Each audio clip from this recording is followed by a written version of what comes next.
What's going on, guys?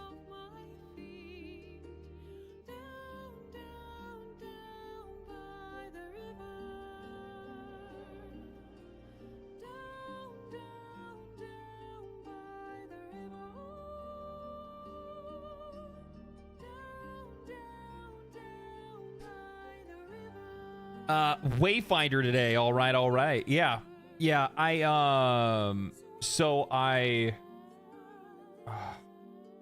Rurikon popped into chat a few days ago, and when he popped in, he told me he was playing Wayfinder, and he reached out to the developers. They reached out to me, and they want me to check out their game, so they gave me a copy of their game.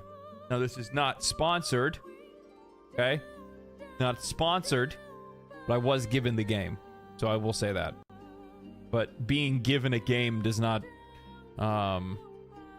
like guarantee a positive opinion regardless. I think a really good example of that is I don't know if you guys ever saw me cover Starfield at all, but I was given a copy of Starfield as well from the developer, and I did not take very well to that game. Did not. I know that face. Thank you. Well, I'm happy that you know. Interesting dev shorts on Warframe today. I popped over to it just for a few minutes before stream because I saw that they were live when I was like posting a bunch of stuff and whatnot. And one of the things that I it was really funny because like right at the end somebody brought up crafting timers, and they were like that's a really good question. 74 hours or 72 hours does seem very long. Are you doing that in Soulframe? And he's like, Steve's like, no, it's not that long. And she's like, yeah, we really need to, look at like, quality of life and blah, blah, blah, blah, blah. And then she's like immediately like looks at the timer and sees that they've hit their number, and she just cuts stream immediately before even like even really approaching the topic. Hey, just saw your latest vid. One comment I would like to make is a statement that was made about consumer base still growing. That blows my mind. Them saying the consumer base is still strong means the issues have to be management. Yes, they are. Like, they just are. It's been that way for I don't even know how long now. It's like one of the things that like I've talked about quite frequently. I've brought it up in other videos in the past, is that I don't think that there's any underlying issues with the video game market at all. Like, at all. That's too cold. We want to go a little warmer than that. Warm it up in here a little bit. You know what I mean? That works fine. No, right there. Okay. I don't think that there's any underlying. I don't think there's any underlying issues with the market itself. I think that everything. I think that many of the troubles that the industry is facing right now are mostly self-imposed. Almost everything is self-imposed.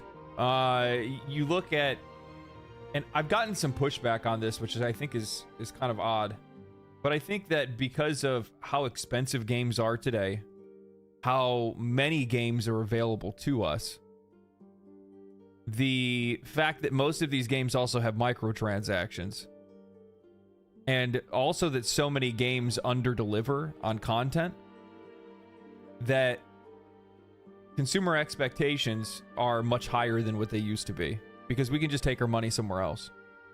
You know what I mean? We can literally just take our money somewhere else. There's so many other games that are well worth our time. There's so many other places and people we could be spending our money on that we don't need to buy the next Spider-Man. We don't need to buy the next Assassin's Creed. We don't need to buy half of the games that have come out from Embracer Group. I think that's actually the funniest part, is that like when I was sitting back and I was thinking about it, I'm like, these guys bought Lord of the Rings.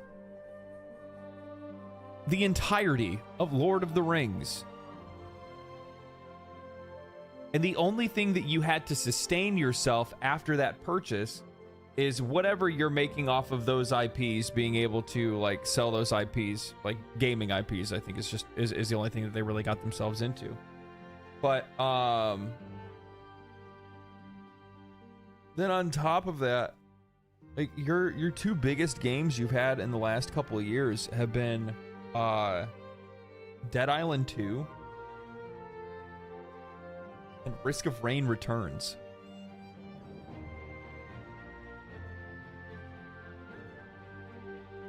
Do I download the Final Fantasy 14 free trial?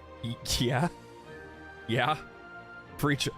You know what the funny thing is that like Final Fantasy 14's free trial is such a weird way to word it because it's not a trial. It's quite literally like, I think at this point now it's 3 full expansions, everything fully playable. I think the only limitations that they have is like how many characters you can make, which doesn't really matter in Final Fantasy because in Final Fantasy 14 you play all classes on one character. So you don't need to have multiple characters. There's like literally no reason at all to have alts on Final Fantasy 14. All of A Realm Reborn, Heavensward, and Stormblood. Yeah. Yeah, I it's a huge recommend. It's an easy recommend for me. You kidding me? Oh God. Why wouldn't you? You're gonna get like 2 to 3, maybe even 400 hours of gameplay. Maybe it's not that much. You're probably gonna get like at least 200 hours of gameplay easy, just out of that. How much game time do you get with it? Yeah, about 200, probably 200 plus hours. Story content, raids. I think the coolest thing about Final Fantasy 14 is that because of their glamour system, and that they don't. So there's some really interesting things that happen with Final Fantasy 14, which is that a lot of older content, actually the vast majority of older content, isn't thrown away. The vast majority of older content isn't thrown away. You literally to this day can still find raid groups to do the older raids. You can do it synced or you can do it unsynced. So if you want to do it where you guys are just going to like blast through just because you want the cosmetics, or if you want to do it synced because you want, I don't know, a challenge. What it felt to do those raids back then, you can. And there's tons of people that do it.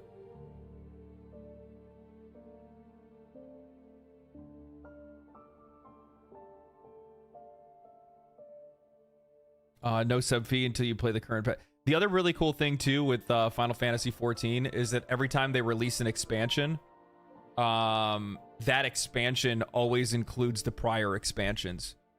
So as a example, since it's up to Stormblood at this point, that means that you'll get Shadowbringers, Endwalker, and Dawn Trail in the Dawn Trail for the Dawn Trail expansion, which is awesome.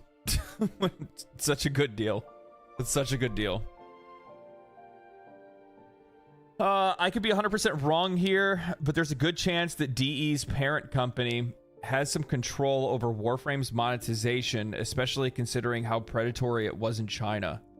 I don't know. I don't know how much they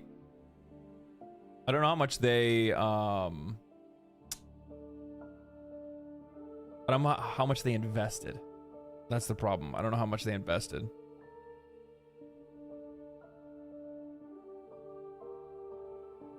Esmond did it synced. It was really cool, to be honest.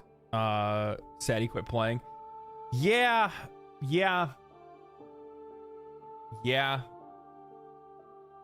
I'm not really too sure. So I think that he quit playing because of like outside reasons, and also like maybe he was a little bit overwhelmed at the time. I know this is close to around the time he lost his mom too, if I'm not mistaken. So there, because like he went on like an actual like full-on streaming break when he quit. I remember that.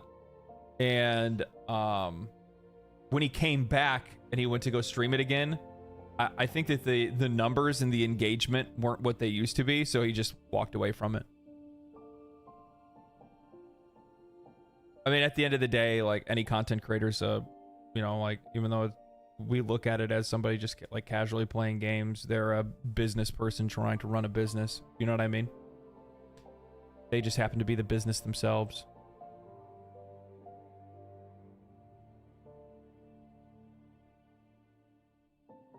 Games offend snowflakes now. Did you see the Dragon Age stuff? I'm going to be looking into it. I'm going to be looking into it.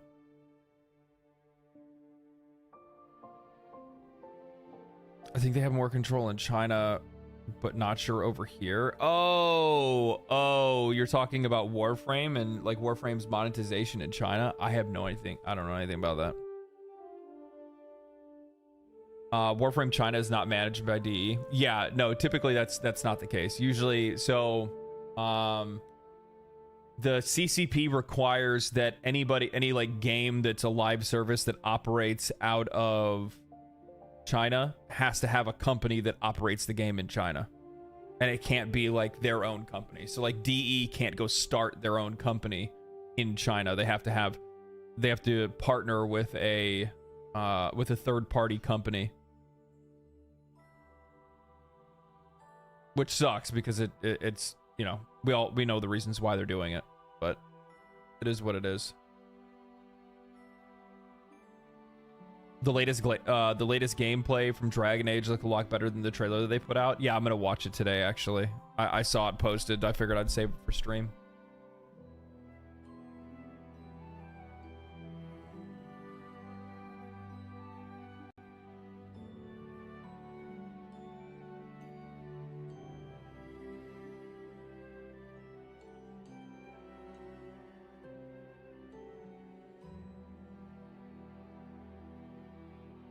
Yeah, I figured I'd save it for stream. I got a bunch of different stuff to go over today, actually. I have a bunch of different stuff to go over.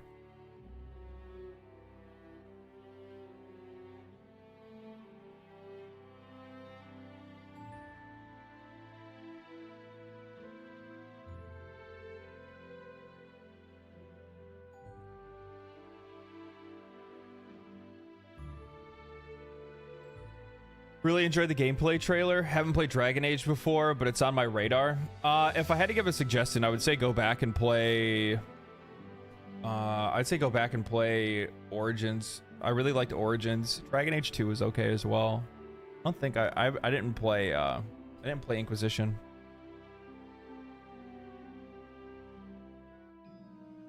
Excited for you to play the new Wayfinder. The new experience is 1,000 times better than what it was. I'm happy in the direction that they're moving on after DE dropped them. Yeah, I don't know anything about the game, to be honest with you. I saw a trailer like a long time ago, saw that it was going to be a live service game, and this is obviously before I played Warframe, so I'd pretty much written it off entirely. Because like my opinion of Warframe was not very high at that point either. I wasn't in for it. I was like, nah, I don't want to have anything to do with that game. I'm hoping Dragon Age is a success, or it may be the end of BioWare. It will be the end of BioWare if it's not. It's not an if. It's yes, it would be. Because like, what was the last BioWare game? Andromeda.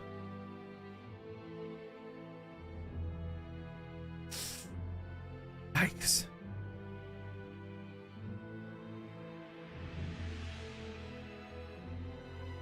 Old BioWare is gone. I think the vast majority of the people that were at... Was it? Oh, was Anthem. Oh, fuck. Even worse. Even worse. Even worse. Good afternoon. Hope you have a wonderful day. Dev Sorts just fired off and they mentioned crafting timers for frames. The exact quote. We agree 3 days is too long. Yeah, I know, but they... Yeah. At the same time, you could tell that Rebecca didn't really want to bring up or talk too much about it because she didn't want to, you know, she didn't want to speak out of turn and then have to walk it back later. One thing that I find really interesting, though, is that, what is it with Warframe players asking for digital extremes to... like compensate them for nerfing grinds like years after that grind has been out? Like, I want to understand the thought process behind that from a player perspective. Because like from my perspective, it's just kind of like, yeah, whatever. You know what I mean? Like, okay, they nerfed it. Why would I feel like I need to be compensated for it? Jealousy, entitlement. Okay, that's what I figured. That's not very, it's not typical. I saw that as very out in left field and blindside. Yeah, they started talking about that on the stream, and I'm like, you know, I'm surprised they even responded to a comment like that in the first place, because it's so fucking childish.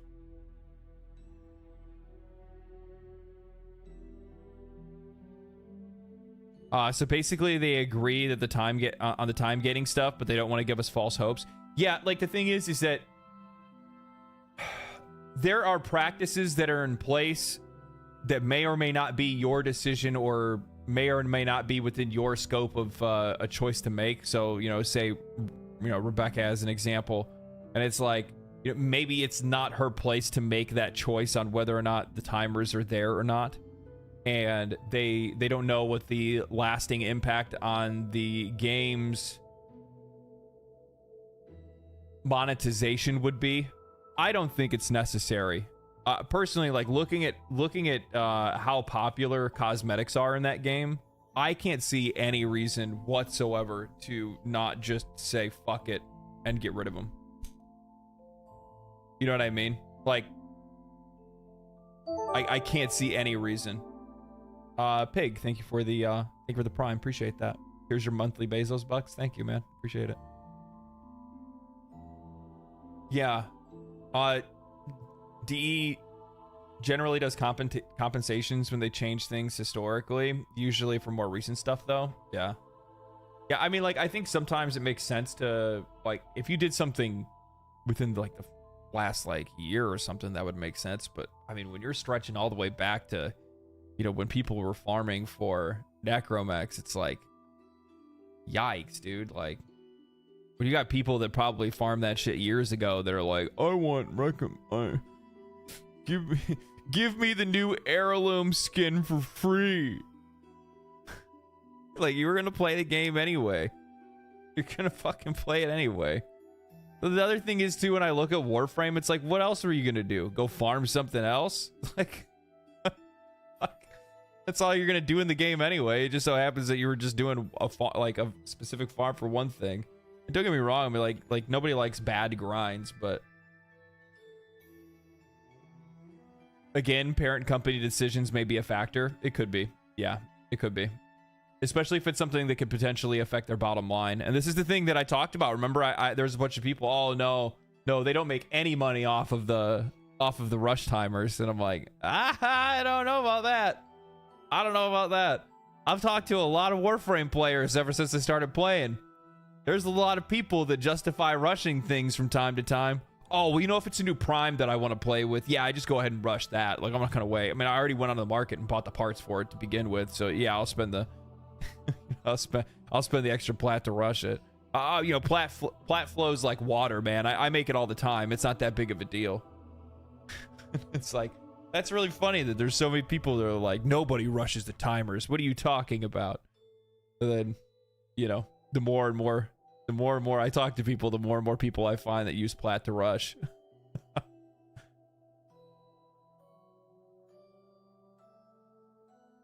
Also, plat is farmable with trading. Here's the thing, Dreamscape. The platinum has to come from somewhere. It doesn't appear out of thin air. You don't make it by just playing the game. It doesn't just get injected into the game from anywhere other than one source. Somebody bought something. Simple as that. So that's still money being infused back into the game. The only reason I know some vets are complaining is because there are vet players that sell necromech parts for plat for new players. That's probably the people that are the most concerned. The ones that have been making the most off of selling necromech parts, and it's been like they're part of the in-game economy for for so long. Like, the last thing that they want to do is see that garbage grind go away, and then now, you know, their prices that they can sell necromech parts for goes into the gutter. And then they're like, well, now what am I gonna farm? Because it was probably a lot less competitive than other avenues for people to make money. You know what I mean? Like, I can't imagine grinding relics is going to make you that much. Because really what you're going to do is you're going to stock up and then wait for those frames to get vaulted. And then hope that those frames are also really good, right? So you stock up on really good frames and then you wait till they get vaulted and then you go out and sell their stuff. But I can't imagine that requires a lot more patience. You're probably not going to find as much profit in something that you can actually just constantly farm and sell.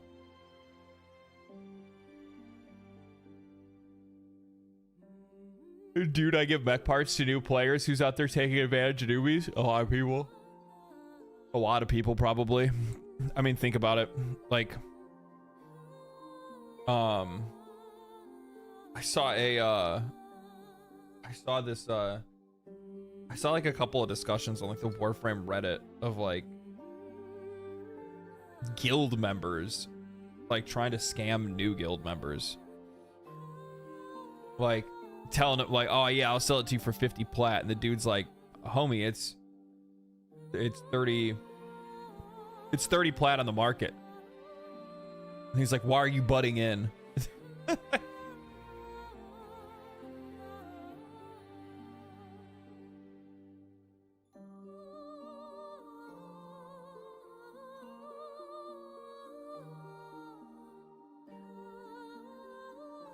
Oh.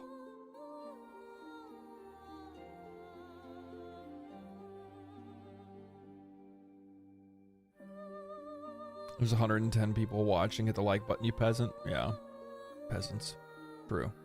Thanks, Witch. Tell them. Fucking slap them up.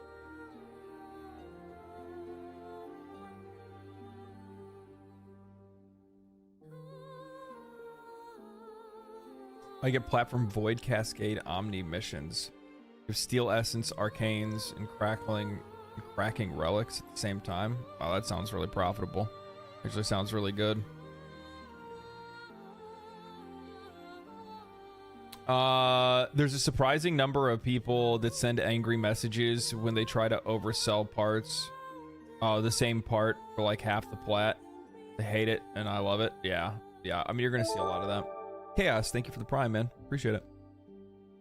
Did you see this trailer for Arcane Season 2? No, I have not seen that yet. We have so much shit to talk about today. It's not even funny. I really need to like, look, we're gonna just dive into like stuff now. Normally I take a little bit more time to like sit here and just like bullshit, but like I have like way too much shit to talk about today. I'm probably not even gonna get through everything.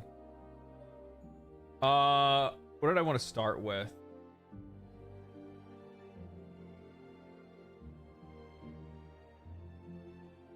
So I missed out on this.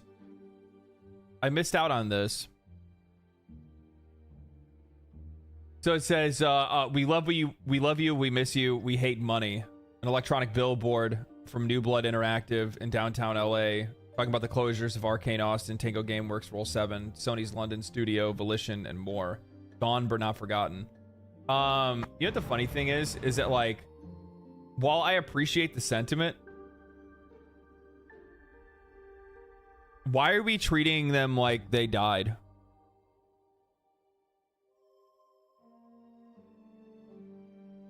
Just curious. Like, I think one of the really conflicting things is that like, I totally understand wanting to be empathetic for people that have lost their jobs, but it's not like their entire life is fucking over. Like, you have work experience. There's other studios that are out there that are going to hire you.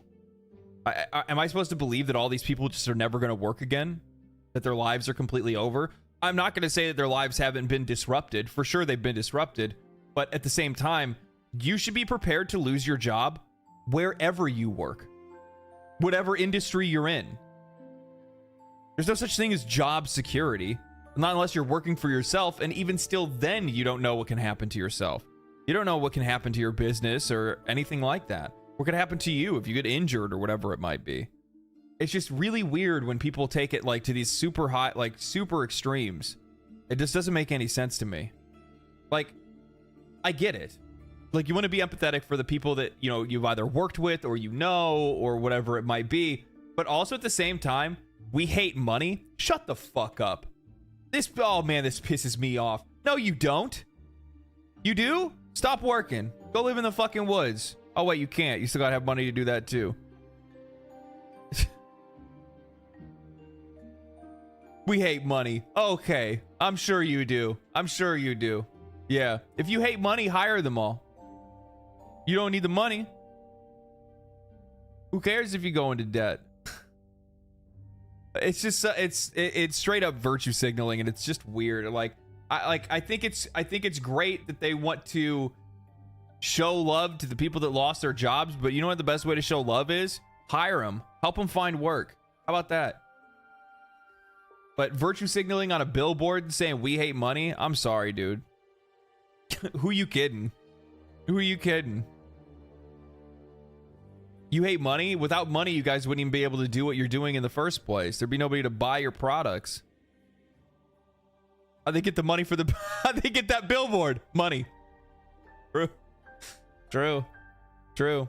I think the sentiment is that it sucks that is success what can prevent people from producing things that they want to produce. Oh, money is what can prevent people from producing what they want to produce.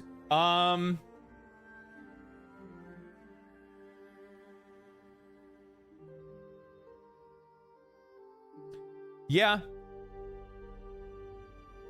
I mean, I think the better way to say it is like we hate that money dictates what we want to do artistically, but it's not the money that's the problem, right?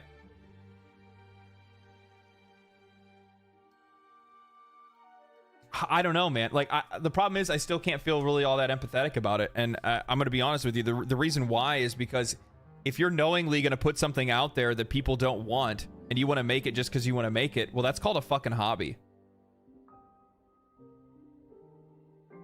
You can't expect to make whatever you want to make and think that the market is going to respond to it and people are going to want to buy it.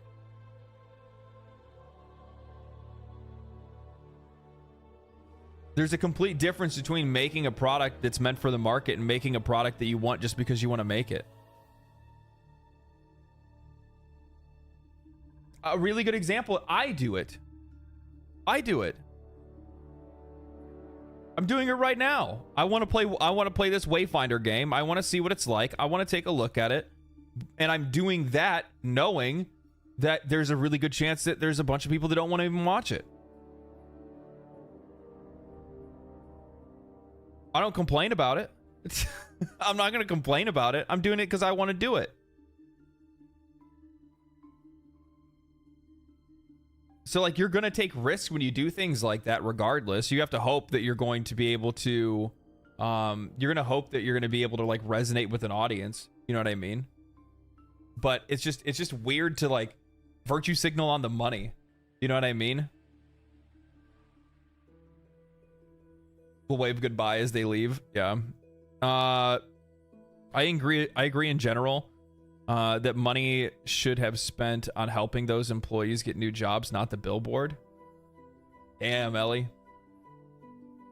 Damn, Ellie. That's fucking good, actually. You got a good point. I wonder how much this billboard was. Actually, I would imagine it was pretty expensive because if I'm not mistaken, this billboard's in Los Angeles.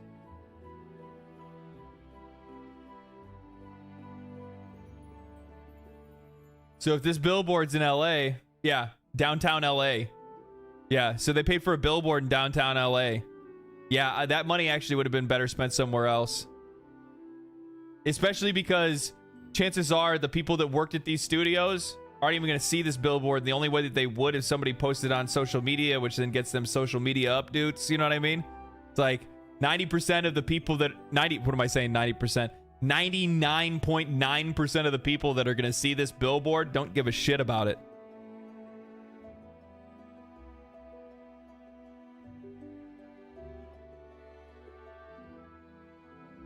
A few grand probably. I have no idea what a billboard costs. I would imagine it's probably pretty pricey if this is downtown LA. Anything in Los Angeles is expensive. Everything in Los Angeles is expensive. Most probably don't even have any idea what it's about. Exactly. Yeah. Yeah. Yeah. So where's this one at? This looks really good. I'm gonna be real. I'm gonna be real. Like, I haven't played very many turn-based games over the last few years just because I've been kind of like exhausted by them. You know what I mean? But like, this looks really good.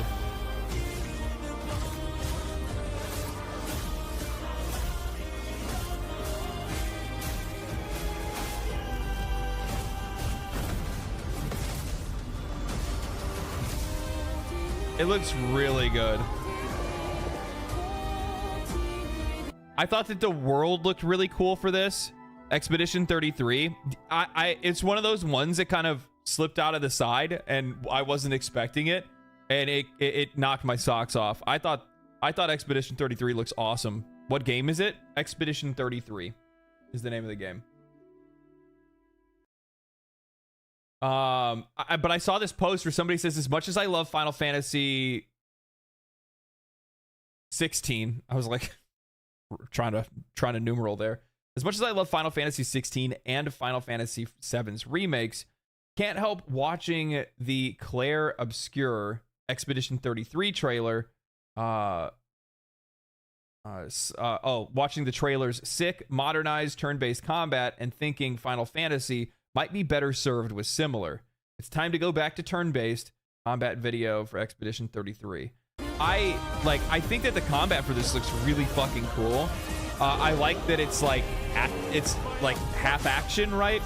It's more like QTE than anything else. So like if you're trying to hit like crits and things like that, you're gonna have to do button presses to be able to get that. So it's more like interactive turn-based. I think that's probably the best way to say it. But like, it's so stylized. It looks really sleek. It actually, I mean, obviously I realize a lot of this is like cut. You know, they're cutting out the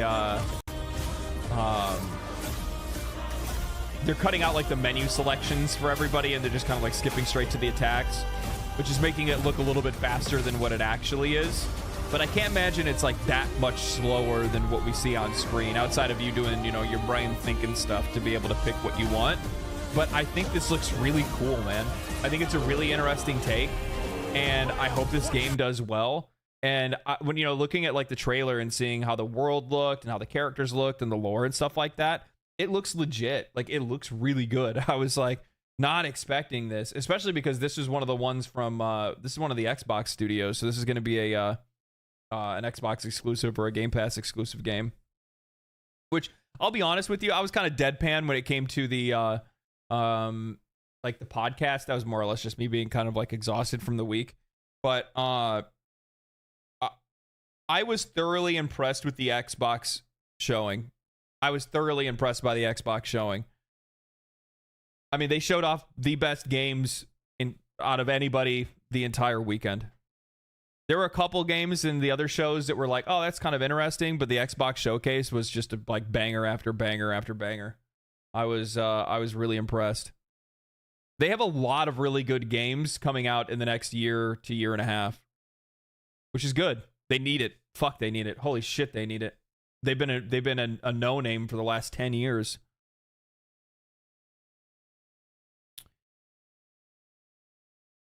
And it's all on Game Pass. I'm amazed. That part, I'm gonna be real. I don't understand how that's gonna be sustainable.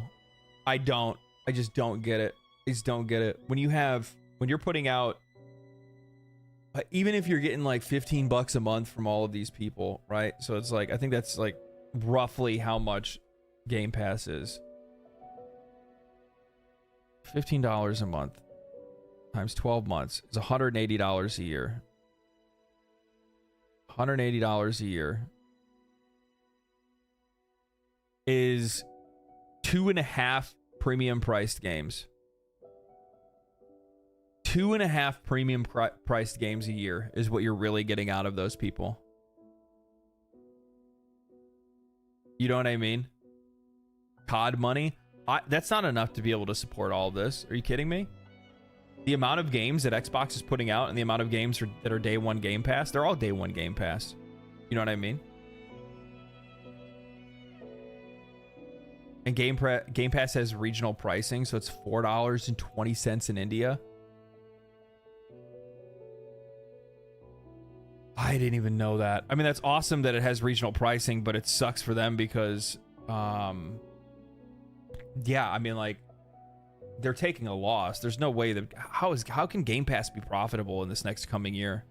I guarantee it looks profitable right now because they really haven't had that many like big time releases that have really soaked up like a lot of, you know, a lot of money. Game Pass plus microtransactions. Yeah, but I mean, like, you're saying microtransactions for what? Every single game? Or are you just saying that you think it's gonna there's no way that Call of Duty covers the cost for this many games that they're gonna put out every year. I'm sorry. There's just no way. I agree with Skill Up on the fact that there was a lot of games, but not a lot of gameplay. So I'm optimistic but skeptical. You absolutely should be. That was actually one of the things too that I was kind of caught by surprise because there was like so many people. I was watching. Where did I watch? I think I watched Asmongold react to the Xbox One. I like caught part of his stream before I'd got off, and he was super high on it.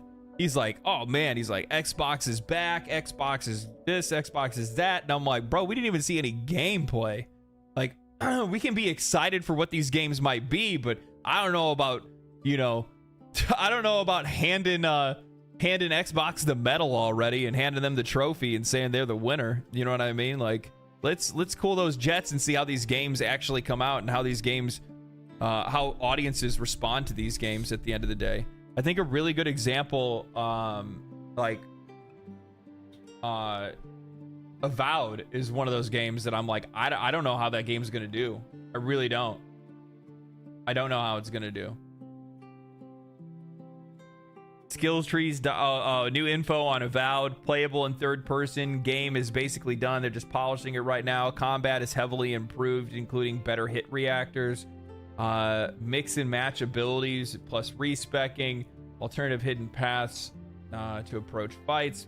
Like, I think it's going to be good because I think that Obsidian does a great job telling stories. So I think from a narrative perspective, it's going to be a really good game. But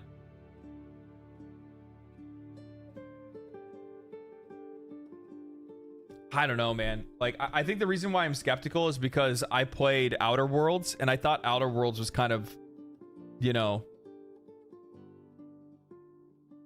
I thought it was just kind of okay.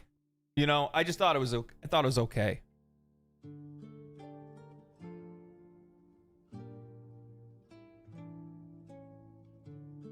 If they come out too, I mean, they're the games that they showed, the vast majority of them, I think, are coming out this year or next year. So, except for Gears, I think that's the only one that's like still in long development, probably. Stalker 2 was the only real WoW for me so far, and Perfect Dark was a pleasant surprise that I quite hope is the Deus Ex we never got. You know what the thing is that like a lot of people are really pissed off. I saw this. I cannot wait for this. I cannot wait. I cannot wait.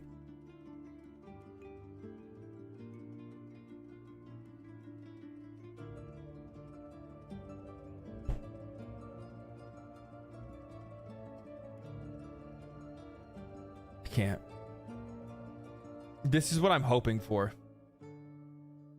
This is also my dream, to be honest. I feel like this is also a lot of people's dreams. You know what I mean?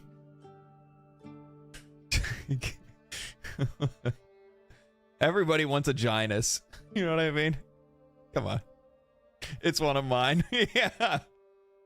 Yeah, I know. Down astronomically? For real. Yeah. Catastrophically at this point. Catastrophically.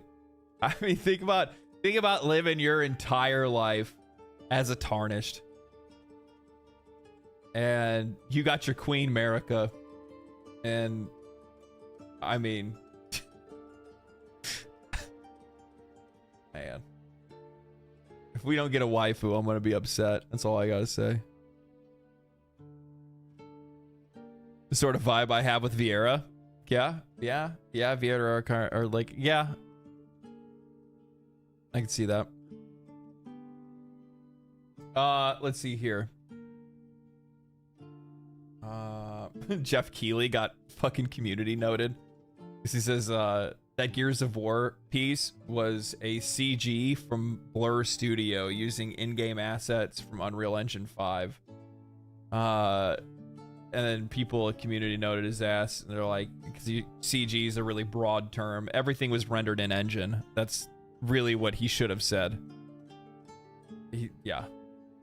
Like, I don't understand why he worded it like that, because it made it sound like the studio itself had nothing to do, or the game itself had nothing to do with who made the trailer. But that's not what happened. It's, yeah, just funny. Yeah, I saw this too. So I've been playing a lot of Terraria again. Been playing Calamity mod, and the amount that mod has changed over time, and the amount of content that mod adds to the game is fucking unreal. But I saw this from Red, saying that I'm pleased to announce that Relogic has a new refund policy. You can now refund Terraria for any reason, no questions asked. You just have to personally defeat me in PvP. I love how, like, Terraria is a Minecraft. It is like, it's eternal. It's never gonna go anywhere. And it only gets better because people keep, like, updating mods and adding more and more content to it. Have you downloaded Wrath of the Gods? Is that another mod? It's basically an endgame add-on for Calamity. Calamity already has, like, how many bosses adds an endgame? Calamity adds an endgame to vanilla.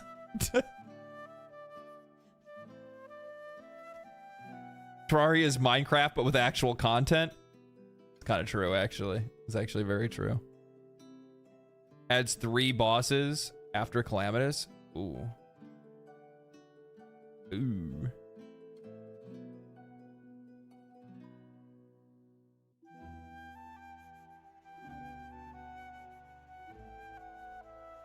If only Minecraft had a creative mod tools like in Terraria. Yeah, I think that's, like, you want to talk about making a game immortal.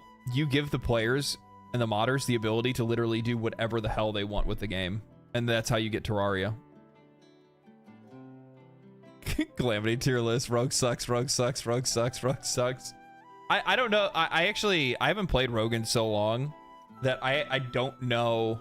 Like, I played it for like a little bit when I did, like, I think my first Calamity playthrough, and then I ended up switching classes because it did suck at the time. Which is really surprising because it's like, it's the original class for the mod, right? It's the mod that, you know, the modders made. Or it's the class that the modders made for the mod itself. But I think, like, one of the weird things is that, like, I think there's a class mechanic that you deal more damage the longer you don't attack. So you, like, kind of save up your energy to, like, do, like, one big burst rather than spamming, which is really weird because, like, Terraria is a game where you attack all the time.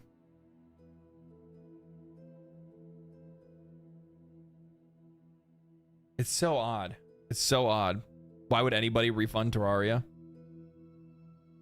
True. True. It's so damn good. I still haven't played Thorium mod either, and I've heard Thorium is also really good. I should have... Can you layer Thorium and Calamity on the same? I'm pretty sure you can.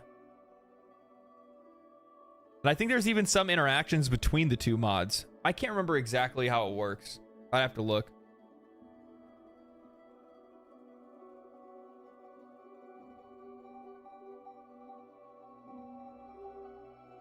Terraria cost me $15 Canadian. It was basically free.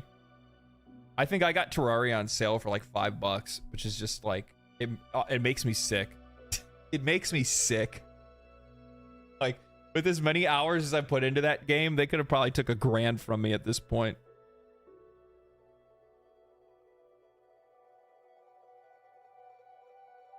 You can, but Thorium doesn't have much content after Moonlord. Yeah, I guess that's not that big of a deal then. I set up a Ziggurat spawn trap in my Terraria main world. Instant gear check by tossing them into a pit of lava. True.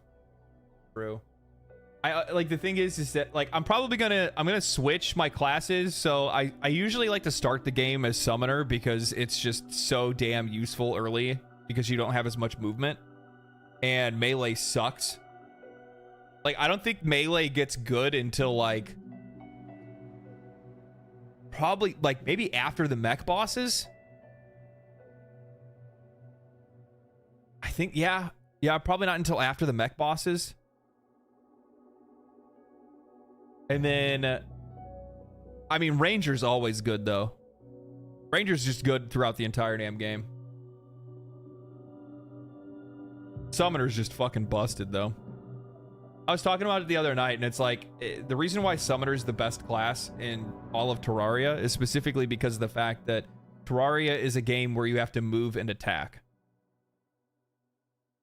That's part of the challenge, because it's a bullet hell. So you have to be dodging these, you know, bosses and all their attacks and everything like that, while also trying to attack them and deal damage.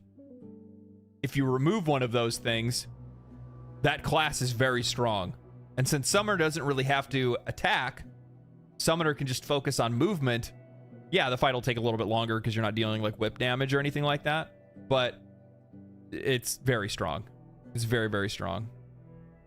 Sorry about summoning Cryogen without warning. I blame Drunk Ellie. Yeah, that was funny. I think that's like my favorite part of playing Terraria multiplayer, is those moments where you're just like minding your own business and everything's just fine and everybody's off doing their own thing, and the next thing you know, you just see a health bar pop up at the bottom of the screen and you're like,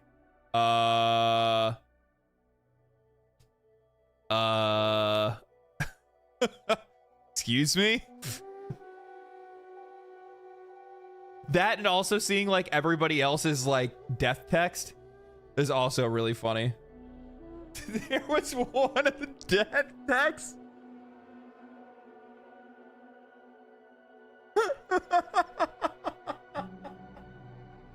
I should have saved it. There was one the other night that I got killed by like a one of those like Ickers. I forgot what they're called.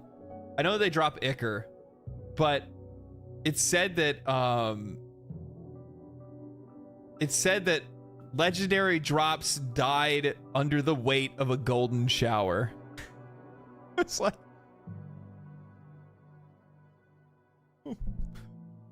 what?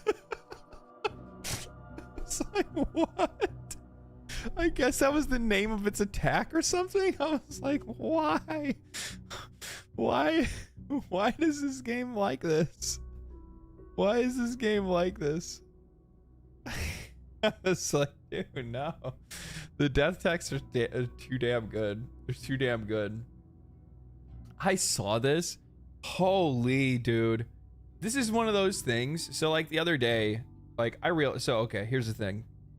No matter what community you're going to be a part of, there are going to be people that are not going to like other content creators for whatever reason. You're just not going to like other people that are out there. There's streamers and there's YouTubers that I cannot stand. Can't stand them. But what's crazy is like the amount of people that will constantly watch somebody that they don't like and then take everything they say out of context or take it as a literal fact. And it is so weird. Like, this dude got 88k likes, 9.8 million views on a tweet where he says, "This is not a joke, by the way." And what it is it's Asmon. Yeah, make it. I just hope they don't remake it and make it political, you know? I just hope they don't remake it and make it political. It's a joke. And they're like, "This is not a joke, by the way." It's like, how could you not assume that? And especially when right after that, he's like laughing and like, this is what But the funny thing is that like when you're not constantly watching, I got a great example of this. When was it? A few streams ago. Okay? A few streams ago, I made a comment while I was playing Warframe, and I was like, yeah, you know, sometimes I just look into chat and I pretend like somebody said something, and then I start a conversation based off of that, and then chastise chat like that, like they're the ones that said something, but nobody actually ever even said it. And I'm like, that's how you make content. And I like turned away and I just started playing the game again. And you could tell from my inflection and the way that I carry myself and how much that contrast between, you know, when I said that and versus how I normally act, because it's a joke. And somebody in the comment section fucking flew off the handle. And they were like, I can't believe you would say something. I can't believe you would do something like that. That has such dark implications.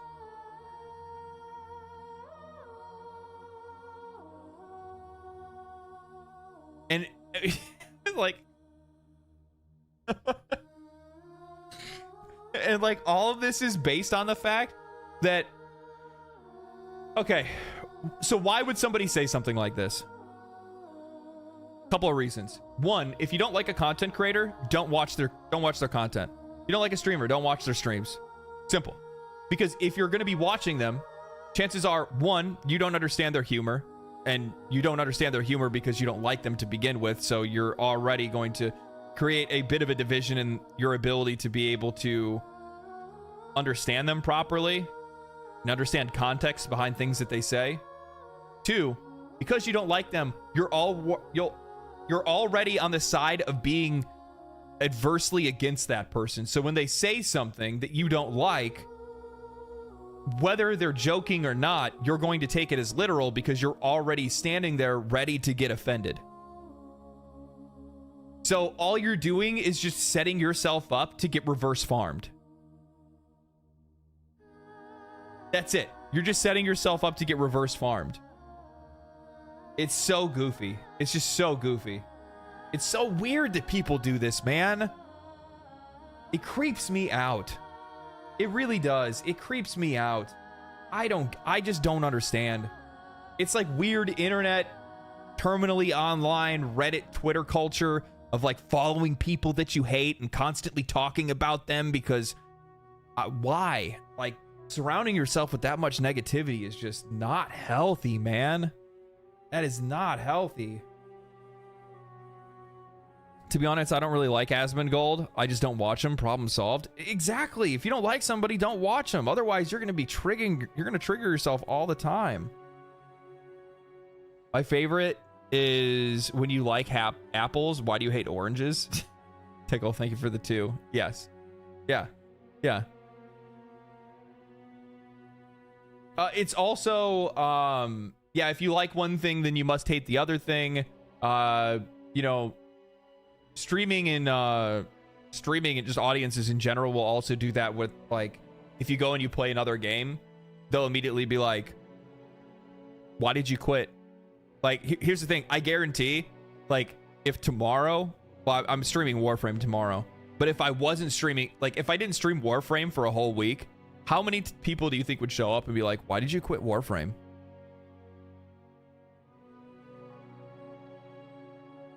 But why did you quit Warframe?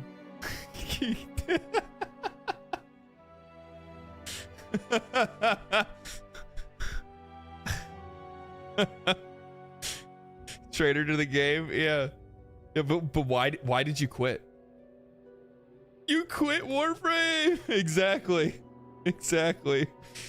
Oh man. So many people I've seen with other streamers is crazy. Dude, it's so wild. You're not allowed to play other games. If you don't play one game all the time,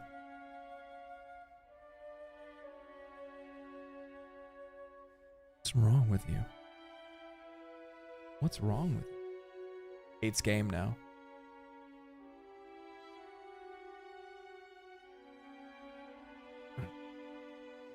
Can you make Asmon or another big streamer play Warframe? Want people to find out about the game? It's such a hidden game. I don't think Warframe's hidden. I don't think Warframe's hidden at all. I think that Warframe just doesn't do a good job of marketing itself, and it hides itself because it's very deceptive. I think everybody knows of the game, but nobody's interested in it because they don't know what kind of game it actually is. And to be fair, you really don't even know what kind of game Warframe is until you've played it for like 60 to 70 hours.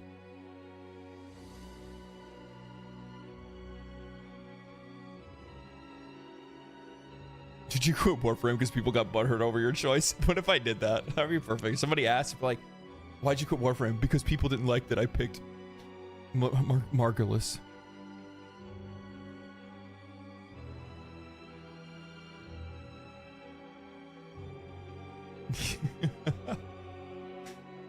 Oh.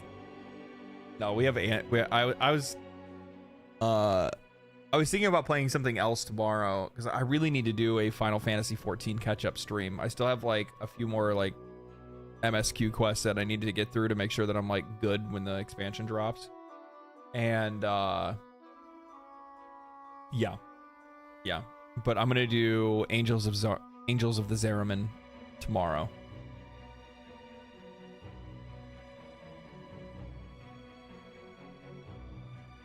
Penguin Zero already played it for a stretch, sponsored. Yeah. Stardew Valley stream win. Dude, you know what? There was that during that game showcase, they showed those like Blumhouse games, and one of them it didn't just look. They also said that's what it was. That there is a Stardew Valley, like there's a horror Stardew Valley game that they're working on. Like I saw people getting like eaten by monsters and like dragged out into the woods and stuff, and like these like mini cutscenes, and then the rest of it's just like normal Stardew Valley. I was like, I'm here for this. I'm here for this. Yeah, Asmund probably not find Warframe fun because he rarely plays games for fun. If a game didn't I don't know. I think he does. I think there's a lot of games that, you know, folks will play for content, and then I think there's a lot of games also at the exact same time. Chaos, thank you for the Prime. I don't know how I missed that. I wasn't looking at the screen, I guess. Sorry about that.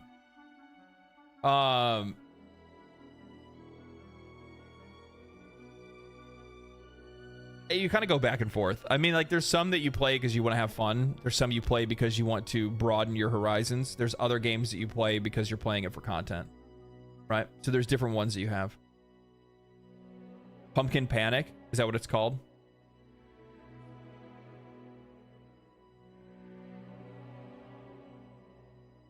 Did I miss all the Dragon Age initial thoughts? I haven't got to it yet. Don't worry about it. Let's see here. Oh, I saw this too. Co Carnage said that there's an achievement on Steam for beating Moog, which Elden Ring developers said you have to beat to get to the DLC. 37.8% of Steam players have this achievement, which means 62.2% of Steam players that have Elden Ring will not be able to play the DLC. I love that. I love that. I wonder, like, you know what? You know the best thing you could do if you were a YouTuber? How to kill Moog fast video. Put it out right now. And you will fucking farm. You will farm. You will farm. I'm not a guides guy. I don't know how to do that kind of shit. I'm not a tech guy. I fucking bulldoze my way through things and don't even remember how I enter Ultra Instinct, Mega Zen mode, and then that's how I get through a fight. I have no idea. There's no way for me to tell anybody else how to do it. Paismon, thank you for the Prime. Thank you. Appreciate that. Skill check DLC confirmed. Yeah. You want more good Elden Ring? Nah. You can't have it. You need to beat Moog.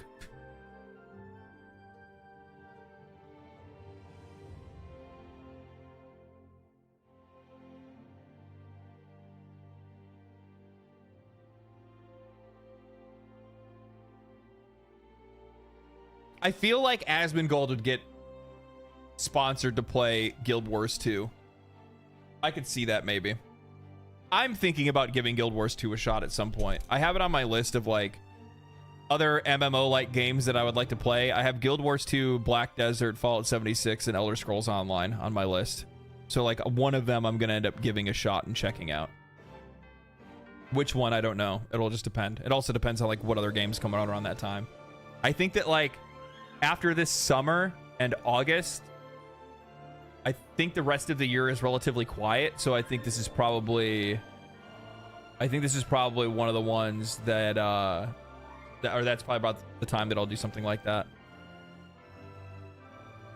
I have over 5,000 hours in Guild Wars 2. Good lord. Same. It's an alright game. Guild Wars 2 is good for PvP, but it feels dated. Fucking every MMO feels dated now. Every MMO feels dated. We saw that. We saw that. Okay, I need to watch this again. I'm sorry. I need to watch this again.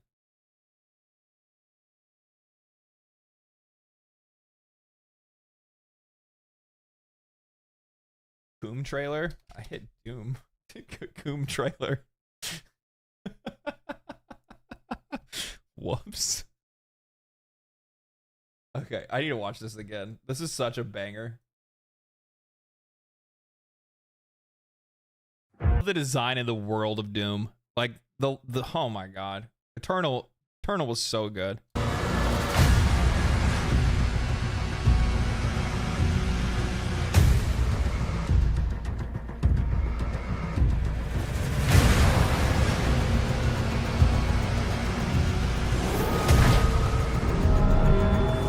I like how it's like this is ancient Doom guy, by the way.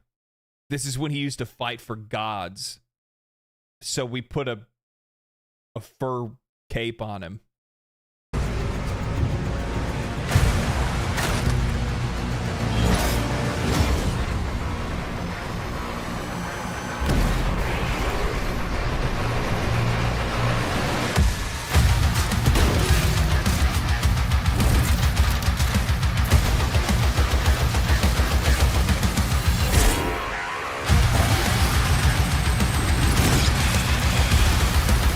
I just love the fact that, like, Doom doesn't need to use cutscenes and shit like that. They just show you gameplay and you just get down to it, and then that's it.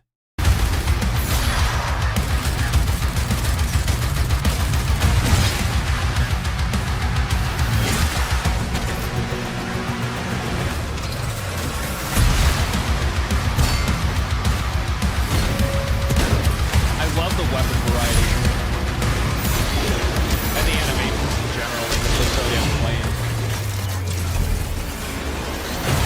Oh, you get a mech? I didn't even notice that part. Hold on a minute. I didn't even see that. We get full-on mech battles? We get a damn Doom Doom Power Ranger suit? Is that what this is? What? You're so quiet compared to the trailer? Oh, well, yeah, I don't really think I can do anything about that.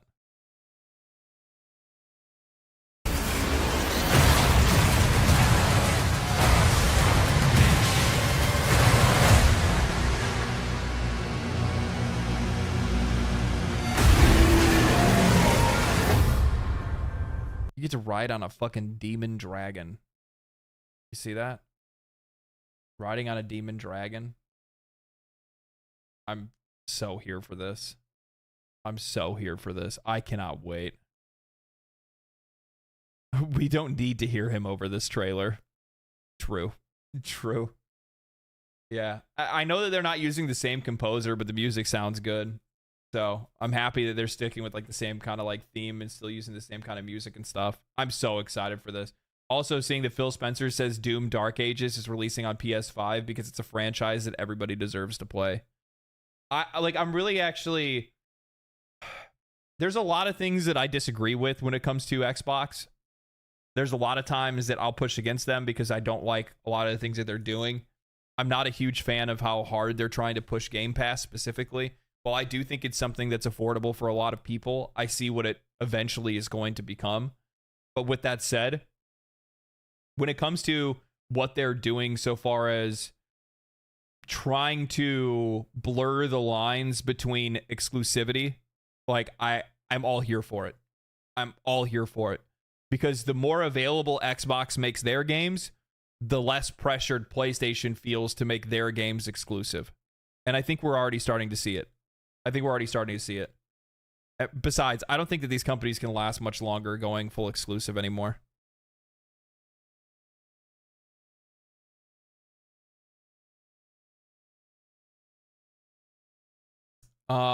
We will see how long that lasts if they try to become a dominant in the next generation.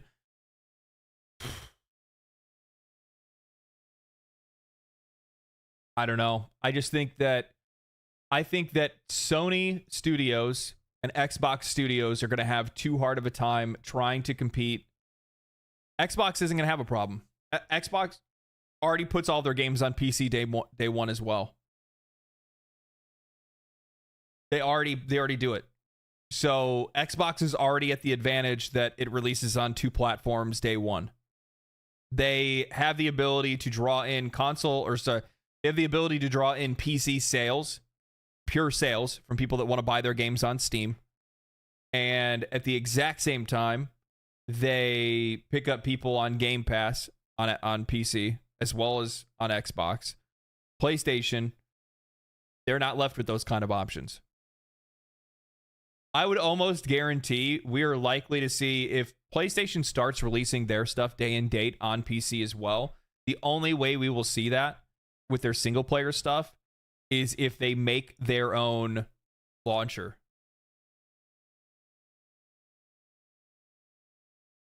I was thinking about this too, by the way. If Sony really wanted to do what they could to collect all the data that they could, and they wanted to make sure that everybody had a PSN account, it kind of blows my mind that they wouldn't have just made a launcher. And I realize that a lot of PC players wouldn't want to use another launcher, but if it came to a PlayStation launch, like, people would get it. People would use it. I would say they would use it more so than Epic.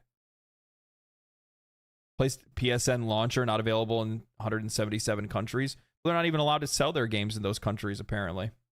Sony is lazy. Maybe.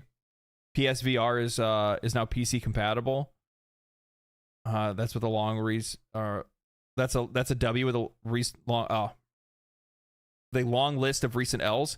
Yeah, but you need there's an extra piece that you don't get. That you have to spend like an extra $60 or $70 on top of the PSVR to be able to play on PC, if I'm not mistaken. Sony are actually dinosaurs.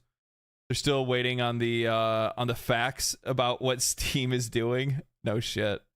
Yeah. So I don't know. We'll see. Well, I also saw as well that like Phil Spencer totally took a fucking jab at PlayStation while doing their showcase. He said Xbox's Call of Duty, he says is to give players choice, not do slimy platform things, says Phil Spencer.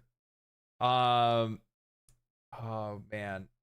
Where's the actual quote? It says, speaking during IGN Live over the weekend, Xbox bigwig Phil Spencer seemingly took a sly dig at PlayStation's previous Call of Duty exclusive deals by saying that it wants to give players choice with Call of Duty Black Ops 6 and not engage in slimy platform things.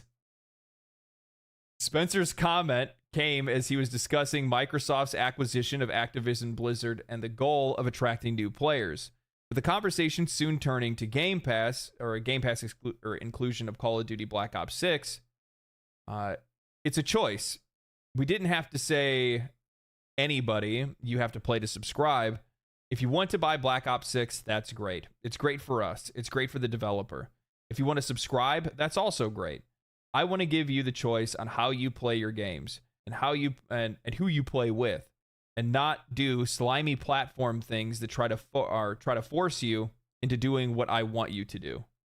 Yeah, that's exactly what they should be doing.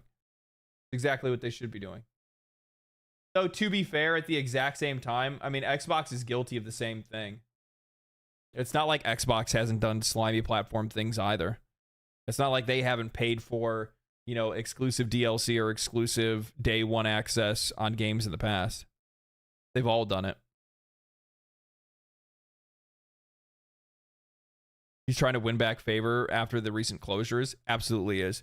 I thought it was really fucking cringe that at that IGN live, when he was talking, when he was asked a question about the layoffs and the studio closures, instead he gave a non-answer and then was like, instead of talking about that, we should be focusing on the people and the teams are what matter right now. And then the crowd's like, yes, Phil! Bang my wife, Phil! What the fuck? What? Like, what do you mean focus on the team? The dude asked you, like, you know, hey, what was going on with that? How do you measure success? And he's like, we need to be focusing on the teams right now. And it's just like, yeah, we get it, man. You got rid of the money so that you could, you know, push that money into franchises that you think and studios that you think have a better shot at success in the future. Why wouldn't you just say that? Why wouldn't you just say it? It's one of those things, like, you don't need to, this is not one of those, like, he's saying the quiet part out loud. Just say it. We think that Arcane Austin wasn't worth it. We think that, you know, Tango Gameworks, after their director left, isn't going to be a studio that we could, you know, rely on to be able to make quality products. We closed them down because we wanted to take those assets and allocate them into business units that we think are going to provide us with good games. Why not just say it? The problem is, like, when they do this, like, corporate parcel tongue, it just, it's just so fucking fake, man. And it's just weird. It's just weird. Masania, thank you for the Prime. Appreciate that. 2 months, and I'm looking forward to many more. Me too. Me too. He's a suit. They can't help it. What are you talking about, man? He wears video game t-shirts and suit pants. He's like your cool uncle. He's like the cool Uncle Phil. I wonder how empty their pockets are after buying Activision, Blizzard, and Bethesda one after another. Like, that's the thing, is that it's really hard to be able to turn around and show profit after making large acquisitions like that, because you have to wait for those studios to be able to produce more. At least with Activision Blizzard King, they didn't have to wait for revenue. They just automatically got revenue because all those companies do is make live service games, right? Like, Blizzard only makes live service games, King makes mobile games, and Activision only makes live service games. So the minute that they bought them, they were already getting money because those companies were already bringing in revenue. You know what I mean?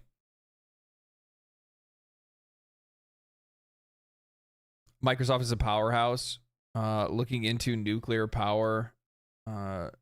It's AI projects because of the lack of power sources in the United States.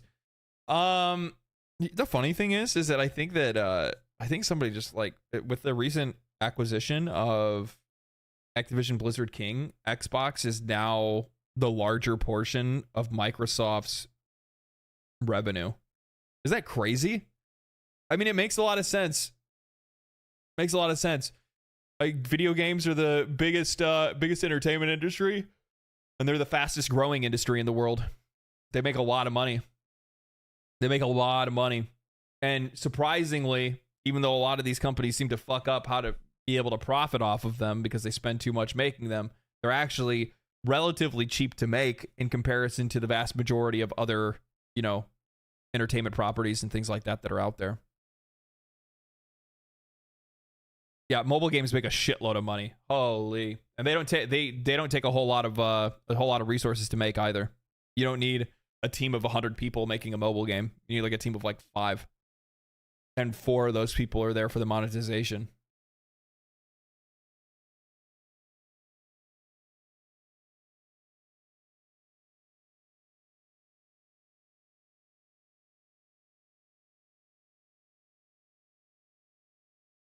They have the Hollywood problem. The money people are making the dumb creative decisions. Yeah. It's you know, it goes back to that age old interview with Steve Jobs, where he said, you know, one of the biggest issues that he saw started to take root in the industry and like the tech industry is that the product people got driven out of leadership roles because the marketing people were the ones that were helping the company to make money. And then you have marketing people making product decisions, but marketing people have no idea, you know, what the end user wants. They just care about how to make money.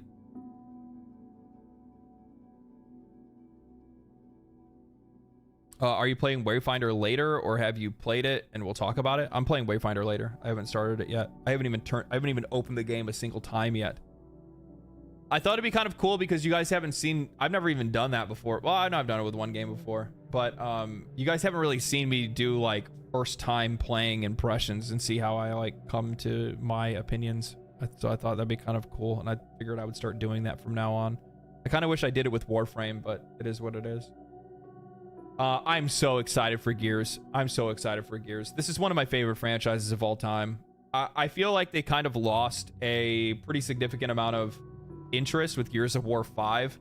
And it's not because of the gameplay, because I think the gameplay was still solid. I think that the Horde mode changes they made were fucking awesome. I thought that the game still plays remarkably well. I think the competitive multiplayer is still solid.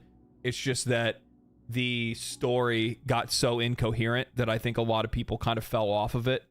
And they also did that weird thing where they made you choose between two people to live or die at the very end of Gears 5. And that makes it really difficult to be able to pivot into another game if, you know... I guess it really does. No, it does, because you'd have to change all of the cutscenes and things like that. You have to make a bunch of different cutscenes and whatnot like that. I wonder if this is a tester for a full reboot. I would almost guarantee that it is, to be honest with you. Plus, on top of that, like, here's the thing. There's nothing more attractive for Gears of War and for there's nothing more attractive for Xbox as a games publisher and studio, as well as the Gears of War franchise, than going back and getting the band back together. Coltrane, Dominic Santiago, Marcus Phoenix, Baird, you know what I mean? Like, there's a lot of nostalgia behind that, but it's also an opportunity for new players to come in and be introduced to like what made people want to play Gears of War. You know what I mean? So I think this is going to be huge. I think this is going to do really, really well for them. The only other thing, and here's the thing, I kind of wish that they would do the same thing for Halo. I really wish that they would just hand Halo over to another studio and then, I don't know, go remake Halo 1. Or if you're gonna, and not only remake Halo 1, but then like add new game modes, throw in a battle royale or something like that. I don't fucking know. You know, add something in there that makes it that brings players back. Be smart with your money and wait for reviews from people that you trust and have the same taste in. Yeah, exactly. Yeah. It's all about the structure of these companies, the corporate and the corporate shell. Is tempting. The allure of big money and Wall Street. The temptation to sculpt your own golden parachute. Well, I think that's what a lot of these, like when I was talking about Embracer in that video today, that's exactly what was going on. I think that they're planning on trying to pump the company full as many assets as possible, sell it off to Saudi, and then bail. That's what Bobby Kotick did. I mean, but at least he still like maintained a profitable company. He realized that the only way that you're going to make a company attractive enough for somebody to want to buy for a lot of fucking money is if you can show that that company can be profitable and maintain profitability. And if you think about it, during the era of Bobby Kotick, I mean, Homeboy picked up a lot of studios. He made a lot of purchases. You know, from Activision to Blizzard, from Activision Blizzard to Activision Blizzard King. There's a bunch of smaller studios that they picked up.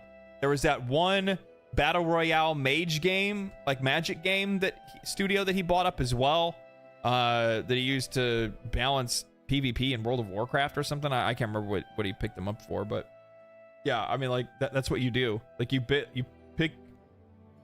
up assets, you pick up teams, you pick up whatever you possibly can to build value within the company, raise the company's value as much as you possibly can, show that you can maintain that value, and then sell that company at the highest profit. Bam. You got monies. You're rich now.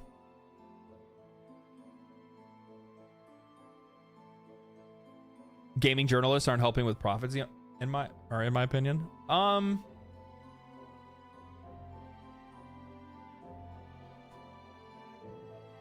No, not really.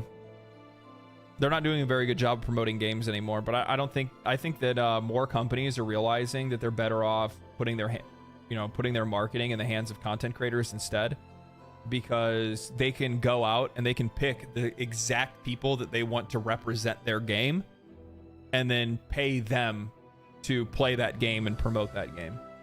I think it's really smart. I think it's really, really smart. Because those people that they're going to pay know the players better than anybody else because they're one of them. Literally. And they interact with them every day on a personal basis. What games do you want to see remakes of? Legend of Dragoon. That's it. That's all I want to see. It's the only thing I want. Tales of Symphonia as well, actually. Yeah.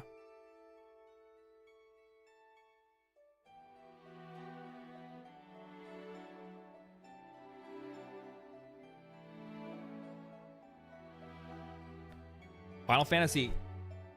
Oh, I was trying to read that. Is that Final Fantasy 9 or 10? I can't really see. I think it's 9. Yeah, I mean, they're probably going to make a Final Fantasy 9 remake, I would imagine, but yeah. Legend of Dragoon, for sure. For fucking sure.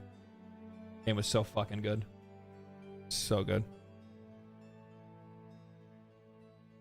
May swears by FF10. Final Fantasy 10 is still good today.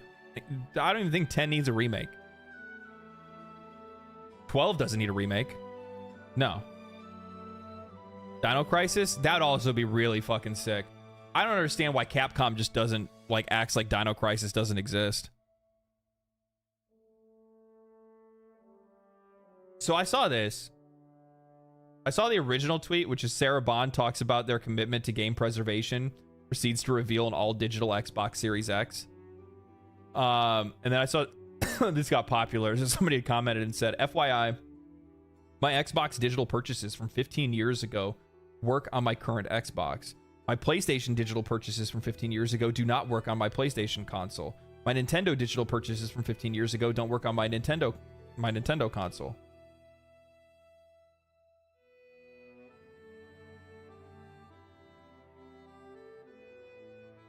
The funny thing is that, like, while Xbox is doing a better job at giving their players access to the things that they purchased within their ecosystem, you don't have ownership of it outside of that ecosystem.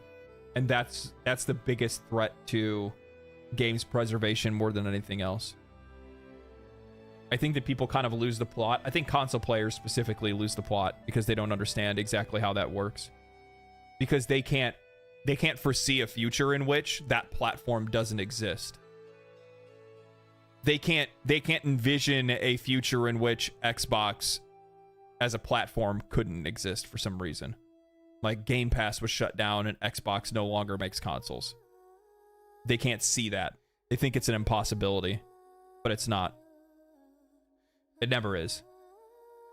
People thought the exact same thing about Sega. That's one of the reasons why I love playing games on PC, is because it's agnostic to platforms. Like, technically, yeah, a lot of my stuff is on Steam, right? And sure, the same could be said for Steam, definitely. But that's one of the reasons why a lot of people use good old games, because you don't need a launcher, you don't need the platform, you just have the game, you have the program, the software, that's it, you're done. You have the license for it, and that's it. GG. Fire it up whenever you want to play it. There's certain games that I buy on there, and then other games that I buy on Steam. More times I buy stuff on Steam because I'm buying it on the cheap, but I know what I'm getting into, and I know that it's not preserved.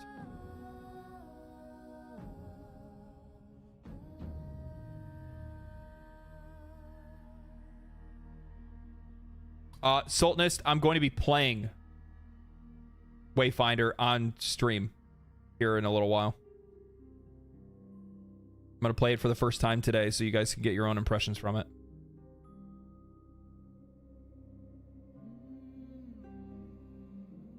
I like having GOG. If they ever shut down, just download your library. Yep. What else? What else did I find? Okay, I want to watch this.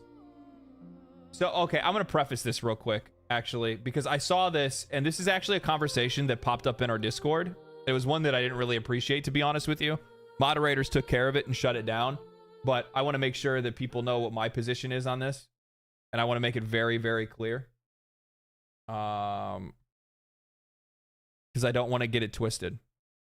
So, you know, BioWare tweeted out, exciting news, hashtag Dragon Age fans, join us for the official gameplay reveal. They should, and then they bring up this person's Twitter profile, who's the person that is the game director of Dragon Age, Dreadwolf, but obviously that's Dragon Age Veilguard now, Corrine Bush, and they are trans. And the post on Twitter, or the post on Reddit, of course, is I was really looking forward to this game. Oh wait, right? And then you got a bunch of nerds in here that are, you know, seething over somebody's identity. This is brought up in our Discord, and somebody was like, you know, I was looking forward to this game, but then I saw the game's director is trans. I'm gonna be real with you guys. I could give a shit less how people identify. I don't care what's between your legs. I care about what's between your ears. That's all that matters to me. Because regardless of whoever or whatever, doesn't matter. Everybody can be creative. Everybody can be skilled. Nothing else matters. And the fact that you focus in on that, and they think that that is the source of DEI and things like that as people's identities, is kind of disgusting, to be honest with you. I don't care about any of that stuff. I care about their track record. What work have you done? I've talked about this many times on this channel. You should never follow studios. You should follow directors. You look to see what that director has worked on. You base your opinion off of what they've done in the past rather than who they are as a person. There's no reason to conflict those two. There's no reason to. Because those same people that make that argument about this person's identity are the same fucking people that will go and defend an artist or a music artist that does bad shit and led a bad life, and then that comes to light later, and then they'll say, well, you know, I separate the art from the artist. Shut the fuck up. So fucking cringe. Let's watch this gameplay trailer.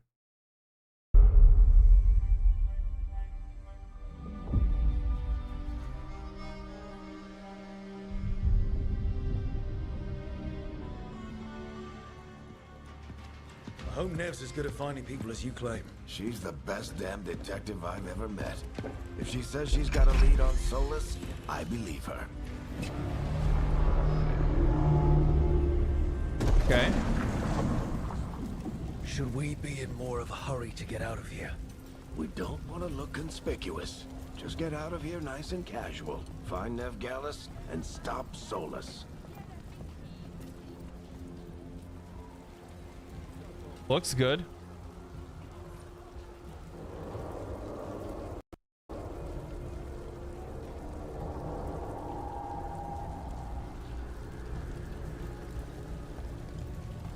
You still think you can talk him down before he starts his big ritual? That ritual is going to tear down the veil. The only thing separating us from the Fade and an endless number of demons. I have to talk him down. Halt! Wait! But I didn't do anything! Get down. It looks really good, to be They honest. after us. Is it because of the It's a little bomb? smooth. Word travels fast in Minrathous. We've got to help her. But I don't know. I also don't know. I don't know how far into development they are. I don't know how far into development they are on this. I'll turn the volume up. Sorry, I didn't realize. We don't have time to get arrested, especially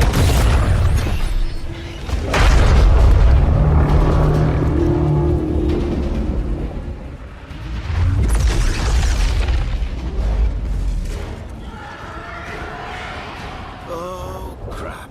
We're too late. The ritual started. But if we hurry, we can still stop Solus before it finishes. Let's go. I want to see some combat. Harding's this way. She'll get us to Dumont Plaza. Watch out!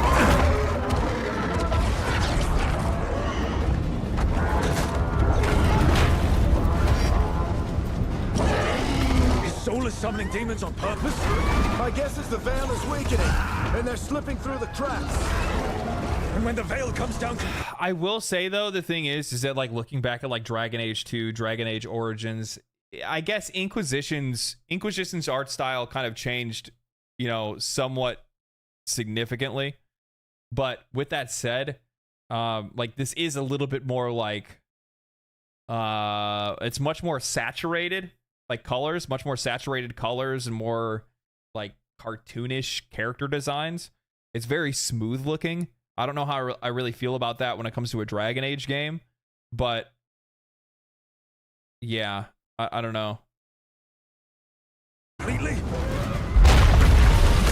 And the whole world is going to look a lot like this.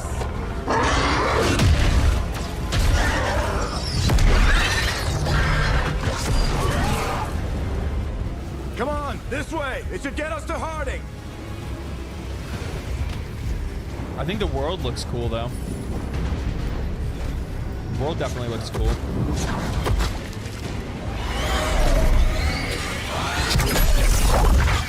You're safe now. Get inside and bar the doors quick as you can, okay? Thank you, miss. Harding, you all right? I've been doing what I can to help. The ritual must be weakening the veil. There are a lot of scared people out here. And a lot of demons. Haven't seen this many come through the Fade in years. What about you two? Are you okay?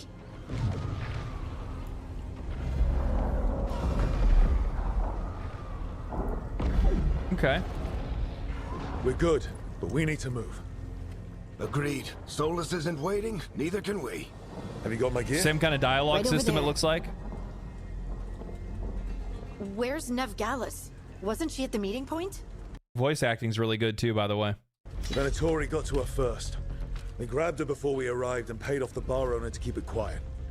I'm not surprised our detective did something to piss off a cult of murderous blood mages, but their timing stinks.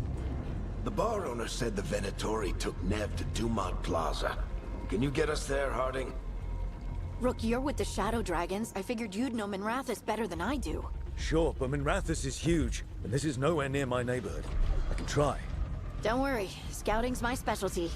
Follow me. So are they going to treat it like Baldur's Gate 3 where you're going to have like origin characters to play as? It seems like that because he was you were making decisions for the one character, so I think that makes sense. Eyes up. We've got company.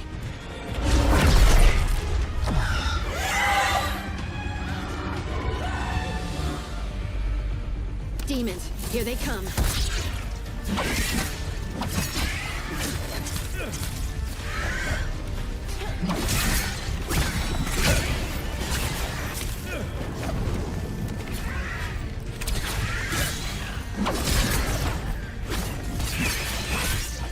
Combat doesn't look too bad.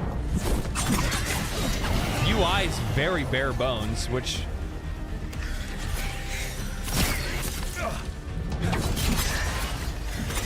I don't know.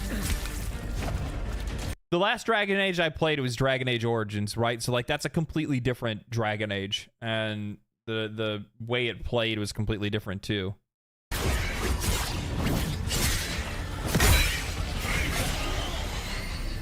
I think that's the last of them.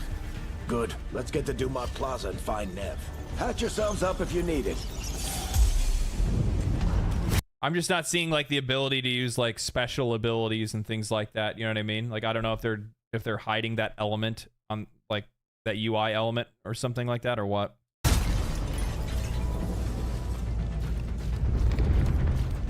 You are in violation of Imperial order.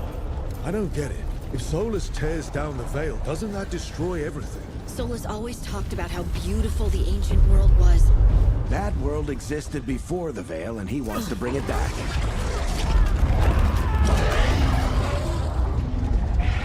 Even if his ritual kills us all in the process.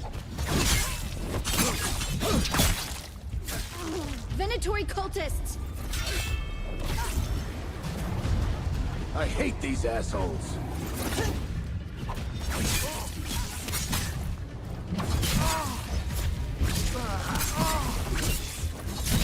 Okay. Yeah. Looks like the Venatori put up a barrier to That was a very weird like falling animation. Did you guys see that? Like he fucking got like shot back. I don't know. block the way. More intruders! Avenge our fallen brethren! Okay.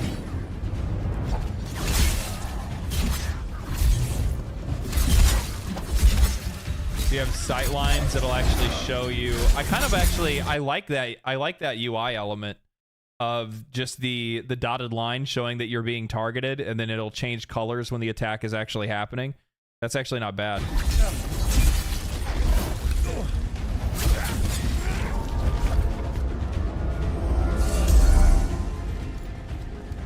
All citizens must remain indoors until the magical anomaly is fully contained. There's loot. There was loot. Come on. What are you doing? Guess we're sliding down. There was loot.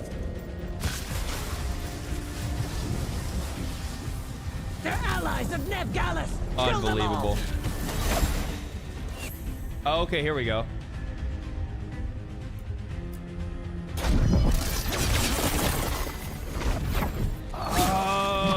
Okay.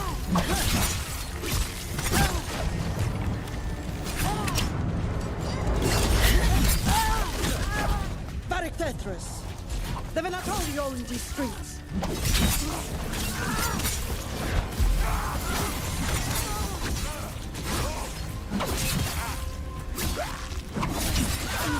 And then you should be able to quick tap. Maybe. Venatori, take your revenge! Bro. Bar's filled. There you go. There should be like quick action too, I would imagine.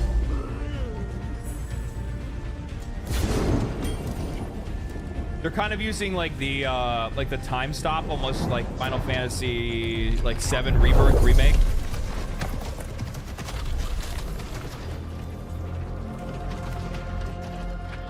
All right, hiding. Not the worst timing. Nev, it's so good to see you. We thought the Venatori had kidnapped you. The funny thing is that like tonally, this is totally different than the trailer they showed. Do you guys feel the same way?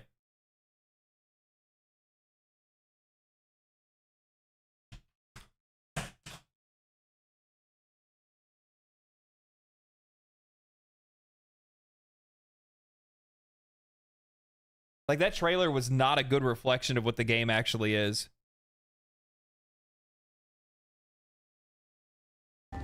They thought the same thing. A lot of Venatori in the city have reason to hate me. Figured I'd play along. Find out who wanted to settle the score this time. Then the sky started raining demons. So I'm back on the job. Appreciate it. Rook, this is Neb Gallus, our local expert. She's gonna help us find Solus. Nev, meet Rook. Both of you have done some work for the Shadow Dragons. Isn't that a coincidence? Some old friends said if I was working in Tevinter, the Shadow Dragons are worth trusting.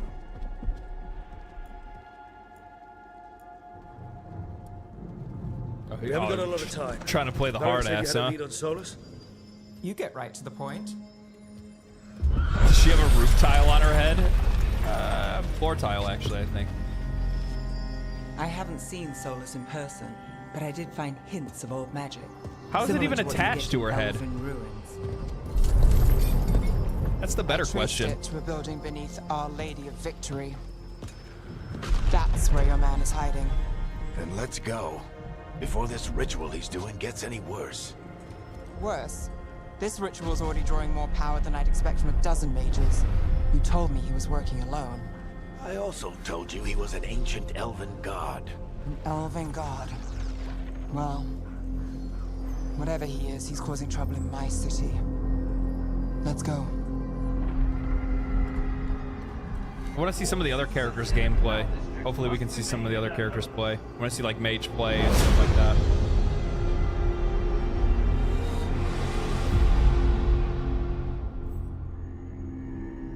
Oh, okay. So like they're like skipping through some of it. I got you.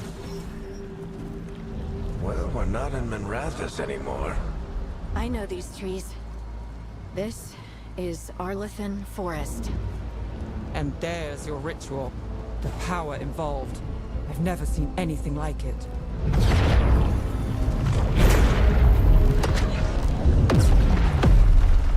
The tremors are getting worse. And we've got demons. Isn't it great that they come up and stop?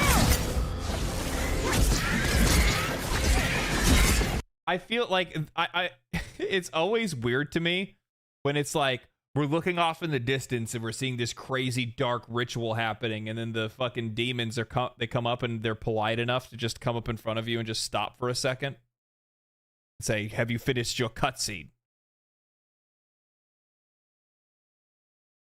All right, let's fight." It's like, I feel like it would have been way cooler if like the demons come up and they would like attack somebody or something like that. You know what I mean?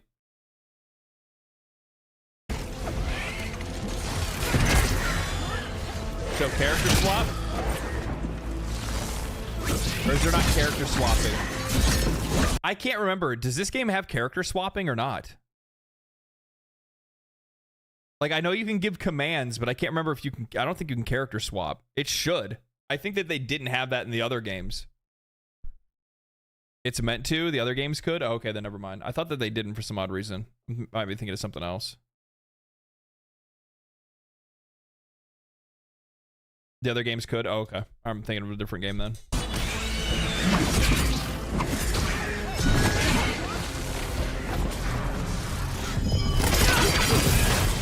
Okay.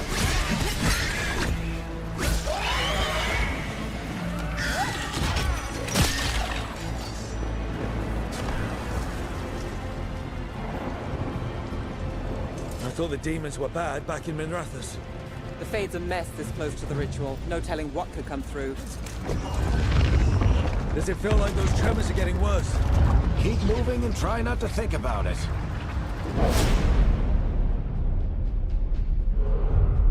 This isn't how the game plays. They're just skipping and giving context of like what happens between the skips. I would hope so, at least. I hope that's not what the actual gameplay is like, although I'd be triggered as Stop shit. this demon quickly.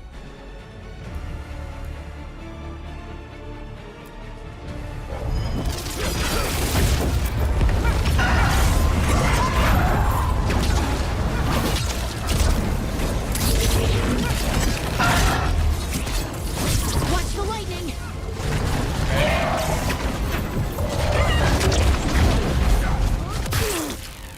Standard RPG dodge mechanic stuff. I like it. Yep.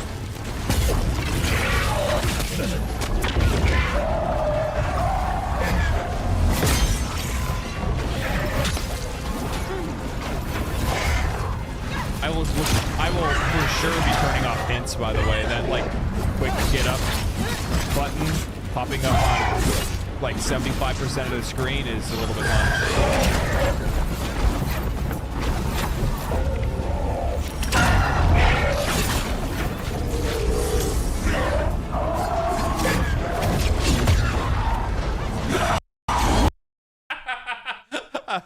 I saw that comment. I saw that comment out of my I saw that comment out of the side of my vision. Is this what people wanted Baldur's Gate 3 to be like? Yes, this is finally the people that wanted action RPG Baldur's Gate 3 get their wish.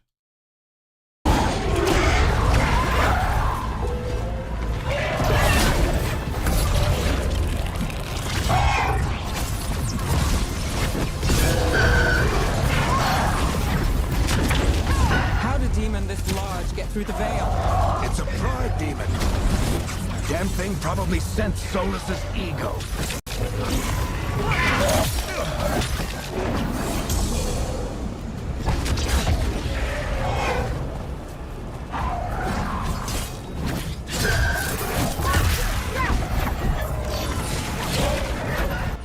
Yeah, I think the only thing that I have an issue with so far, like just initial judgments of watching this trailer, is I'm not a big fan of how saturated everything is.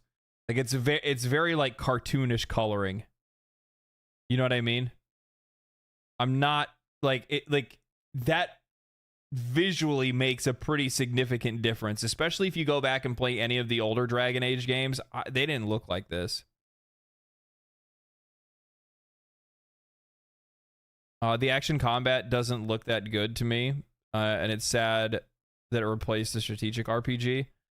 Yeah, like it's a bit of a neon overload. Yeah, that's what I'm saying.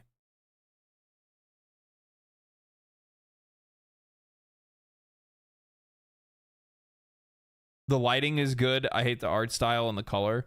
Yeah, I don't really know how I feel about the art style. I do think that the lighting looks good. I think the environments themselves look really, really good. I think they're just kind of overdoing it with the like bright colors. Like the really saturated purple and blues and greens.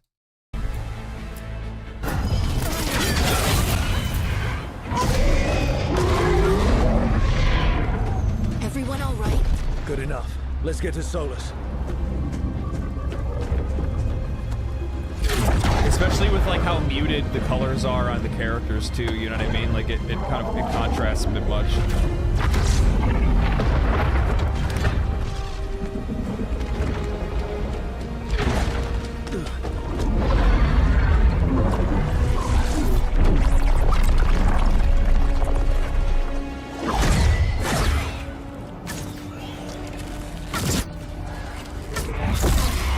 All right, I'll take it from here.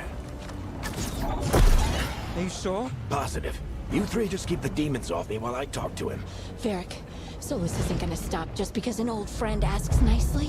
Solus needs someone to sell him another option, to help him justify changing his mind.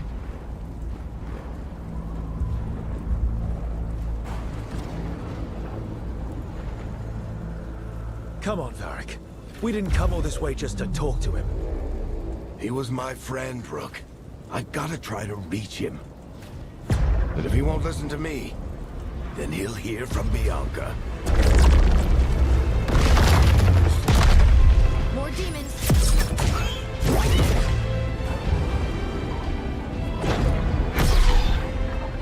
Rook, take care of the team for me. Yeah, it's just like the one thing that I have like an issue with when it comes to the art style is just like how smooth and like plasticky everything looks.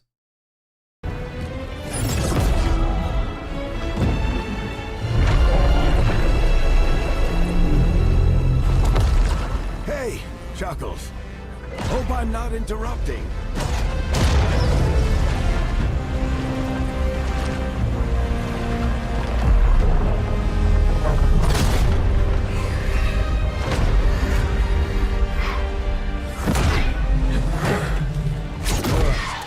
Let's buy him some time.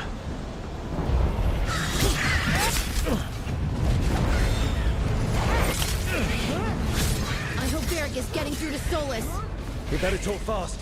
We can't hold these demons off forever.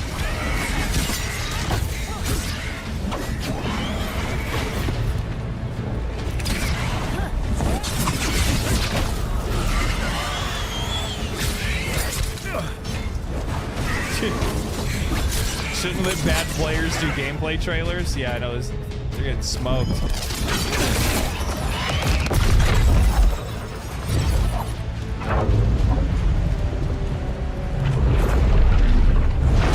The veil is a wound inflicted upon this world. It must be healed. By drowning the world in demons? I have taken precautions to minimize the damage, Varric. Minimize the... People are dying right now. You need to listen.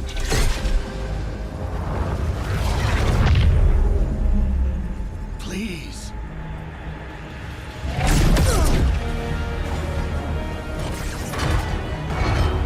People are always dying. It is what they do.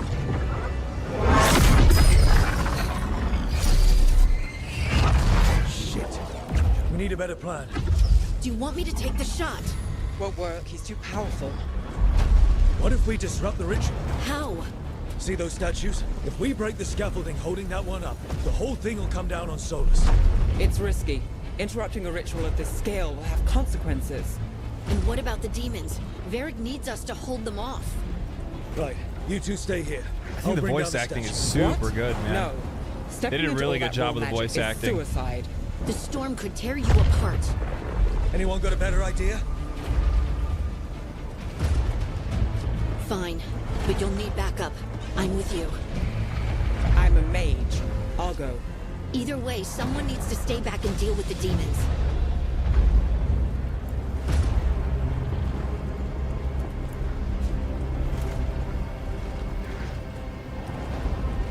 Let's go, Hardy. Nev, keep the demons off us. You got it.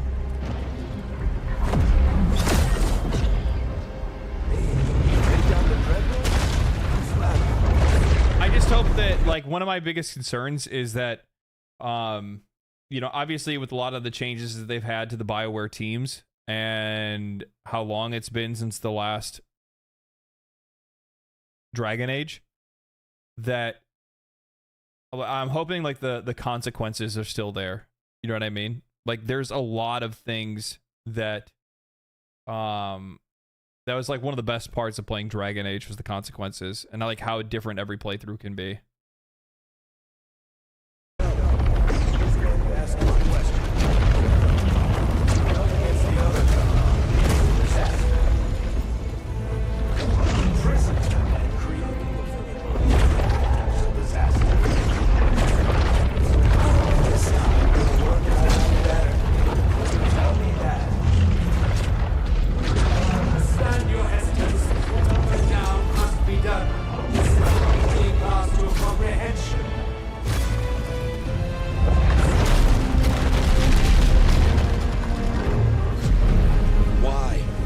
Tear down the veil, knowing all the lives it'll cost. We shared a journey years ago. Do you believe that I would do this if there was some other better option? The pillar's weak, but... It isn't falling! We need to push it! I'm with you! Together! Now! You came a long way and made a valiant effort, Varric, but this story does not end with my downfall. Push!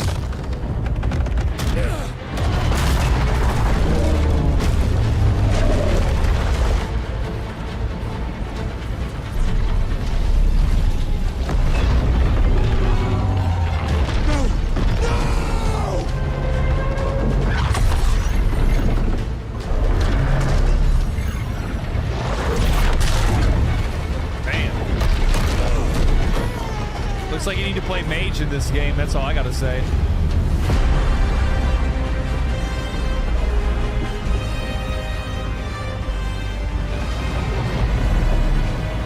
I hate that wood breaking animation. Just make that just make it one whole animation rather than 4 hits. It feels weird. Yeah, it was kind of weird, like watching them like have to deal damage to a health bar on a piece of wood. Honestly, that's one of those situations I think it would have been better if you just walk up and just hit one button and you just interact with it and you break it or something like that. You know what I mean?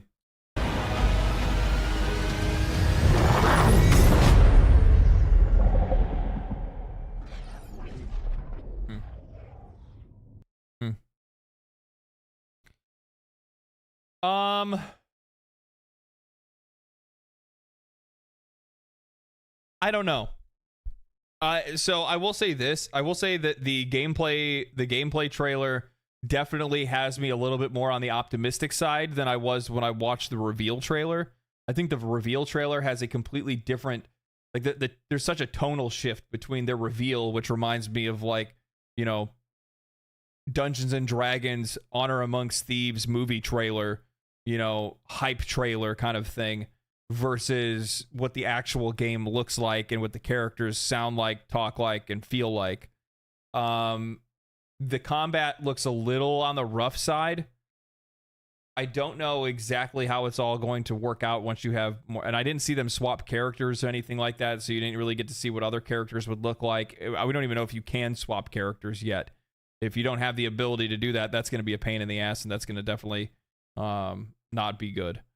I think, hey, Honor Amongst Thieves was good. I loved Honor Amongst Thieves. That's not the point, though. The point is that, like, they were trying to give this, like, movie aesthetic with the trailer that was kind of weird. and I think it turned off a lot of people, and it gave them the wrong impression. Especially it gave like longtime Dragon Age fans the wrong impression. But I don't know. This is one of those things where you see a game like this, and we're probably better off doing what we always should do, which is just be cautiously optimistic, hope for the best, wait for reviews, maybe watch somebody else play it a little bit, and then make a purchase based on that.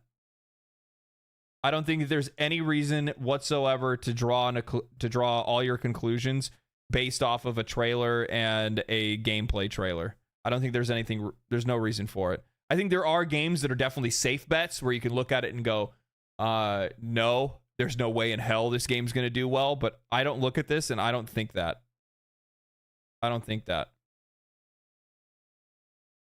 Dragon Age is going full MCU. With the trailer, it made it look like that. But with the gameplay, that same tone doesn't really hold up to me. I would have agreed with you, Boris, if it was just a reveal trailer and I didn't see anything else. But now I don't really necessarily think that. I thought that when I saw the reveal trailer. I don't really think that so much now. So I think for this game, it's just kind of wait and see, as you should with any game, to be honest with you.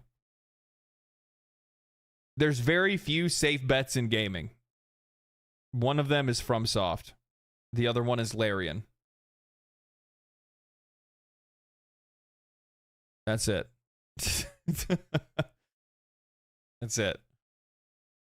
But yeah, this wasn't too bad. I think that, I don't know, the combat just really didn't look all that exciting, and we didn't see them use, like, tap abilities, like, you know, like quick attack, like using the ability without having to go into the menu to use it, and not seeing any of the other, like, classes and characters be played is just also kind of weird and doesn't really give you a really good idea of what the game's really going to be like.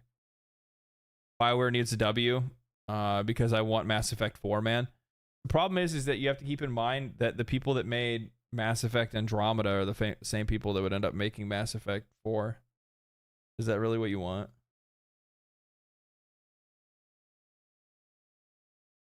Reminds you of Forspoken? How?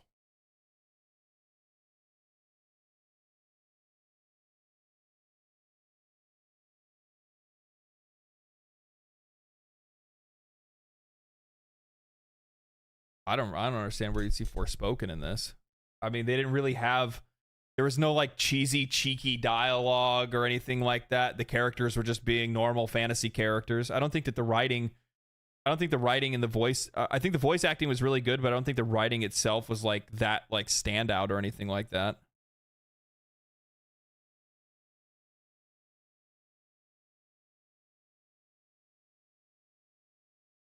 Forspoken was very green and purple. I thought Forspoken was pretty muted. Like, Forspoken was more shiny and like desert colors and stuff like that.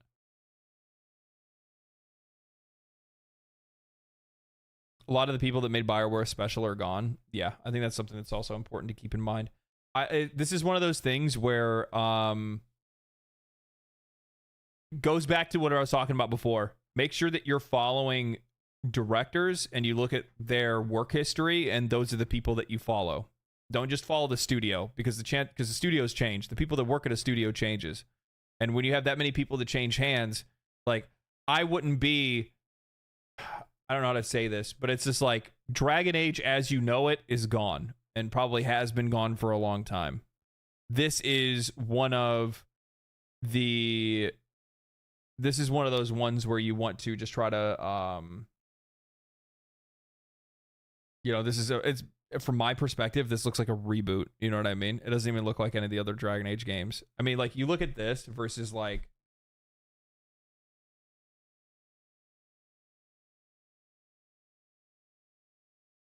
you look at this versus this.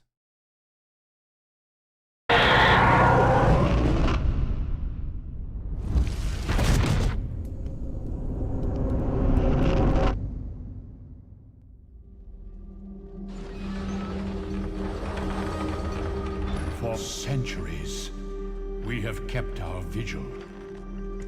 We have watched and waited for the Darkspawn to return. Doesn't even look anything like... There are those who have doubted. Oh, you can't even see. My bad. I forgot about you guys. I was more thinking about myself. Who have forgotten, but it has always been our duty to remember. In peace, vigilance. It's not even fucking close to the same. It's not even close. Victory.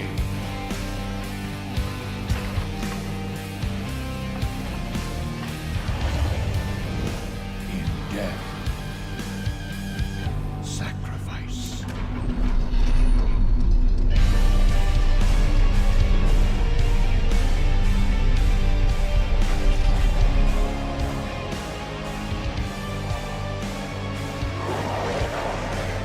Bro, Origins was so good. Origins was so good. This is what it means to be a Grey Warden.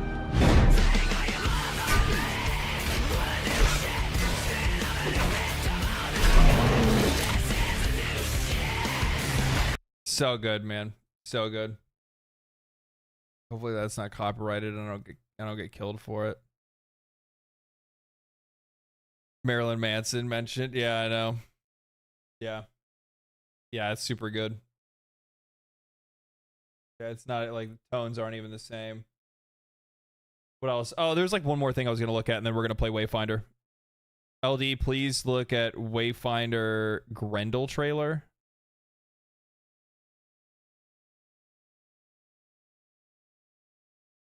Wayfinder Grendel.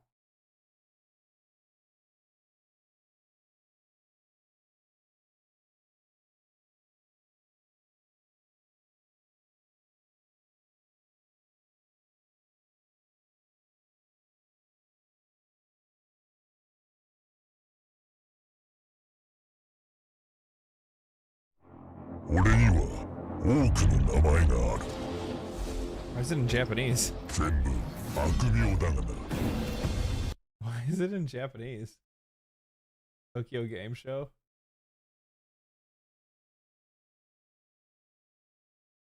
This one. Oh my wa.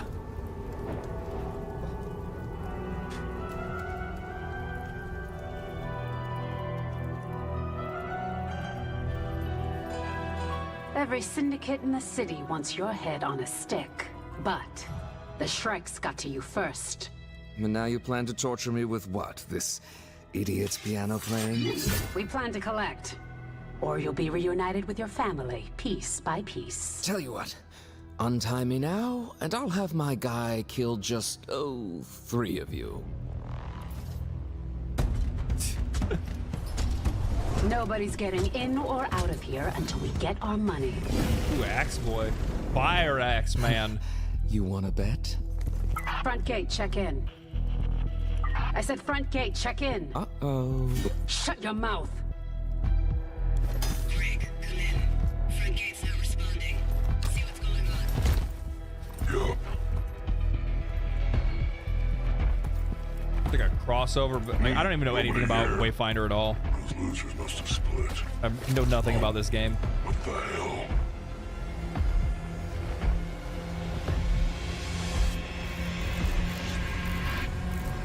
Damn, fool's got smoke.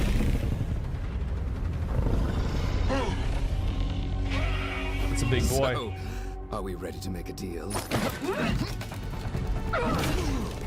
No deal. Your funeral. Pick. Handle it.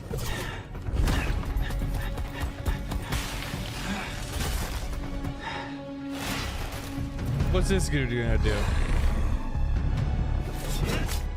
What are you gonna do? Look at this guy. He's a fucking unit. Smoked.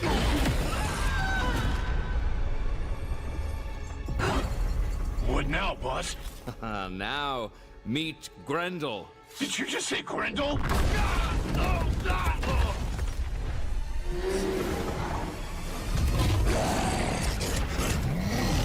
Dialogue's kind of cheesy, but the fucking animation is sick.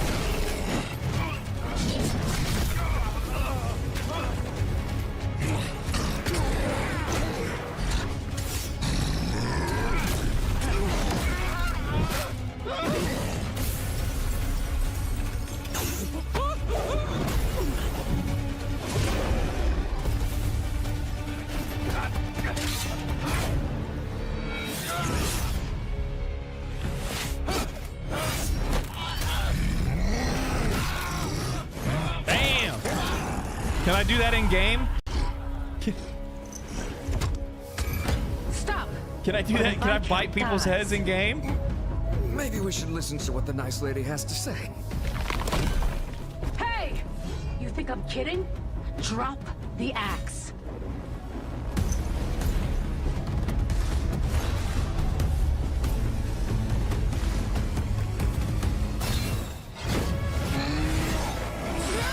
Damn!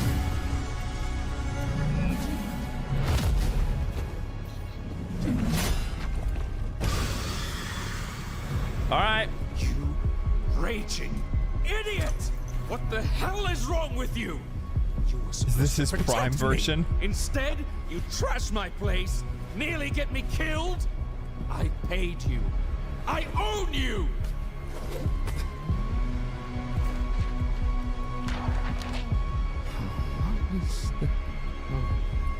They'll pay more.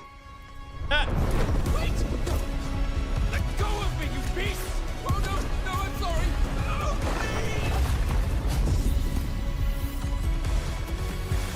Cool. Cool. Yeah, I like that. I always like animated trailers. I think that's really cool. The other thing, oh yeah, like I think that was pretty sick. Yeah. 0 out of 10 didn't transform into a ball and eat everybody. Good point. Good point. Good point.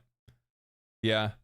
So I've seen this as well. So apparently the New World community, what there is left of it, is relatively pissed because I guess the developers over at AGS are pivoting the game away from an MMO, now titling it an ARPG instead. And I watched their reveal thing that they did where they were talking about their newest expansion, and they were talking about it on, I think it was like IGN Live or something like that. And everything that they announced is all stuff that already exists in the game. So they're basically just kind of marketing the game to the console audience as like a new game. Like, oh yeah, this is totally new. You've never heard of this game before. It's actually never existed up until the point that we're now releasing it on console. And yeah, so hopefully you guys are going to get in on this new action RPG. It's just like Diablo, but even more multiplayer. Like, it's interesting. It's an interesting thing. If you ever looked at the game that defines what it means and have a mixed response, you can't do better than point to New World. Amazon's MMORPG has a rough ride, delayed, hit by falling player numbers, revived by an expansion, and now back into the danger zone of players' headcounts once again. That said, the future may be more positive, as we soon will be waving goodbye to New World and saying hello to New World Eternum. In a move rarely seen in gaming, New World is set to disappear from storefronts and technically cease to exist. The MMORPG is going to close its doors, but it won't be disappearing fully. Instead, like a phoenix rising from the ashes, it will return in the form of New World Eternum, a co-op ARPG that will act as a replacement, expansion, and spiritual sequel. For fans of the original game, all content previously released will still exist in New World Eternum, including the Rise of Angry Earth expansion and all DLC. Despite this, it won't be entirely the same experience, as most of the game will be remixed in this new version. New World story, classes, and builds are all going to be updated, meaning if you're very familiar with the MMORPG, there will be some surprises for you. Those who have played New World will still feel at home, despite this considerable, oh my god, learn to talk today. Despite this being a considerable rebuild of the title, Eternum continues to be the island setting where players are washed up on the shores after a shipwreck before setting off to become legends, facing down cursed foes with a mix of melee combat, ranged weapons, including guns and sorcery. Players make their mark on this mysterious island.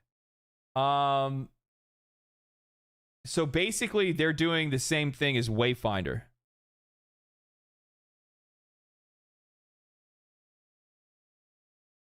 Can I at least get a refund on it? I don't think you can. I mean, there's nothing they haven't done anything to really support it.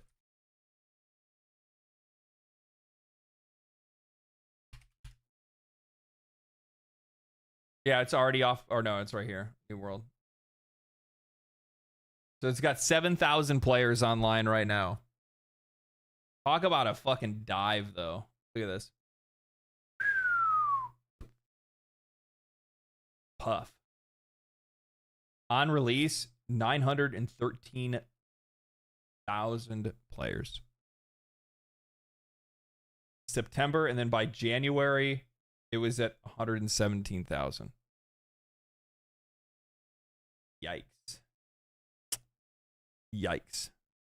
I don't know how reimagining the game, if reimagining the game will do anything. I think that the reason why they are switching from MMO to ARPG, co-op ARPG, is because it won't need nearly as much daily maintenance and will cost a lot less for them to continue to run. So that's really all it comes down to. They're transitioning away from an MMO to be able to cut their losses and still give players something to play and hopefully see a revitalization of the game on console. And if that doesn't work out, they'll just abandon it altogether. And then, you know, that'll be it. I personally do not see Amazon Game Studios putting out a good product. I mean, they already do a really shit job at localizing to begin with, right? Like, look at how Lost Ark was handled. A lot of that still comes down to the developers over in Korea, but it was AGS's responsibility to try to make sure that the game was healthy in the States. And the only way that they could have done that is by stepping in between the developer and trying to fix the monetization so it would make more sense on a global scale, but they could never make the game appealing for a global audience. We're supposed to get Blue Protocol, but I have no idea if that game's ever going to come out at this point. Like, it's still out in Japan. I don't know how well it's doing in Japan, but I don't think it's coming, personally. I just don't see it happening. And I think they're also now working on a new MMO. They're trying an MMO again this time, and this time they're going to do a Lord of the Rings MMO, right? But, I mean, we'll see how that goes. Isn't there already a Lord of the Rings MMO?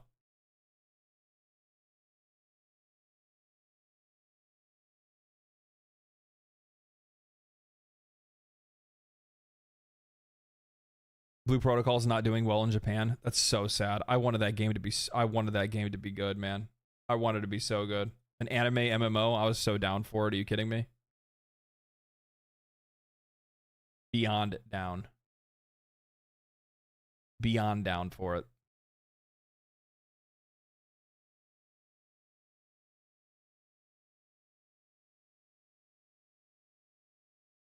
Amazon Game Studios apparently treats their employees like humans, so at least they have that going for them. Yeah, that's good. Yeah, I've heard that their studio actually, the AGS actually treats their people really well.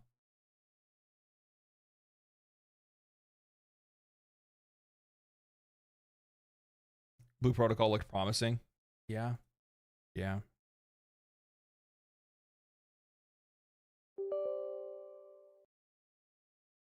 All right. Let's give this game a shot. Let's see what it got. Let's see what it got.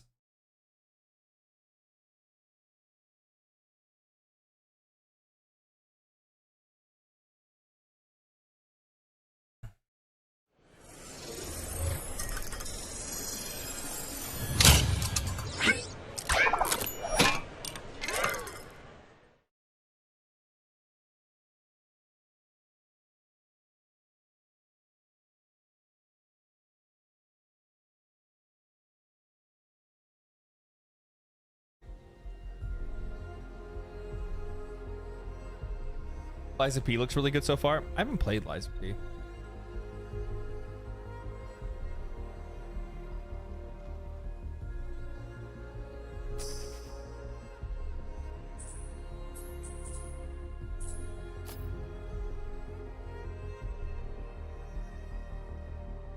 Difficulty talent.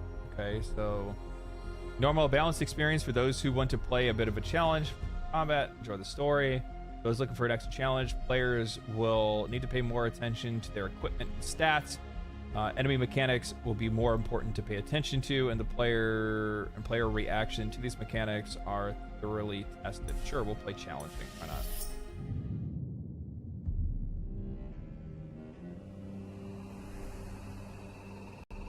We lived in an age of wonders. We wove magic into steel and shaped the elements with our words. And yet, even in this golden age, there were stories of cities falling to darkness, of a force reaching from the shadows. We didn't believe them until it came for us. The beacons had always been a part of our world. We never knew who created them, or that someday they would return.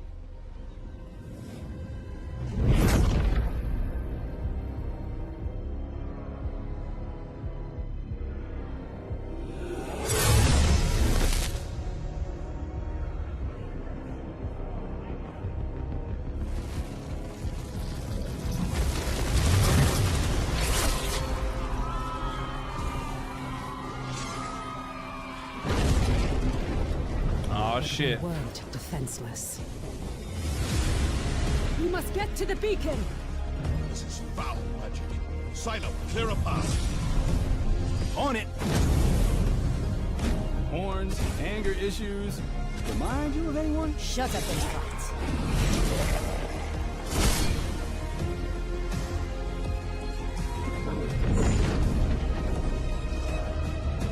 We're too many. Make for the gate.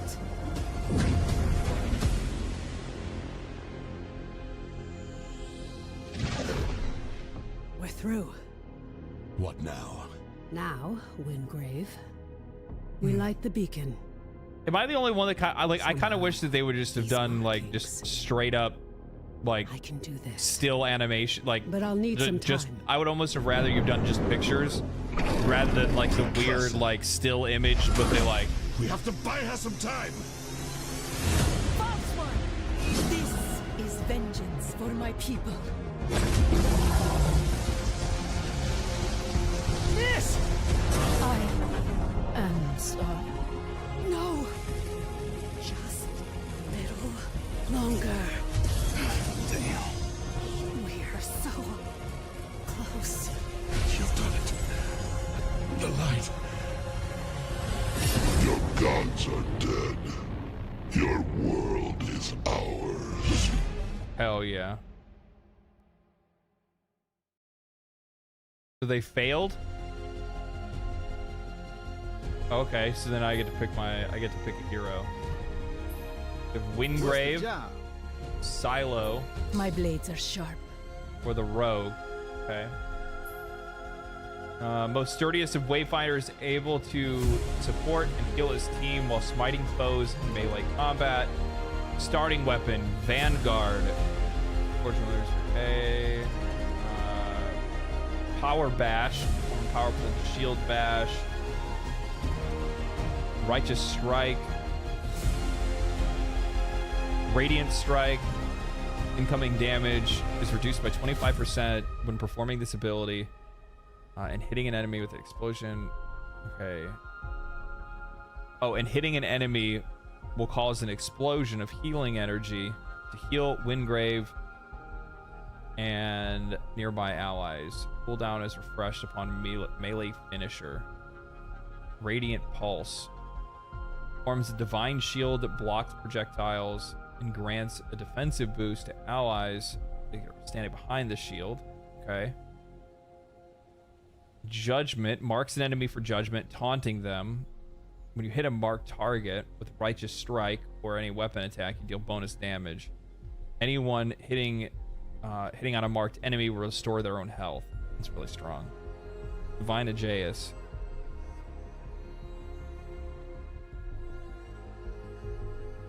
Divine Aegis. Creates a powerful barrier that protects Wingrave and allies.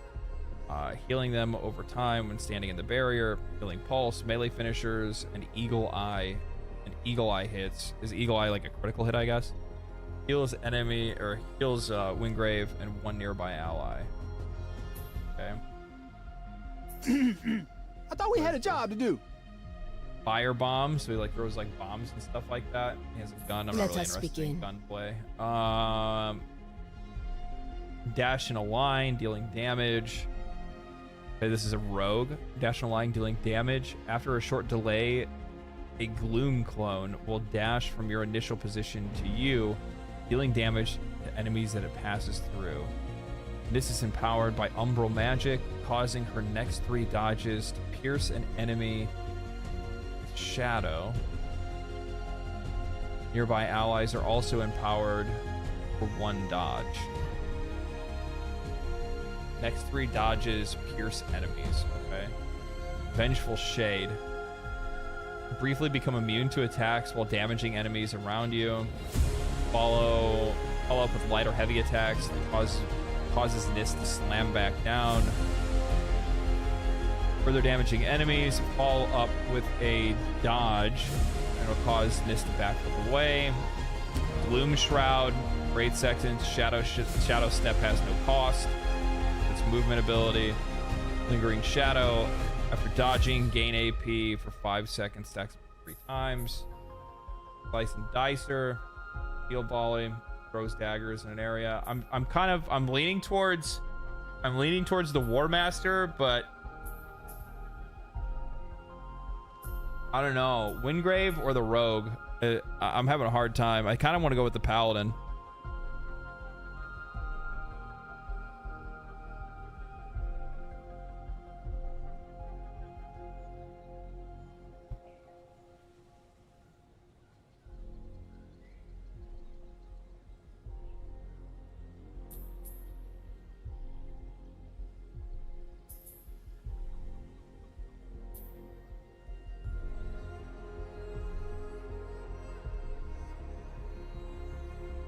A lot of people are saying Paladin.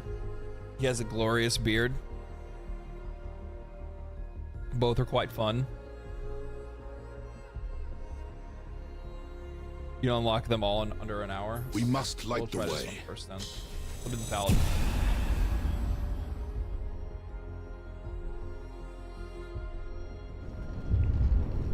Midriff is temporary. Glorious beard is eternal.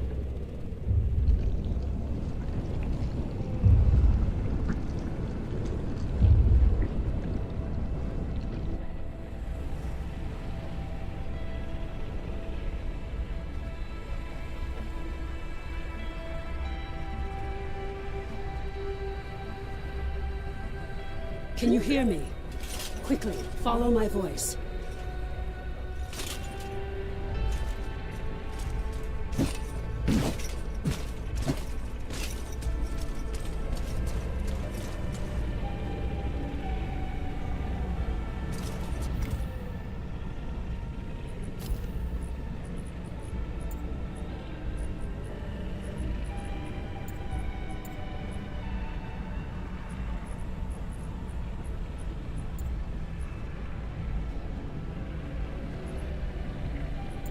Am I tripping here?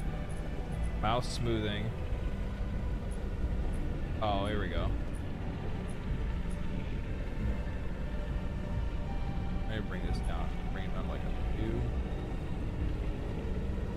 a 2. I wish there were more games. ADS sensitivity. I'll leave that, I guess. I don't know what that feels like yet. There we go. That's better. Skylight needs you. Take the shard. I remember. I am Harless Wingrave. I was a warrior, an Imperial Archon, charged to carry the light of the Architects into the darkest places, and to vanquish the forces of evil. Voice actor seems familiar. How much time has passed? It's all vague. I remember countless enemies, cultists, monsters. Now, it seems that the Empire has been swallowed up by this darkness, that the Architects themselves may have fallen. But but their light lives on in me. And I will fight to protect those who survived. Very Paladin-like. Did you ever try the first version of Wayfinder? No, I have no. I'm playing it 100% blind. I know nothing of this game. We need to get you back to Skylight. Okay. There's no time to explain. You're trapped within the gloom. But with that shard, you can cut through the shadows. You must move quickly. I will guide you as best I can. Okay. It's my guard.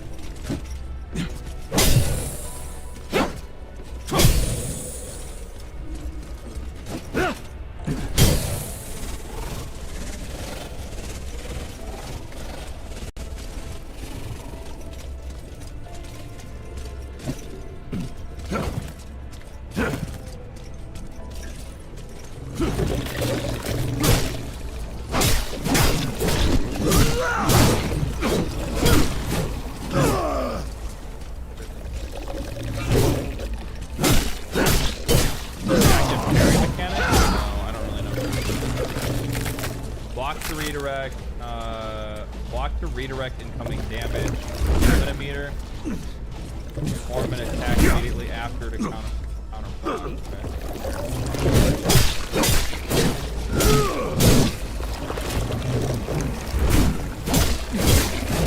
Greater dangers wait in the shadows ahead. Be quick, but be careful.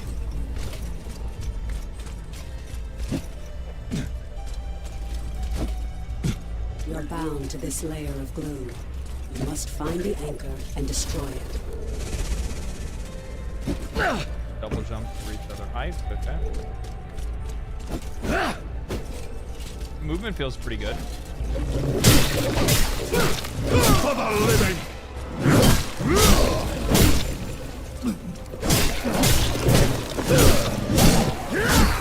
I didn't see what that said.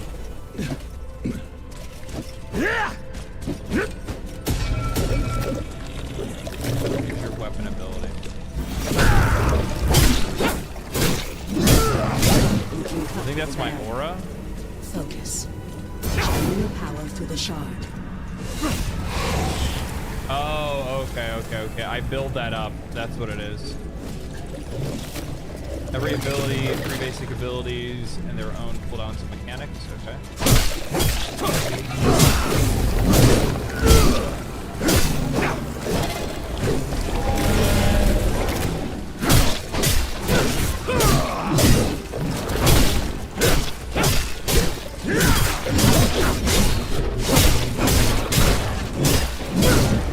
You're close to the anchor, the heart of the shadow. I kind of wish that before it senses your presence. wish that I could, like, if I double tap sprint, I would dodge, but dodge is on like control, which is fine. It's not that big of a deal. Yes, the anchor of this gloom shadow. You must destroy it.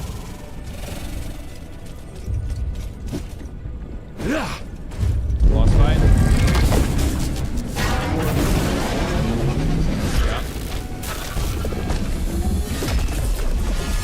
It's got this like weird like shadow fantasy digital look to it.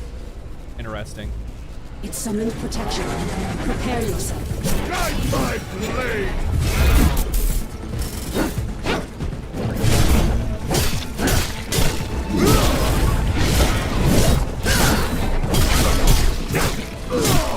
Get behind me!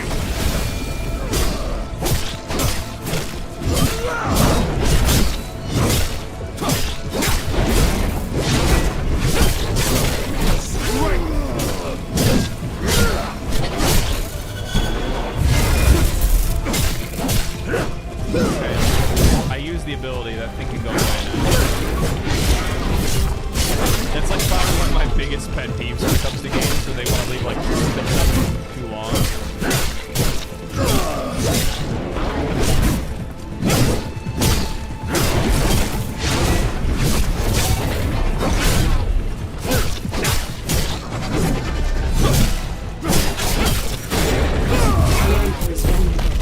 Focus your power for the shard. Destroy it. Okay. The path is clear, but The shadow is collapsing. Quickly. Is it responsive? Yeah, it feels responsive. It feels good. The game is louder than your mic.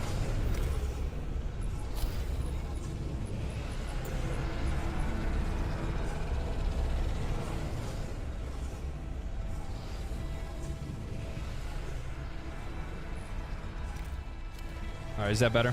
Hopefully. Does that sound better to you guys? Let me know, let me know, let me know, let me know. Game is quite loud, yes. Which is crazy because the master volume was turned on to 50% already. Do you imagine what this game sounds like if you, can you imagine what this game sounds like if you, it was at 100%? Hello, kitty cat. What are you doing? What are you doing? Hmm? Can I help you?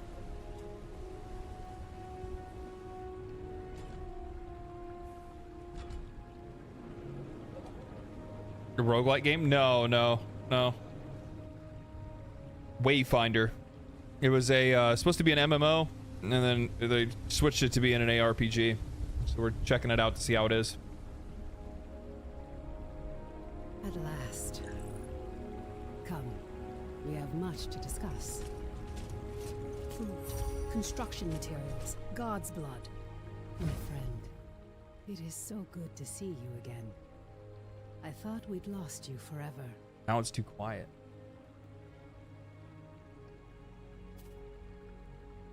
Don't Your worry. omen? Your memories will return in time. That battle took place a year ago, and you were lost in the gloom. We've been trying to bring you back ever since. So like New World, a co-op RPG? Yeah, exactly. It's literally that. The Elden attack was a distraction. The beacon was always the target. We pushed past them and found the creature who was leading the attack. And you did what needed to be done. You fought to the bitter end. And your sacrifice bought me the time we needed.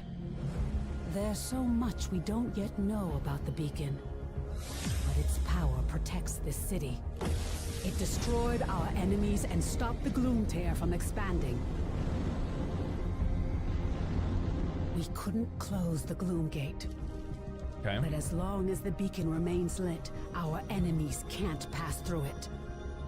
And in the year that followed, we've studied it, learned more about this gloom, learned how to bring you back.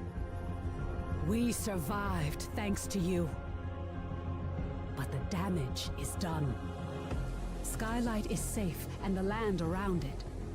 But beyond the highlands, reality is collapsing into the gloom. There may be other beacons, other places that repel the invaders. The only way to find out is to cut a path through the gloom. And for that, we need Wayfinders. We need you. Okay, I got you. Your sacrifice, and that of the others, bought me the time I needed to light the beacon. And the beacon's light holds the gloom at bay. We still don't know. I can't do anything about the sound right now. Attacked us and extinguished the beacon, and it was then that the gloom began to spread. The beacon protects us, but beyond its light, the gloom has swallowed the world, leaving only shadows and chaos. You survived in the gloom. You can do it again. With the tools you've been given, you can cut through its shadows. We still know so little about the gloom, and so much of the world has been lost to it. You've been through an ordeal. I shouldn't burden you with this now. It's best you see what's left of Skylight. You were a seeker once. You've just forgotten. Before the Gloomfall, we investigated ancient mysteries. Now it's the Seekers who are working to keep Skylight and its people alive. Go to the Great Hall, up above the plaza. Wolf will want to meet you. We'll talk again after you've met with him and... That's a lot of You're dialogue. running low All right. with so many vital supplies. We need the Rangers to redouble their salvaging operations. So my biggest concern for this game is like how it's going to feel when you transition a game that was meant to be an MMO into a game that is not one. So it's gonna feel like an MMO, but it's not going to be one. You know what I mean? Like I don't know how what that's gonna be like. We'll find out. I think the environment and the artwork and stuff like that looks pretty cool. I kind of like the 2D animation, or like the 2D, yeah, like the 2D animations on top of the 3D. I'm also like a big fan of like cell shaded games and stuff like that to begin with, because I feel like games like this artistically and like visually hold up better to the test of time. I've always been a fan of this kind of stuff. Have you met with the Huntmaster yet? Wasn't so long ago I would have gutted the fiend on sight. This hub already feels like it was made for an MMO. Yeah. Makes for strange bedfellows. Welcome, Wayfinder. You honor us with your presence. I fought the Elden during the attack, just as you did. But it was your sacrifice that saved Skylight. Still a blur. Who are you? How was I reborn? Is like my question. Like so, like just like plot armor magic. There are all too many threats. Shrikes, breaches, but you'll see for yourself soon enough. We will have much to discuss in the days ahead, and we'll have quarters for you soon enough. Much of Skylight was devastated in the attack. The builders are working as quickly as they can. You have more important work ahead of you. But for now, find Lord Halar outside of the Great Hall. He'll get you ready for the tasks that lie ahead. Okay.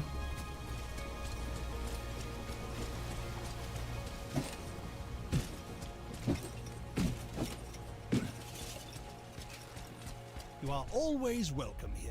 The new Wayfinder. Delightful. 1 second, I'm gonna get some more coffee. I am Lord Halar. As you know, my lands and the Dominion itself have been swallowed by the gloom. But even now, especially now, names matter.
I lead the Arcanists among the Seekers.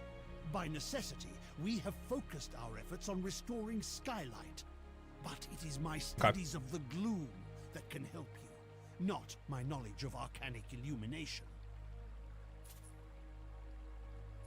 But I can only tell you of the gloom. Omen can show you. Return to her, near the Gloom Gate, Wayfinder. Okay. I'll fix the dialogue if I can.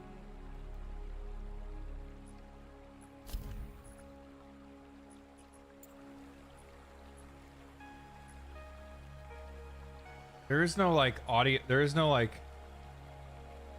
dampener. Put up to 30. Probably overcompensated a little bit when I was like lowering it. The audio mixing's off.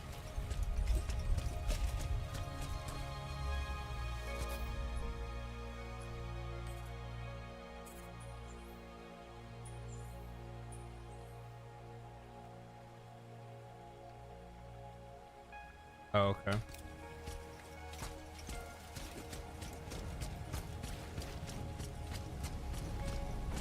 What's this? I could feel the beacon's light. Like fast travel? Oh, so you can... Okay.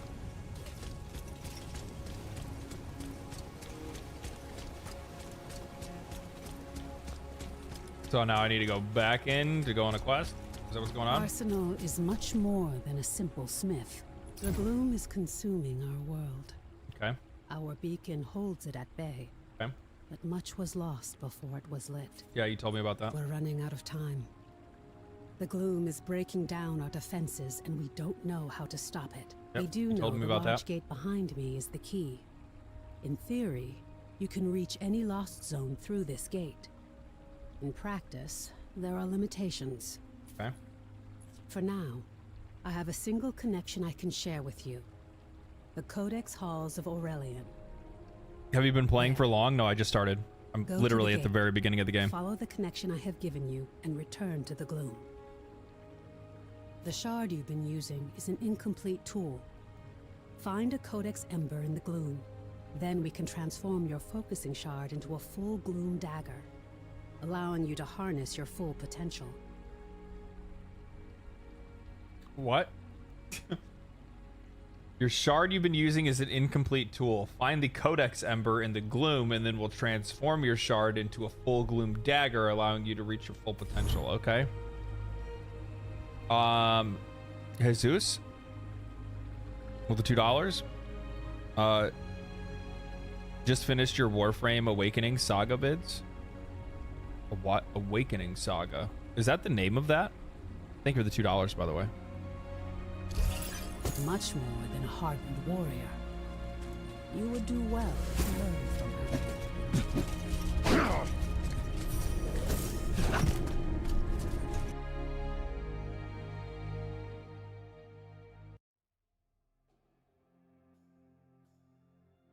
This is a lost zone. It's not a perfect replica of the world that was. It's a dream inspired by what was lost. When you return here again, everything, the layout, the creatures within it, may change. Okay, so these are like repeatable dungeons that change their layouts. This lost zone is tied to Aurelian, a fortress monastery of the Avar Order of the Silver Codex. The Codex monks were conducting arcane research, and we need to know more about them. Aurelian was raised by raiders from the maze years before the Gloomfall. Yes. It was a miracle that we could pull you back to Skylight. But like your memories, some of your skills were lost. This connection I provided is temporary and unpredictable. All right, I'm gonna give my first piece of criticism. I'm exhausted by the dialogue.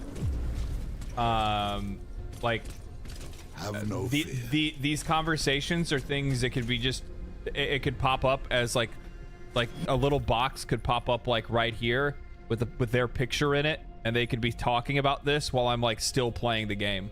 Like these like pauses with these like pseudo narrative cutscenes of like two characters blankingly standing next to each other and lines of dialogue just doesn't do it for me. It's fucking driving me crazy. It's driving me crazy. I don't know if that's something that lingers from the MMO or what, but that is something that's like MMO design that I've always hated in MMOs.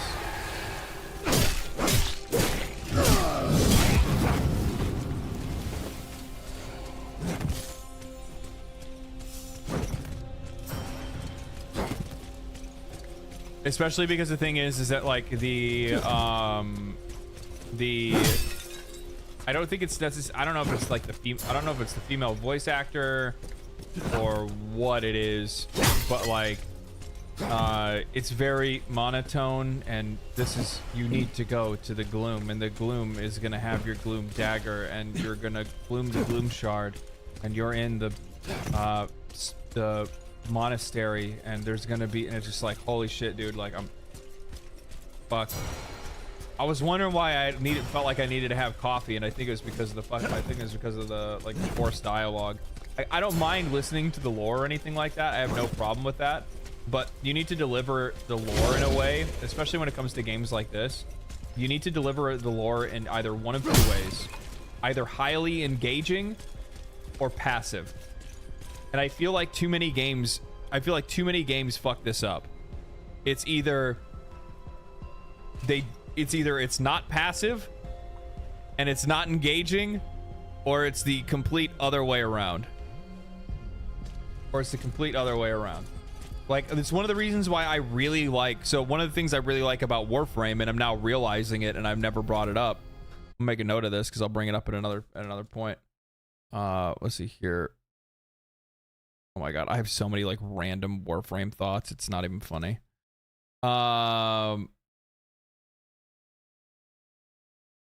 Passive dialogue helps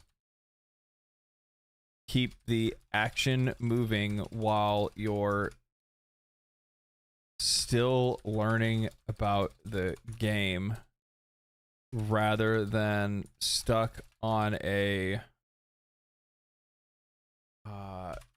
dialogue screen.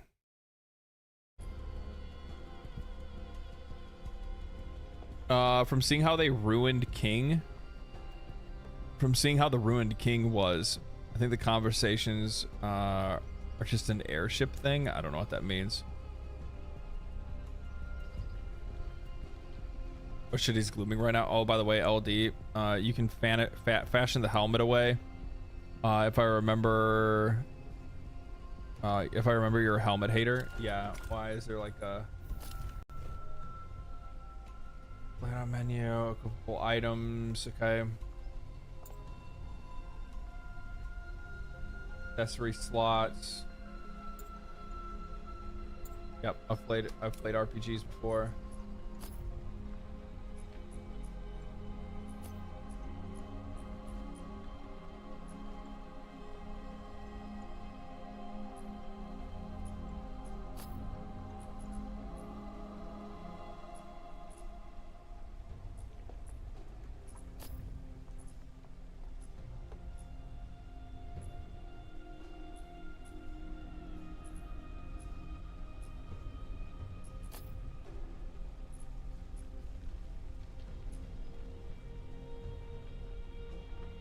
Is it like a menu thing?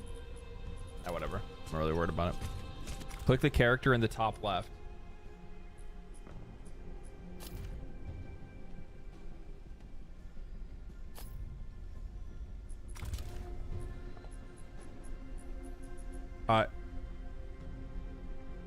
Style first. Style. Character. Head. Oh, okay. I got you.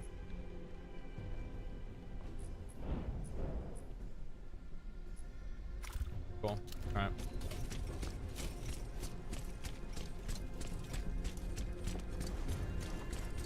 Did I get everything in here? Yeah. Good. Back to the dock with you.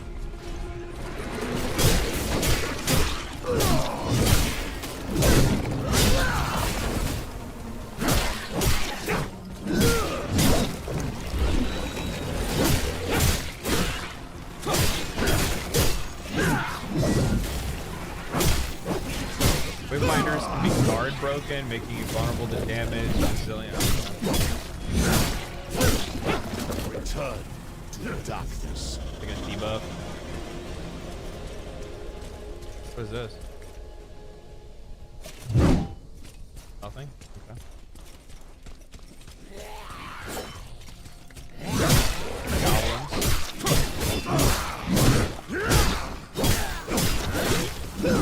Dead goblins. Give me the loot. Spare cog. Crit power. What is that? Is that an accessory? There is. But these are only style, so the only equipment that you actually get is your weapon.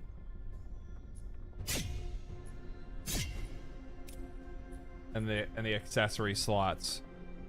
You don't actually get like other equipment. Okay. Everything else is just a style that you get.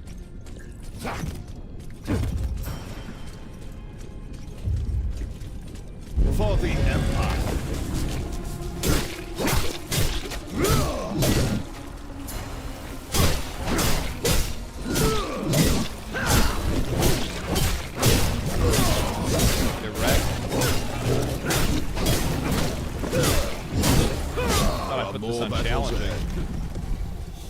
Thought I put this on challenging.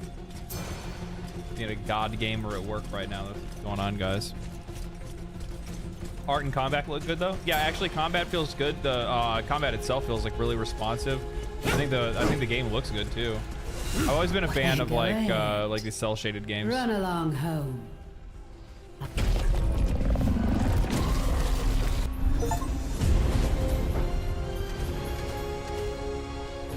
Okay, and I got like some loot here. Daggers. Echo of a legendary weapon lost to time. Use this to reshape the appearance of your weapon. Okay.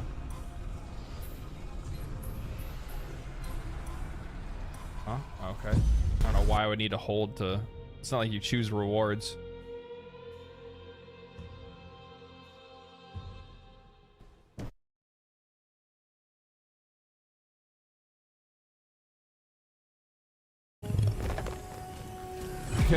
I don't know why. Like, why would you just make it where I just tap it?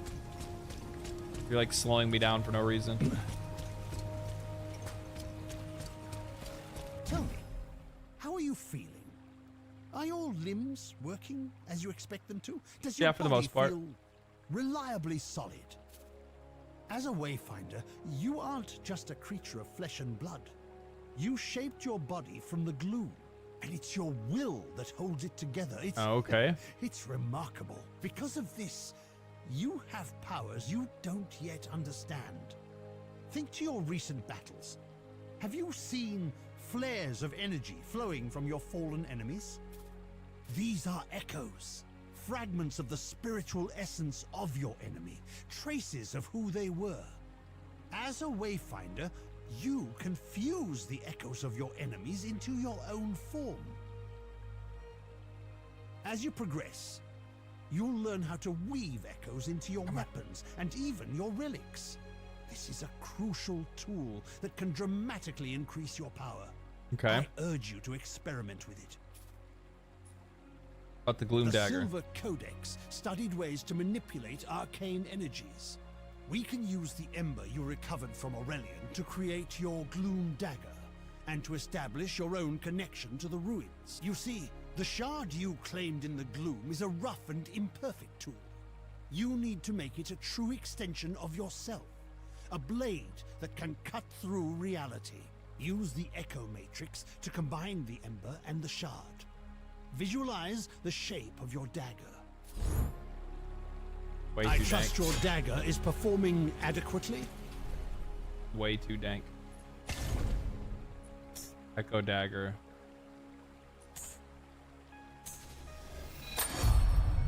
Okay.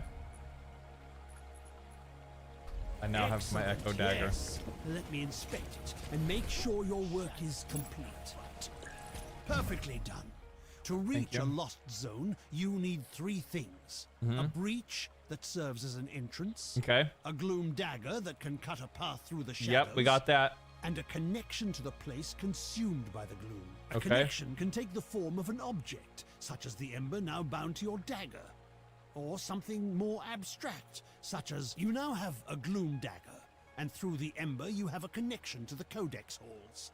So, what is it you are missing, Wayfinder? Have you... Yes! Just Everything? So. You need to find the point at which There'll be a this test area later. I shut the You must fuck up. search There the better not highlands be a for test. sheet of gloom energy. I'd fail. A hole in the world. Man. My biggest criticism so far is just like, you know, like what I try to do is I try to like contextualize like what I'm thinking or what I'm feeling when I'm playing a game. And I'm not somebody that normally likes to like skip dialogue, but man, this game is making it really hard for me not just to like click, click, click, click, click.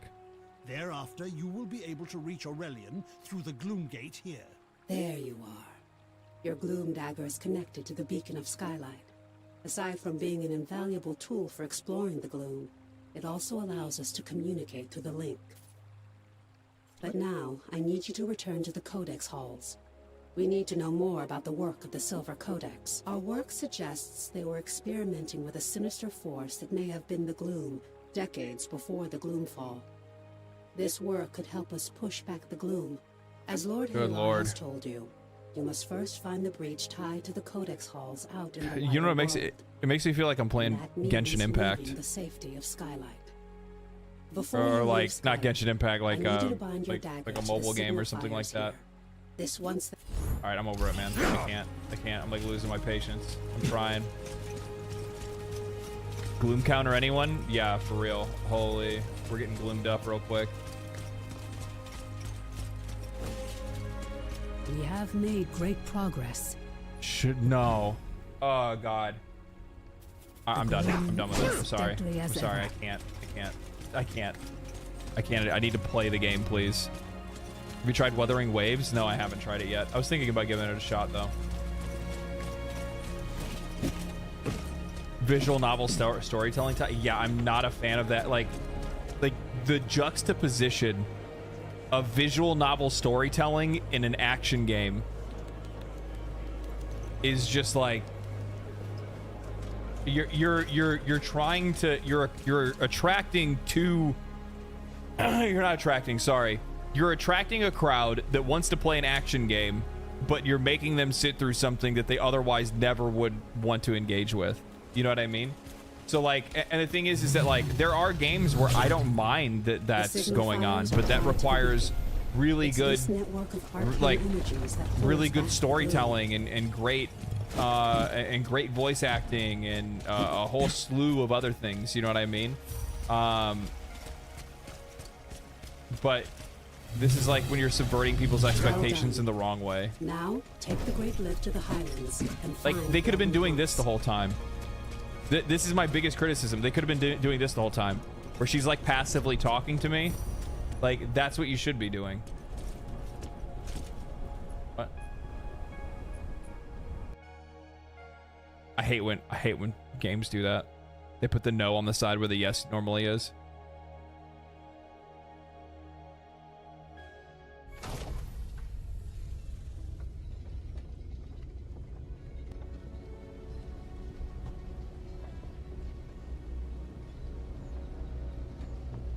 Just imagine when those optional questions aren't optional. Yikes. Warden Haas is stationed in Lower Skylight and knows the Highlands well. She'll know the location of the breach you're looking for. Game looks cool though. Like, the world looks cool. Glad you're here. Skylight. There is work to be done. Help. Well met, Wayfinder. Welcome back to the world. Be sure to bind your dagger to the signal. Again? Yeah, I would. Okay. On your way then. Skylight. As a way, many will ask for your help. Right now. I need action, please. Well met. Resource management. Just read it? No. And now they're doing the muted where you need to read it. Oh man, this is the part of the city overrun with bandit strikes, or they're called. When I was in the Imperial Army working for the common thieves and bandits, would have been unacceptable. However, in these days following the fall, we accept whatever aid we can find. The Shriek Syndicate burned any ally ship in the Skylight when they betrayed us and seized the mines. But until recently, they are at least retained from murdering travelers in the streets, or restrained. Sorry. Now they want to cut us off from the Lower Skylight. We need those supplies. You are more than likely to be surrounded down there, but I need you to thin out the scum. Okay. Okay.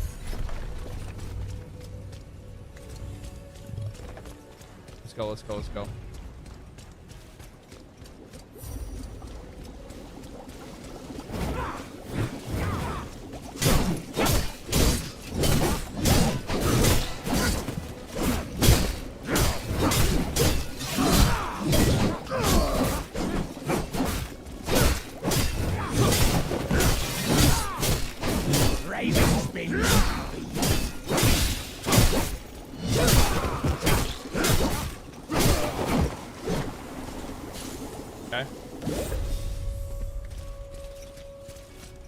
I got an ability point, an echo capacity.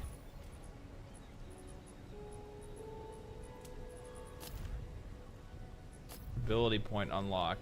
Ability menu. Okay. Active abilities, passive abilities, ability upgrades. Okay. Unlocking abilities. Okay. Choose the ability to unlock. What is this one? Judgment. Marks an enemy for judgment, taunting them. When you hit the marked target with a righteous strike or weapon attack, deal bonus damage. Easy. We'll take the bonus damage. Okay. It's kind of weird that I unlock my 3 before I unlock my 2, but okay.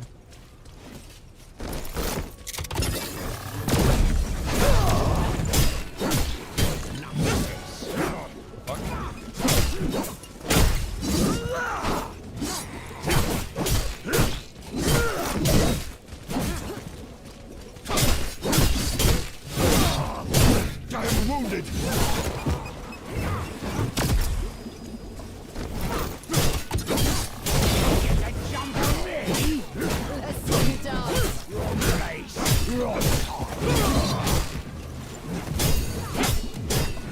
My light grows dim.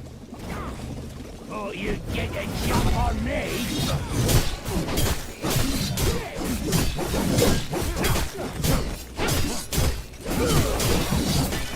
The island for ours! Get a promotion.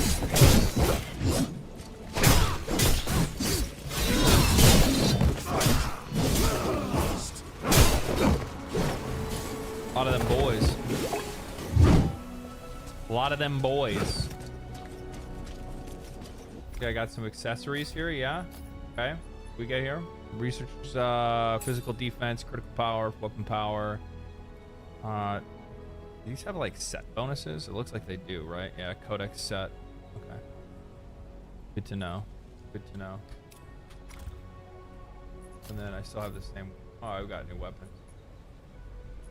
This one is slightly stronger. Same thing, just slightly stronger, it looks like. Weapon ability. Does that change your character when you change weapons? No.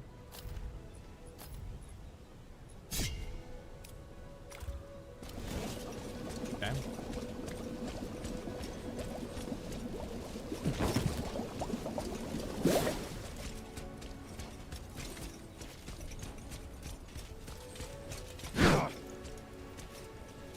He's up top.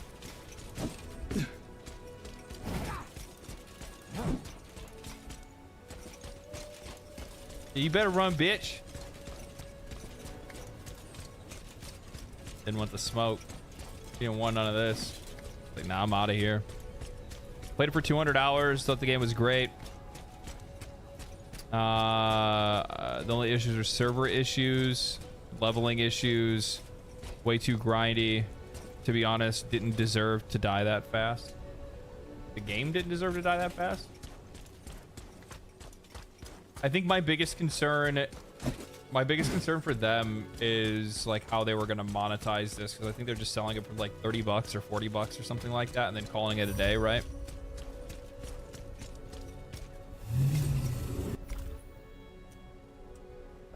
Mythics the 999 says Fate Samurai Remnant does the whole visual novel thing. It was different for me is the story was actually good and engaging, in my opinion, but that's all being but all that being said, you won't like it.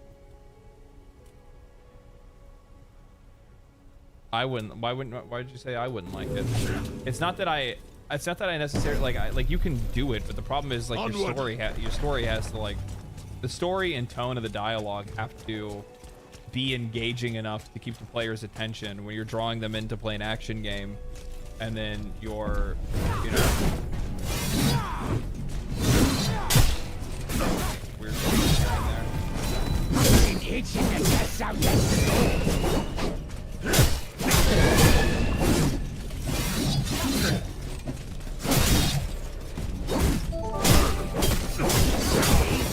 This!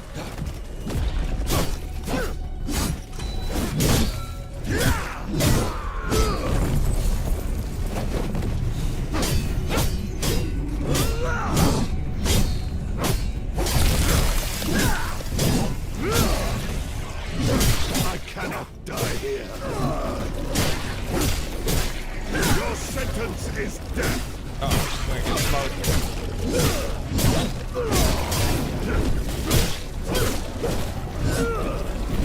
am wounded.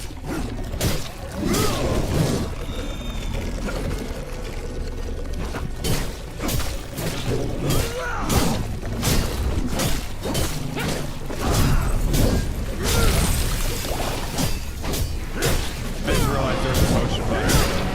I was trying to self-sustain the whole time.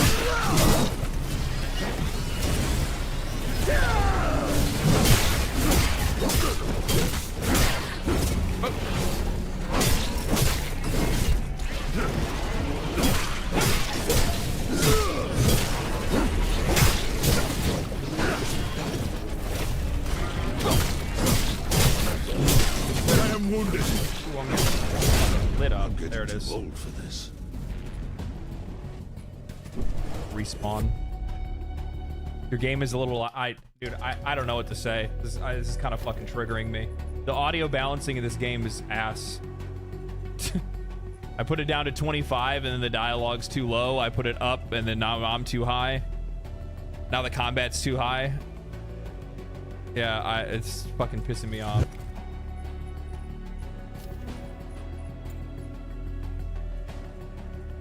Like, I'll put it down to 20. Like, it's like when I first turned the game on, it was at 50%, and 50% was overpowering me. But my mic is turned up what it normally is any game that I normally play. Lower the sound effects. It's especially the sound effects volume.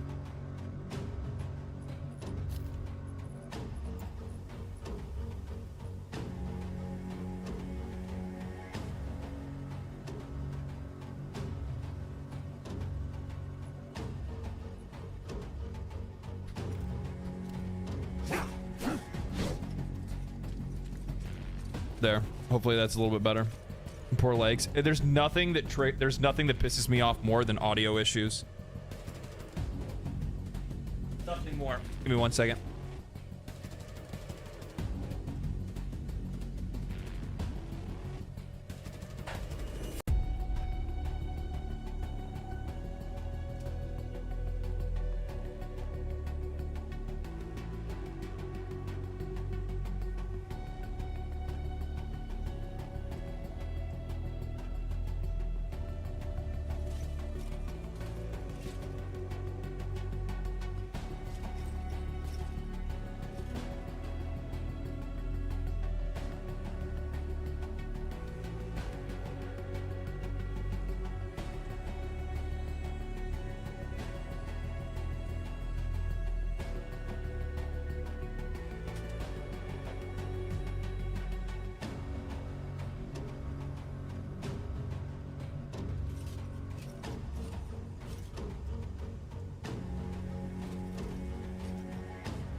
All right, I'm back.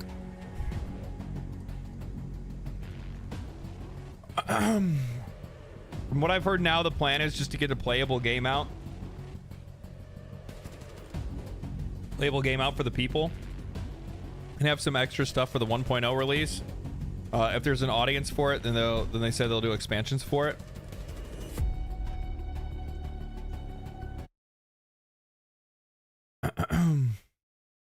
What's up, Rokon? Mythic's $4.99. I probably misunderstood.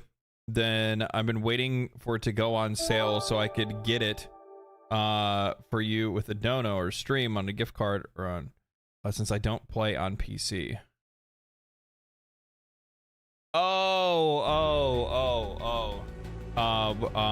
The Fate game is what you're talking about, yeah. I just can't promise I can stream it. How do you like the game so far? Initial impressions, I think that the gameplay itself is good. I like the look of the game. I like the characters designs and stuff like that. My only issue is that like it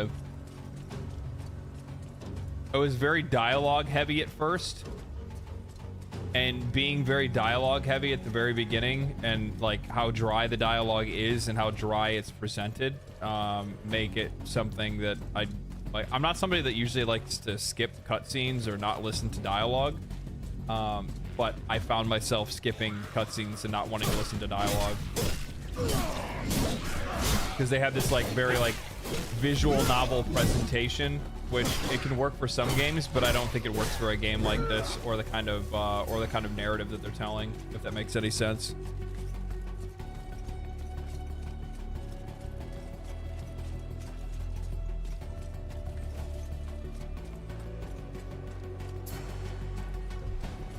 I don't even know what this shit is.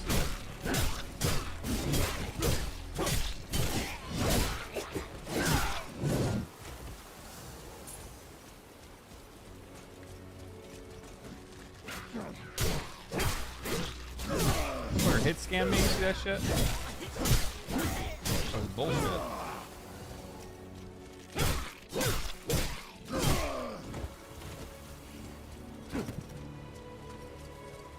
Are those lag spikes in game or on? They're in game. Yeah, you're talking about that stuttering. Yeah, I'm getting that in game. Before you enter, bind your blade to the signal fire nearby. This way, you can easily return. Should you need to. Looks like a shader compilation Previous stuttering, maybe. expedition discovered unnatural deadly spiders in the shadows of Aurelian. Lord Halar believes these aren't spontaneous creations of the gloom. They're tied to the silver. We're gloom maxing. We are gloom maxing. Did the Codex somehow harness the gloom decades before the fall and use it to cause mutations? We need answers. Search for spiders and see what you can find. The stutters happen the first time we get like new VFX. Their caching isn't perfect yet. Yeah. So I think that like you aren't the only like one of the things that this game suffers from specifically is like its narrative. There's work to be done. Where like I can tell that there's like an interesting story, but the way that it's presented kind of fails the delivery. And then also at the exact same time, like one of the biggest problems is when you play an MMO, when you're doing just the like get through it quests, you don't really care as much, you know what I mean? Like we're kind of used to like mid storytelling in MMOs because we realize that there's a lot of story to tell, right? It's more about the big moments and that's what matters the most. But like you really can't see that here, if that makes sense. Super sensitive to stutters and performance issues. I am too, yeah. Rory's saying that it's a one-time thing though, so we'll see. This is like the traveling system.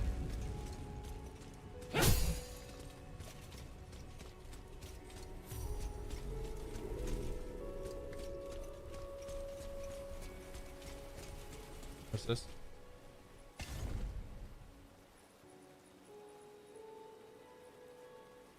I don't even know what this thing's even for, to be honest.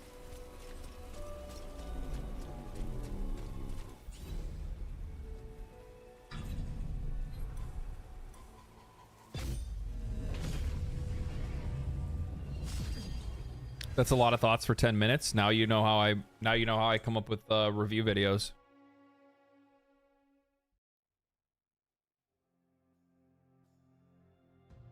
I'm thoughtful. I'm full of thoughts. Shatter any that you find. Lord Halar can analyze the residue. Is this like a respawn point? That's what that must be.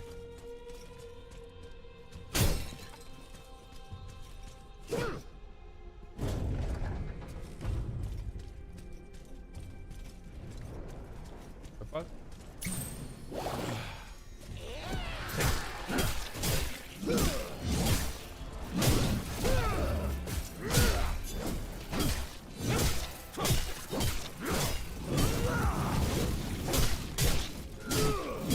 Saw you over there, homie. Saw what kind of bullshit you were trying to pull off. Saw what you were trying to do to me. What's in the box? Where's a skeleton key? How do I get a skeleton key?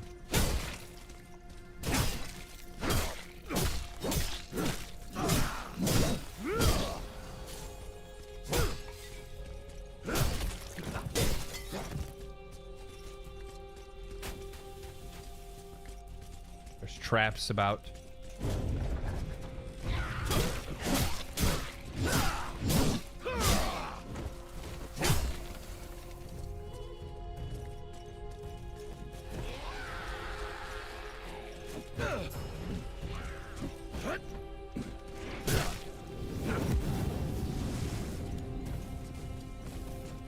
Oh, so that's it. Stop doing that. Get back down here and fight me. Coward. Oh my god. Not. Oh my god.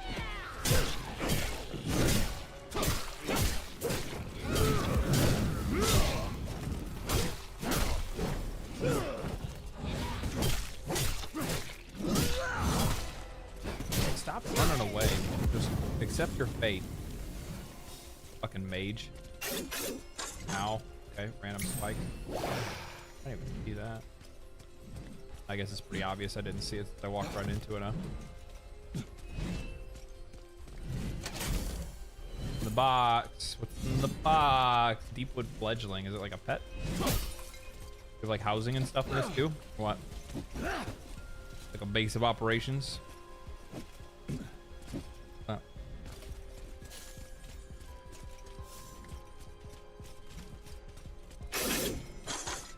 Right into that thing again.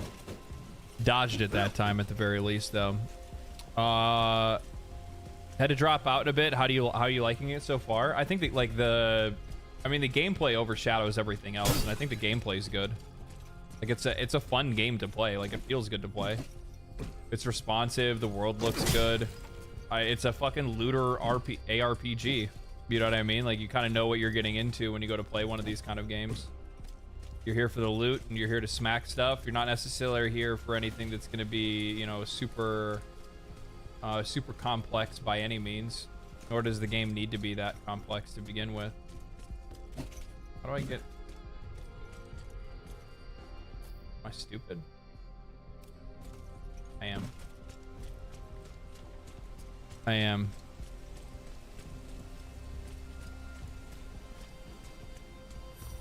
Man, I got a lot of people asking me about Wuthering Waves. You guys really want me to play that, huh? The puzzle? They all lit up. No!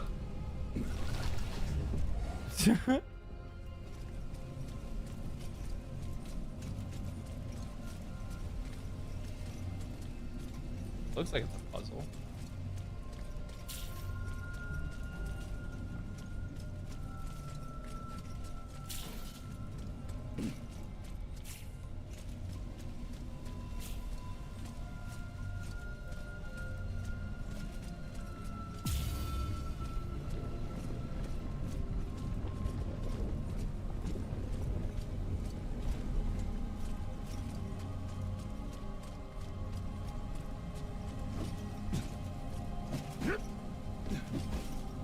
That chest? Can I get to that?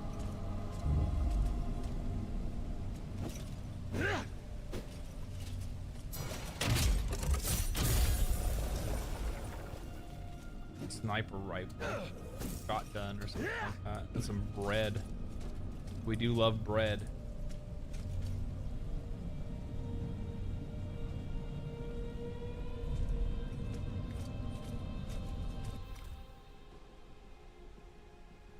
Thank you for checking it out. Thanks, man. Yeah, well, thank you for giving me the code. So far so good, man. So far so good. Game's fun to play. Oh my god.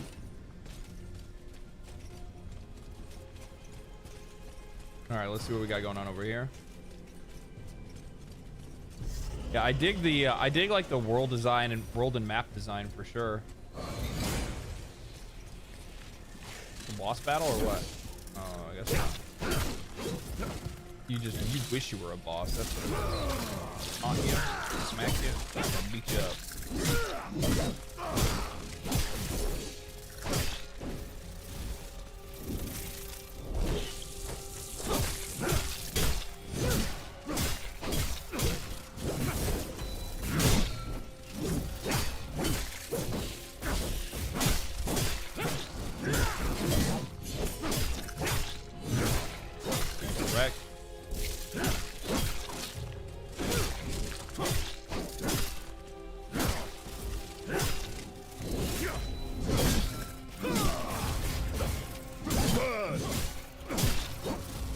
Easy.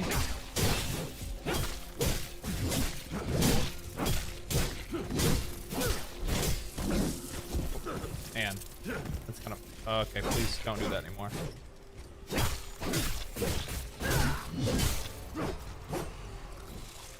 That is a little,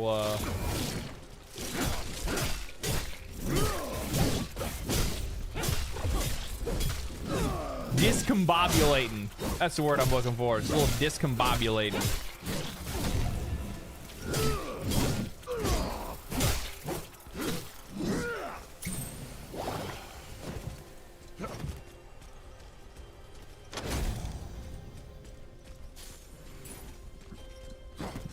So that's what the issue is. It's like a shader compilation or VFX kind of thing where your system needs to experience it first, and then once it experiences it, I can use a gun. Really? Okay, I'll try that out. It's like a shader compilation thing. So that's interesting.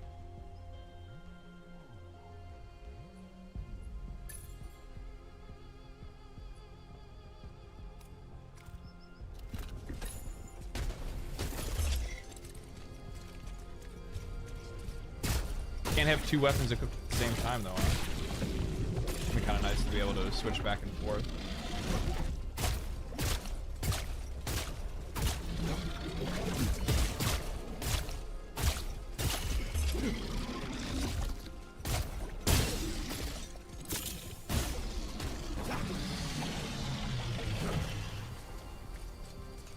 Gunplay feels fine. There's like an active reload too. Like Gears of War active reload.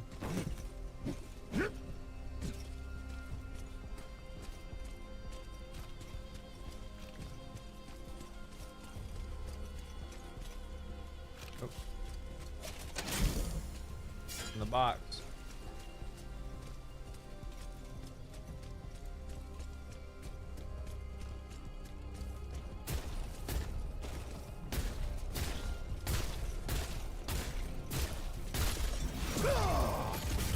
Yeah, that AoE range is very short. I thought it was longer than that.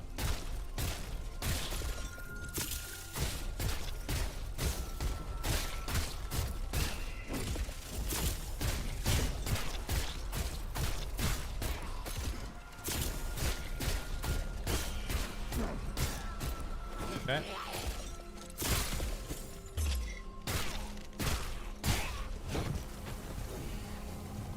I don't really like that. There's like something missing there for me. Can't really put my finger on it. It's probably because I'm not playing as like the gunner class, so it doesn't really work. Like the weapon, like even though I can use the weapon as this archetype, it doesn't feel like natural to it.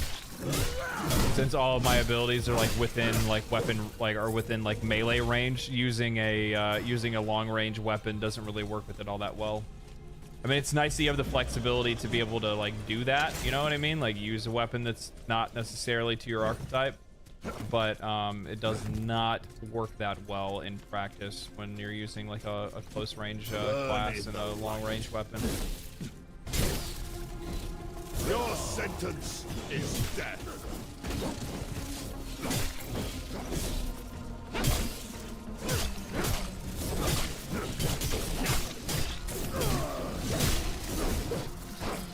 Easy.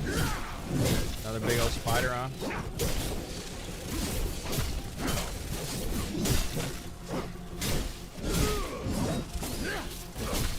For the light. For the light. Okay. Well, there's a lot of you guys, huh? You guys are really trying to fuck around, huh? Alright.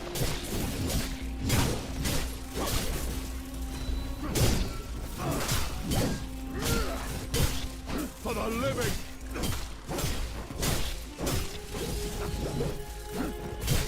I didn't even realize I could do that. So there's like a dash attack.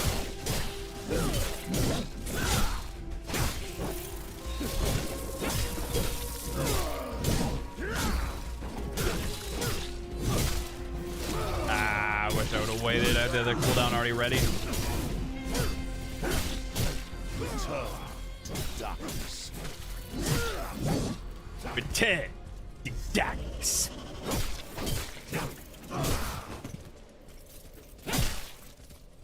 Burn!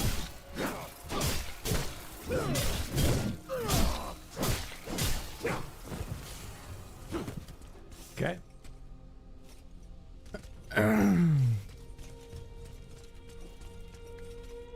Let me guess. Once human, first descendant, and Taurus land. What are you talking about? I got the biggest Founders Edition of Wayfinders when it first came out. Definitely going to give it a run again. Just don't know how I'm going to fit the time with the games I'm running on.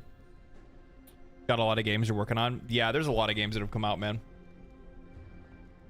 Unshowdown, Wuthering Waves, Warframe, Test Drive, Solar Crown. You know, I still really want to play Pacific Drive. That's another one that I saw that that kind of looked like it was right up my alley. That I don't know anything about, but looks really good. And all of like my favorite like pretentious reviewers loved it, so that means I probably will too. Because you know I'm a little bit pretentious myself, but in like a good way, like in a charming way. You know what I mean?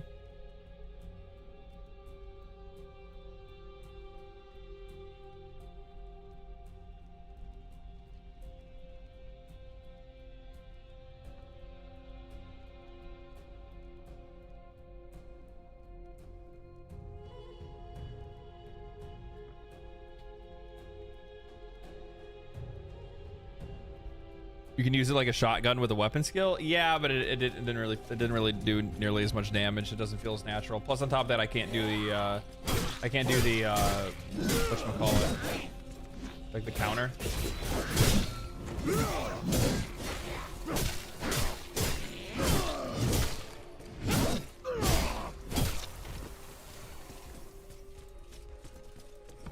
Where's the loot? Found the loot. Well.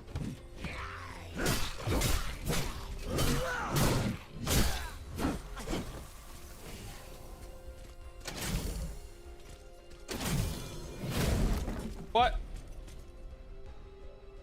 Oh, were the other two bad ones? I saw one of them move, so I figured one was like a mimic. I'm just gonna pretend like I did that the way that I was supposed to. I don't know if I was supposed to do it that way or not.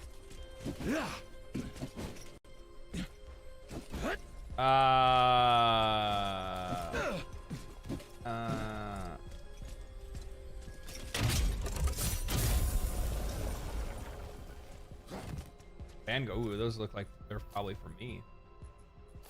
Get rid of one of these books. Hey, Vanguard Pauldrons. Oh, is that like oh, it's cosmetics. Wait, no. Oh, but the cosmetics. Nani? But the cosmetics do change your stats. Okay. Interesting.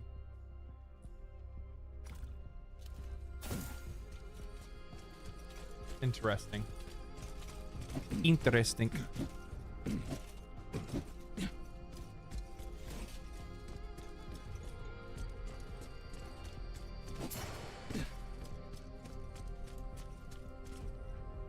Oh, it's just showing me that like where that event was that I did. Okay.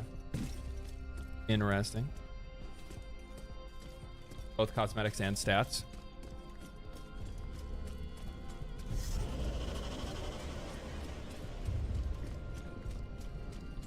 No fear. None at all.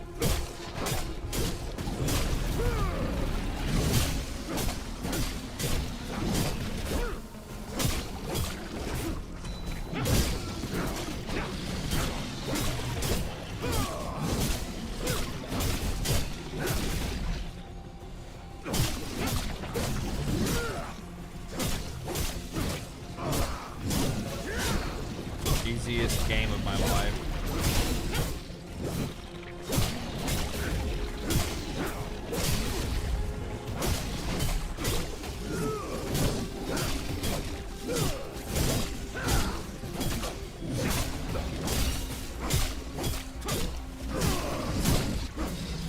How many different characters are there playable in the game right now?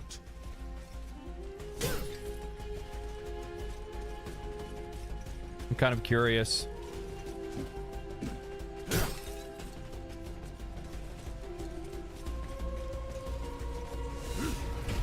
Seven playable.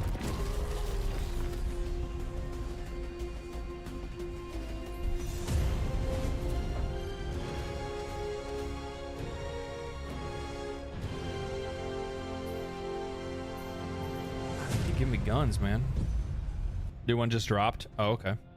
Nis, Wingrave, Silo, Kyros, Senja, Venomes, and Grendel. How do you unlock the other characters?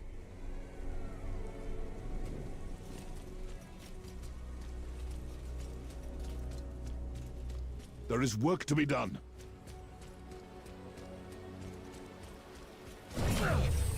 What? Convenient. I like that. I like that a lot, actually. Story progress.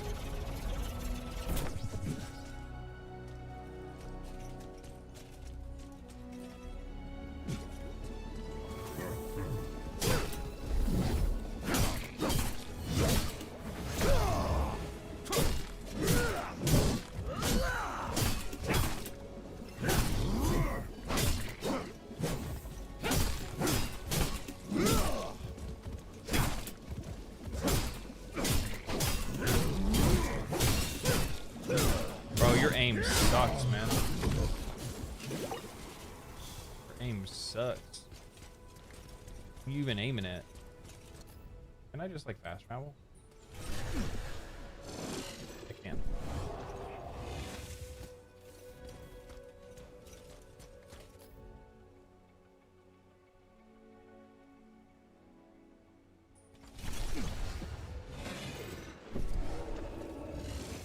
WoW plus Fortnite?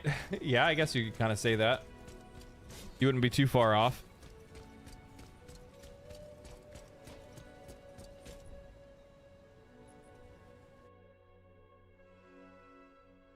You can also use it like a shot. Oh, okay, I already read that one.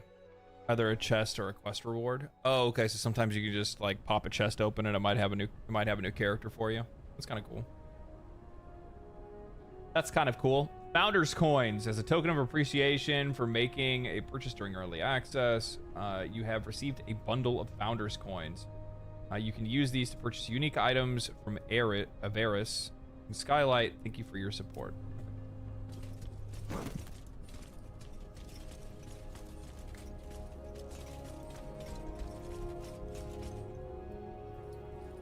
Grim Knuckle Crag. What a guy.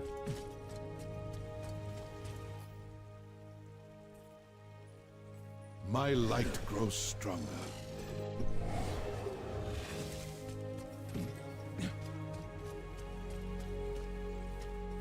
Wingrave, old... Yes. Yes. These creatures were altered with arcanic power. Shadow, certainly. Perhaps a hint of chaos. But this isn't the random work. Chaos, you say? This shows intention. Wayfinder, you must find the source of this. When does To do so, we must... When does... I need to check my dates. I need to do that. I need to do that tonight. I need to make a calendar. One of the things that like I was talking about it over this week, like over the weekend, but one of the things you should have a coin to buy a mount early if you like in the market from Avery. Okay, I'll go check that out. Each has something you need, tools you can use. Arsenal can arm you. The engineer can give you strength. Venge finds treasures in the rubble. And Omen is the wisest of all. Go, speak to them. I was saying this before, but this weekend... Oh, Jesus Christ. Do we have a mod that's in chat on Twitch? And if you can, please ban that last chatter. It's a bot.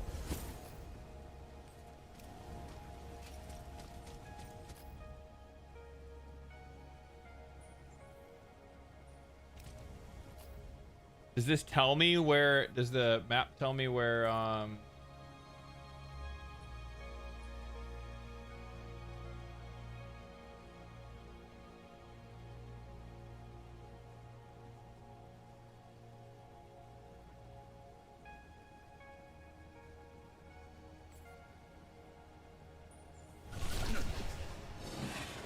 Thank you.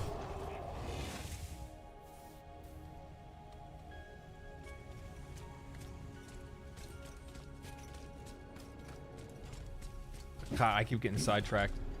ADD's running strong today. Heard you thinking of building your own apartment. I'm partial to rustic decor, but I'm sure we can find whatever you like out in the Highlands.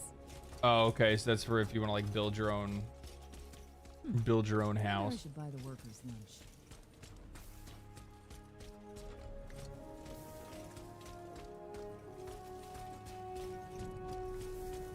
Does it blow me? Yeah. Okay. So like one of the things that I've like realized lately is that like, and it's been kind of like stressing me out a little bit.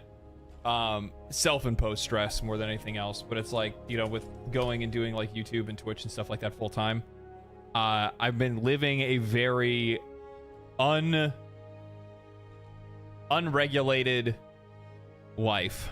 I think that's the best way to say it. A very unregulated life. I'm staying up too late. I'm waking up too early. I'm, you know, or I'm sleeping too late and I'm going to bed like my sleep schedule's all fucked up. And then at the exact same time, like there's like things that have happened like in gaming that I'm like letting slip by me that I knew were coming, but I didn't put on a schedule. And because I haven't been paying attention to that stuff, like stuff has slipped past. So it's like I'm one of the things that's one of the reasons why I put out like a stream schedule, because it's like, well, if I stick to the stream schedule, then at the very least, you know, that's some semblance of organization. Now I just need to like start running a calendar with like dates and stuff on it to like, because there's just so many games, man. There's so much shit that's going on. There's so much stuff, so many things that are going, so many games are coming out. Got to build those healthy habits. Yeah, well, I mean, the thing is that like I've been, you know, I was spoiled by having a job where I had to wake up and be at work at 5 o'clock in the morning. So I was so used to, you know, up at 4 o'clock in the morning, off work by 2 or 4, or off work by 4 o'clock, and then you do your normal things. So like when you have a job to go to, you're kind of spoiled by the fact that you already have a routine. You know what I mean? But when you don't have that, and then you actually have to like build a routine yourself, it's tough, man. It's really tough to do.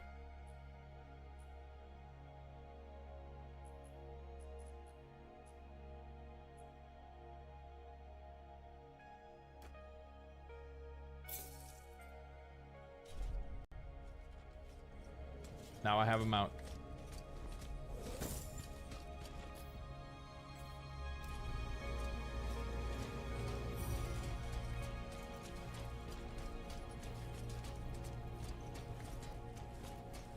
If even the metal can mutate, then perhaps... It is time we found a weapon worthy of your hands. Controlling the chaos. I see a Wayfinder, newborn from the void. Reminds me of that Final Fantasy game. Skylight's fist, child. Yeah, now you got to be your own boss. Yeah, weapon master. Literally. I am. It's a hard thing to do. It's a hard thing to do, keeping yourself in line. It's easier to have other people keeping you honest. You know what I mean? I would not describe being up for work at 5 a.m. as being spoiled. 4 a.m. is when I had to get up for work. You need a weapon for somebody that has a really hard time regulating themselves and keeping themselves scheduled, yes, it was. I felt spoiled. It was good that I actually had like a good routine. Have been swallowed by the gloom. Routines, laughs, and shift worker. Hey man, I know exactly what it's like when we'd have to work turnarounds and I'd switch over from day shift to night shift and then back and forth until like the project was done, or like when you had to work night shifts to be able to take over for somebody else that was going on vacation or got sick or whatever. We drew you forth from the gloom when you were lost. You can do the same now. You can call an echo of a legendary weapon from the void, and you can make it real. Each of your weapons has a story, Wayfinder. The better you know your weapon, the better it will serve you.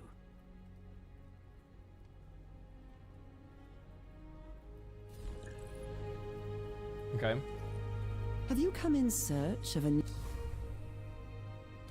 Once a weapon has been acquired, you can awaken it by bringing rare materials to Arsenal and navigate the weapon tabs. Okay. Increased base stats, increased echo capacity, increased echo slots. Is echoes like gem slots or something like that?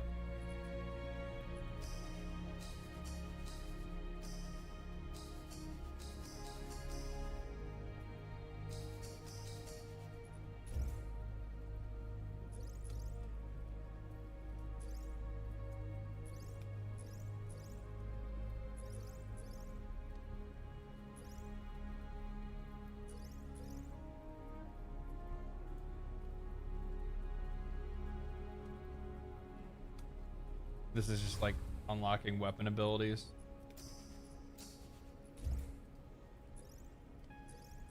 New weapon? Not that I would want to do that with any of those, but you can spend. Okay, sell too. Okay. Mark for sale.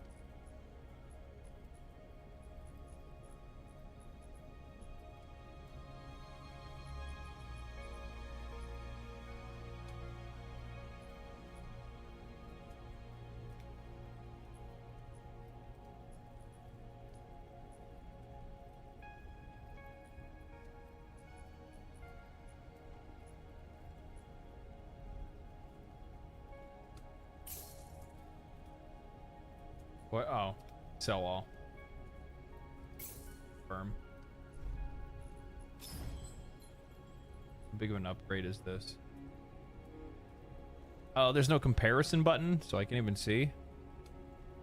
There's a change you guys can make. Having a comparison button, so if I see something in the shop that I want to buy, I can check the weapon that I have equipped and compare it against what's in the shop. So I'd imagine most of the things that you're gonna want to find are gonna be the stuff out in the field anyway. Delightful. I'm Benj, and you need what I have, for I have what you need. Whatever that may be. A potion, a poem. What is it now? Clem. Grakata. Good. It's hard to get supplies in what's left of the world, but my friends and I comb the broken pieces and find those things you need. Priority quest. The priority quest is a special type of quest that unlocks key systems and gameplay features. Try to prioritize completing these so you don't miss out on content. Really need all that armor wing. Craft consumables. Okay. What is this? Blood brew. Basic blood crystal ichor. Increases defense, increases physical and magical defense. Increases XP gains for 30 minutes. Increases power break by 25%, up to a max of 450. Okay. So I guess I'll make some of these.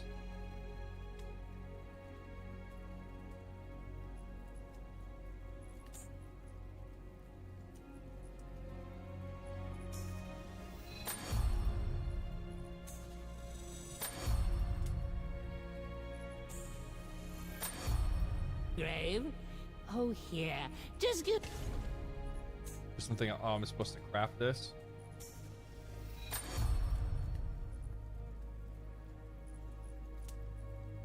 Give me a pauldron or two.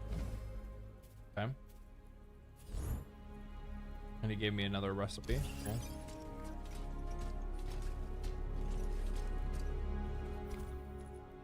Inventory. Consumables. How do I... Okay. Like that, yeah, okay.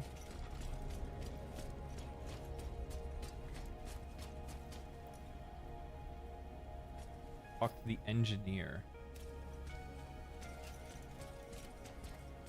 Have you come to dream? You are newly returned, yes? You may find my appearance unsettling, but 3D models are probably the best thing about this game. knows more about the My interaction girlfriend of worked on magic this and game. She mortal created some of the vampire. 3D models. They look really good, actually. Like the character design actually, like legit looks really good. Really, really good. There is power within you. Accessories will help you focus that power. Their It's display seems slight, like, I mean, but outside of even like the paladin, right? Like he's can like turn you the would see a tide. character like this all over the place, but I think a lot of the other characters are very distinct. The greatest accessories cannot simply be crafted. But you, Wayfinder, you can reach within the gloom and pull forth the echo of such a relic. Is this You Sultan can cool? dream of a lost legend and make it real. Is this Sultan Cool's voice actor? All power has a price. There are things you must find before I can help you. But in the days ahead, you and I will make wondrous things.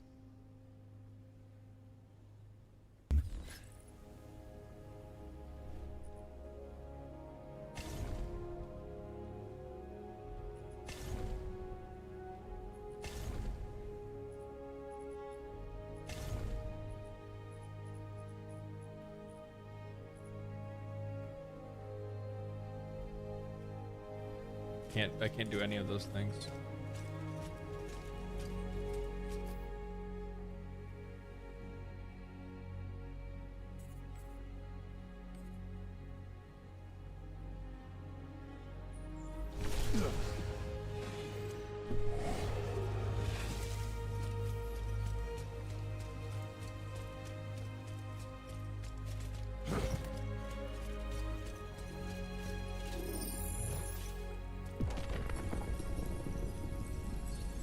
The hell?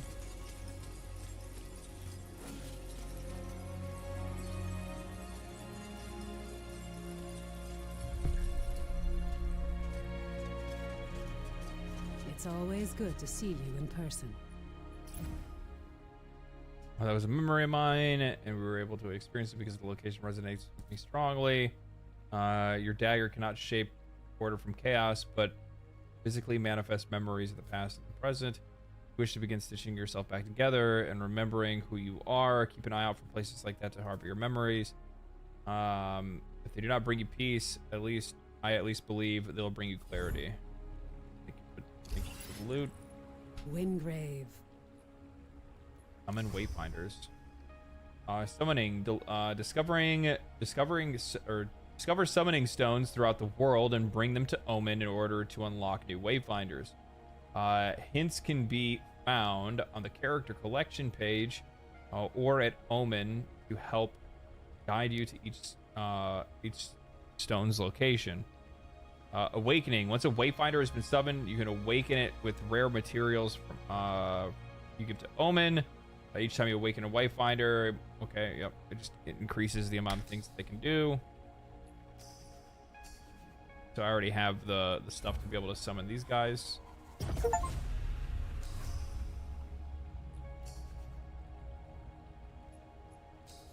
Cool looking character.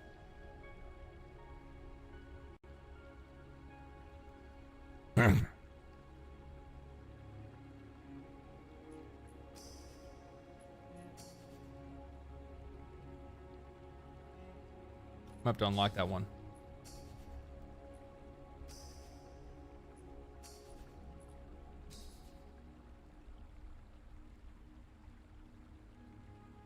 I'm going to unlock that one.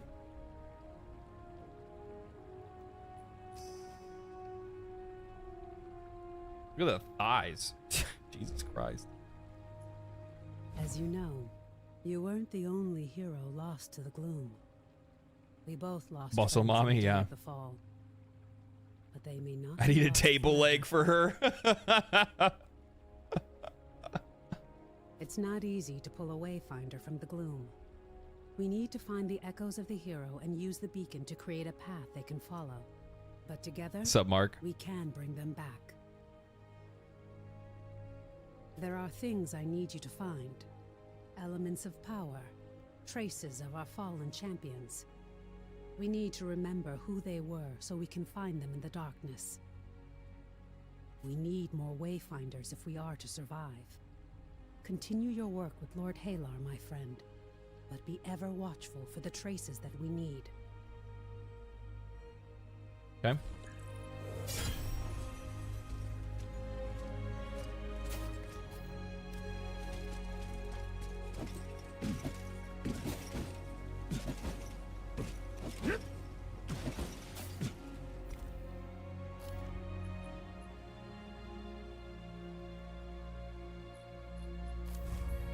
The hunt begins.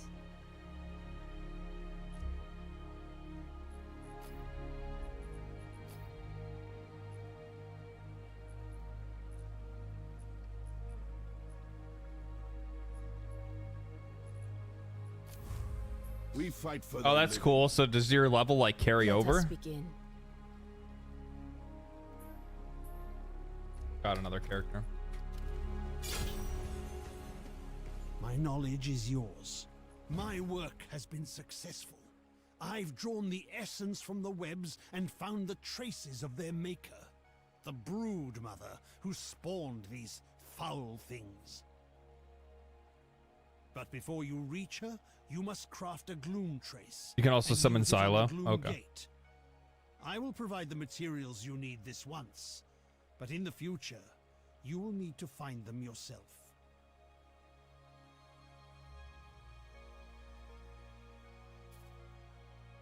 Craft the gloom trace and then go to the gate. The gloom trace will guide you to your foe.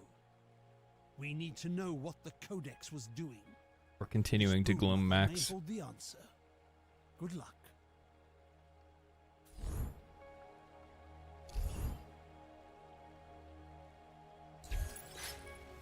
Okay.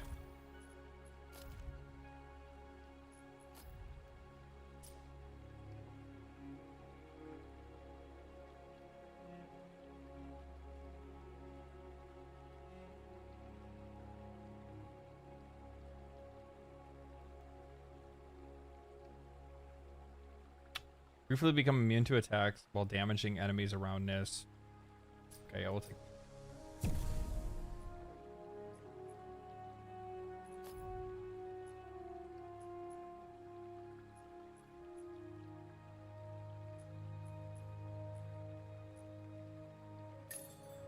Probably take some defense because she's not going to have a lot of sustain. And then, I don't know, what's the difference between break power and crit power?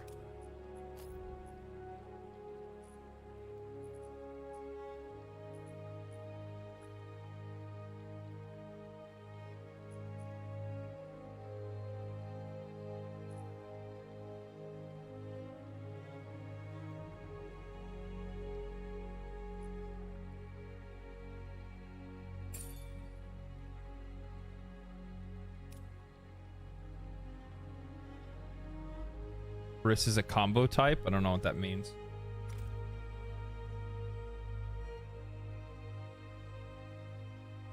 When enemies guard break bar, they take more damage. Oh, okay. Okay.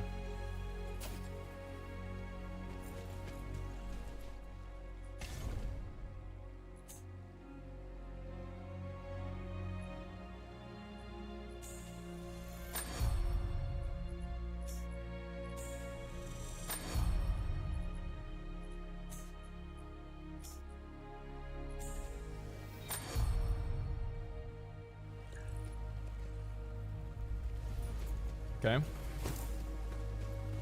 Speak to Ruby. Oh look, I Naruto run. I am a ninja. This is what real ninjas do, by the way. Maximum aerodynamics. That's what you're seeing right here.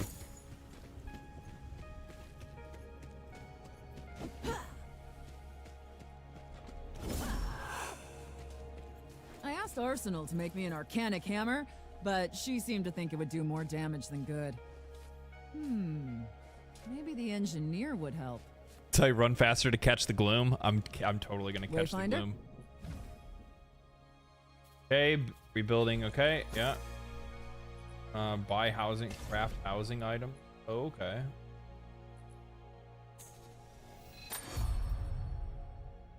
I can make a lamp. Okay. Buy housing items. Okay. Where's my house? Enter your apartment. It's about in the time Great we got Hall. you out of the Great Hall. Let's say you and me build you someplace special.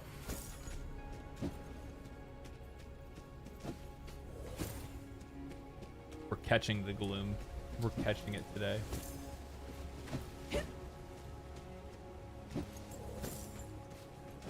Decorations give you buffs? Here's What a the tip. fuck?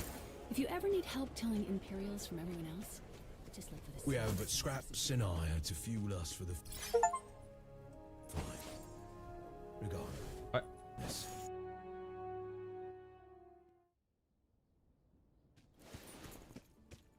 E to enter editing mode, decor. Okay. Okay. Wait, hold on. Let me read this. Housing and apartments. Your apartment is a space that you call home and skylight. Collect various items to decorate your housing, customize your apartment. Some items also grant additional gameplay benefits when placed. Editing mode. When you're in editing mode, you can place stuff. Okay, that's cool. You have an item limit and a lighting limit. Okay.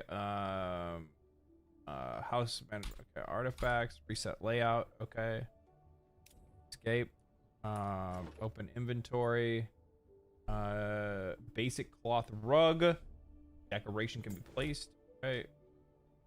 I can't customize my foyer.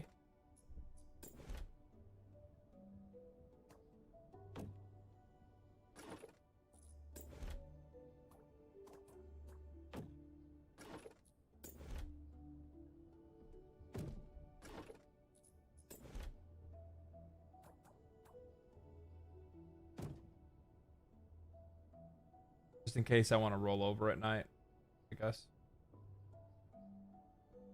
No. No.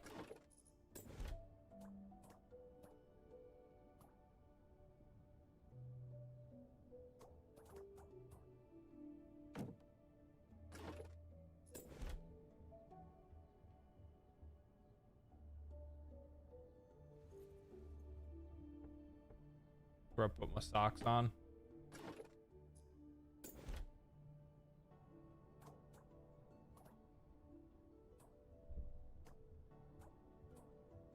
I can't.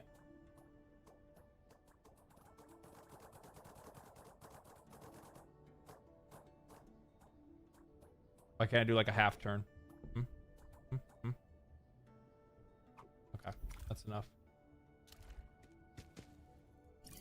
Where's the stuff that I crafted? Oh, okay, okay, hold on. Lights, okay. Okay.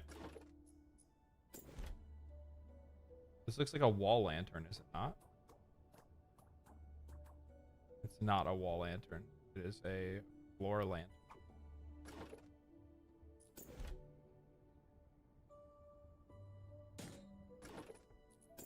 This is a wall lantern. So I can see my way in.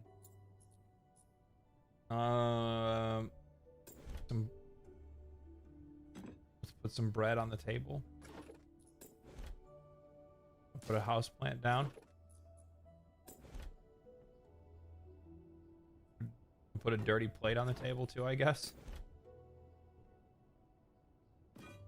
Up.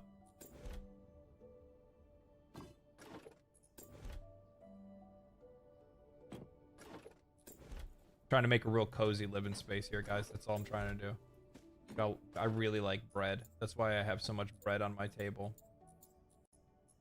There's that bird I found. I'm gonna put the bird like. I put the bird on the shelf. That you can stay over there. Okay, there we go.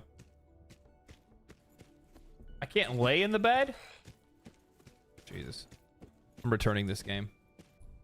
I want my money back. I'm just kidding. I didn't spend anything for it.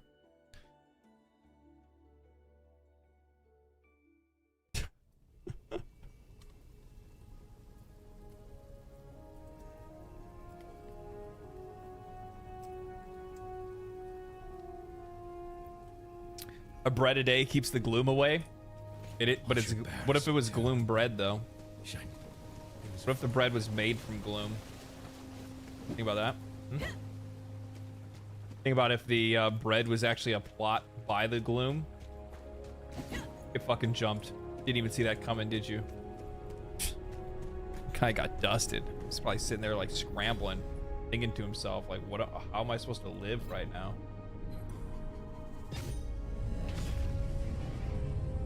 Hasn't it been sitting on mixed reviews for pretty much the whole year?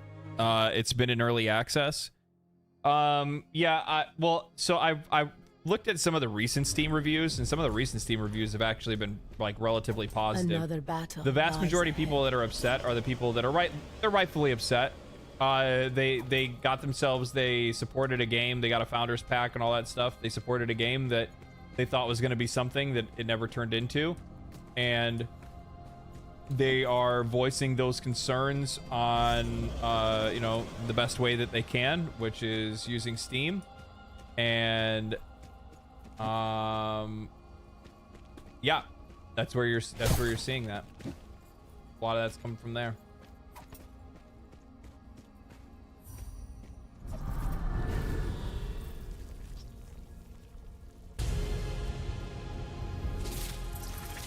Probably shouldn't have like came to do a boss fight as a class I haven't played, but yeah. Yeah. Death comes swiftly. Buff up. Tush.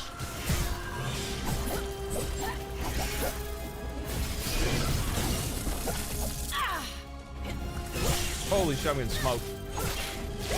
Holy smoke.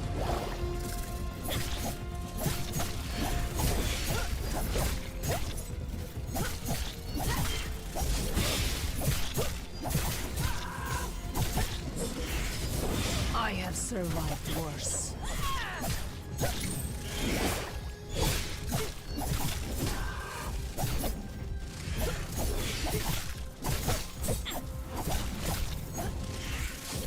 The shadows call.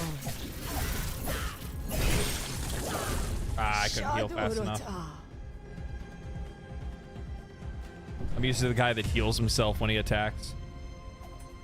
First boss time? Yeah, it's first boss. My first boss I've ever played in a video game, actually. I don't know what you guys think about that, but that's my life. Oh, I don't... What's her Q ability? Death comes swiftly.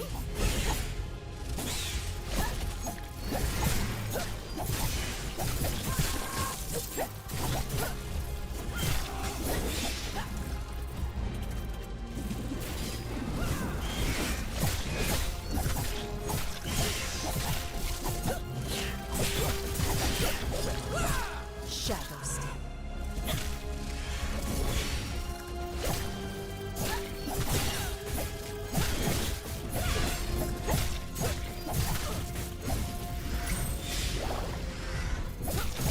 Oh. That ain't good.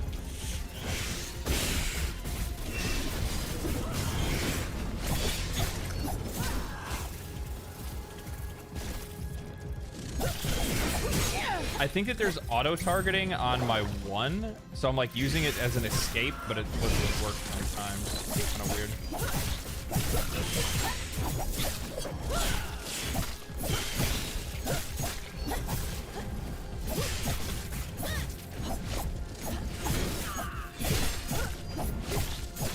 And I keep like getting locked onto the boss. I'm trying to like dodge out.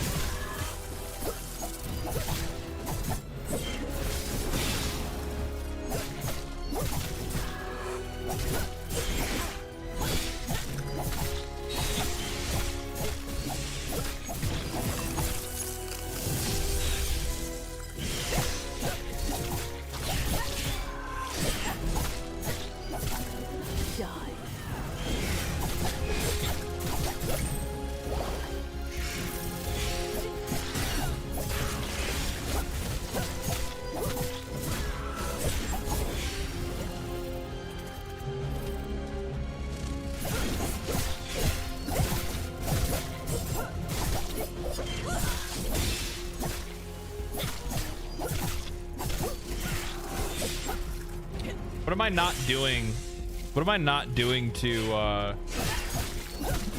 Strike with both blades. fill up my fucking Q gauge? I'm actually kind of curious here. I didn't like read her like class abilities or anything like that. I'm playing on pure gamer instinct right now.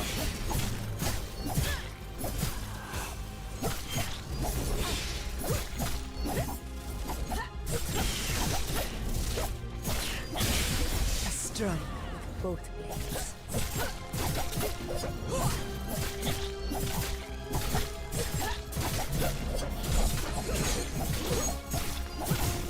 Oh, E attack. I didn't even know E was an attack. Is that like my finisher or what?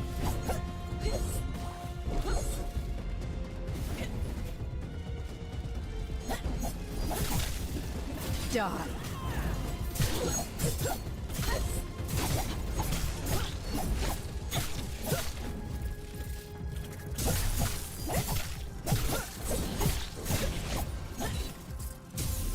Where's that?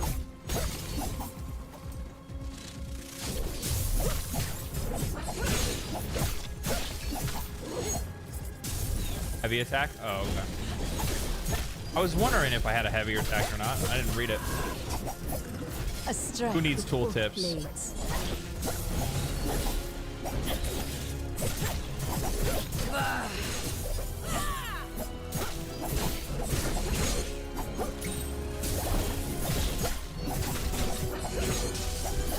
Like it's a damage buff. It looked like that kept me up there.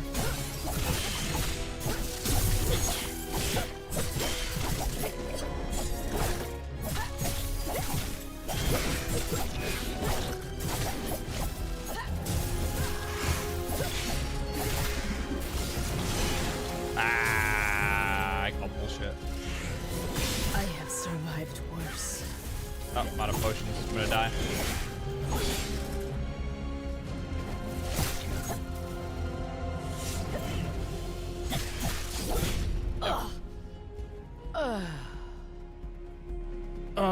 Is it gonna be peer-to-peer? Server browsing incoming showed early VIP.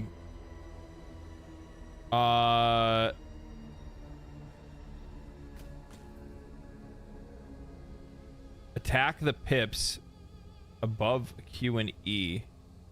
Above Q. E to charge the Q depending on how many pips. When you fully charge Q. E. Q does the action related action to your specific dagger.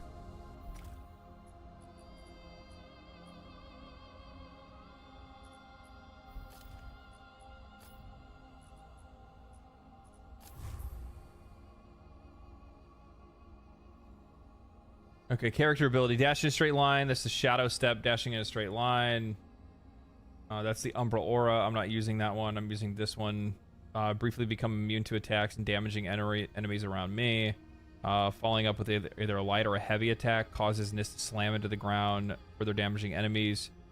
Allowing for a follow-up with a follow-up for a backflip to backflip out. Lingering shadow after dodging. Gain AP. Where's this talking about the weapon ability? I don't see that here.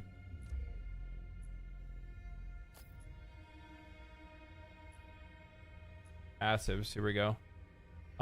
Defeating an enemy has a chance to spawn an innervation orb, which can be consumed by the Arcanist or their allies to increase ability power, stacking up to 5 times. Archetype dodge. Arcanist benefits from the largest invincibility window when dodging with their blink. Also traveling distance will be increased. Twin Strikers. Okay. This is a lot. Specialized to high frequency attacks. High damage over time. High mobility. Deals low guard break damage. You can perform a parry if timed correctly. Cat, please.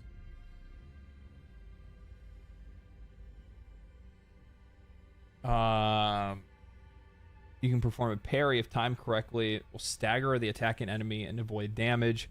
And perform flourishes that will grant... Perform flourishes that will grant powerful attacks that also grant a short window of invulnerability. I don't understand what that means. Can perform flourishes. What are flourishes?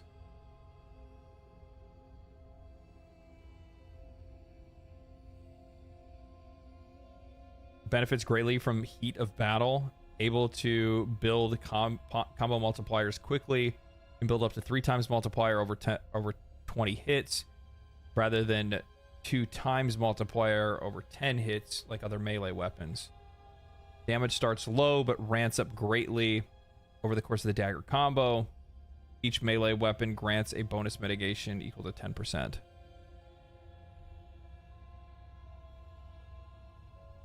Parry is very OP. Can you parry bosses?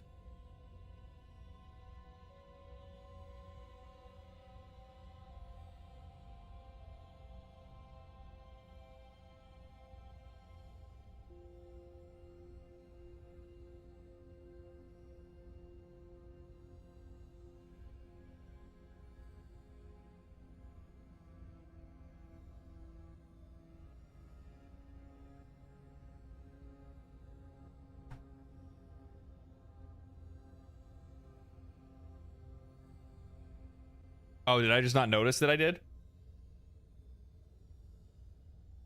That's funny. You actually parried that boss a couple of times. Stupid streamer. Dumbass streamer. Okay. All right, let's try it again. Oh, how do I need to use those affinity points. Do I use it in here?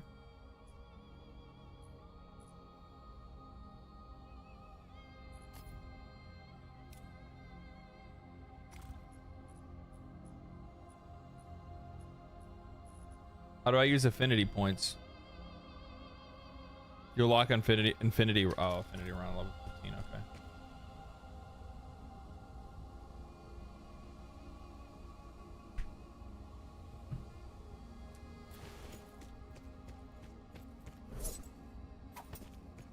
I'll give it a couple more attempts as the Arcanist, the rogue here.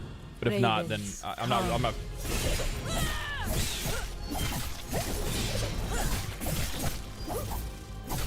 Let us dance.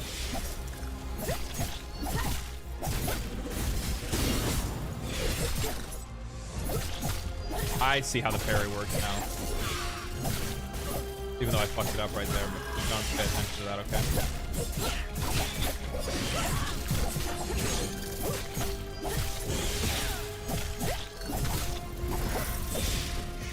Fucking the little spider animation is kind of annoying because I can't really tell. Like, they're just like floating above me, so it doesn't look like they're doing like an attack because they're just like splashing onto me.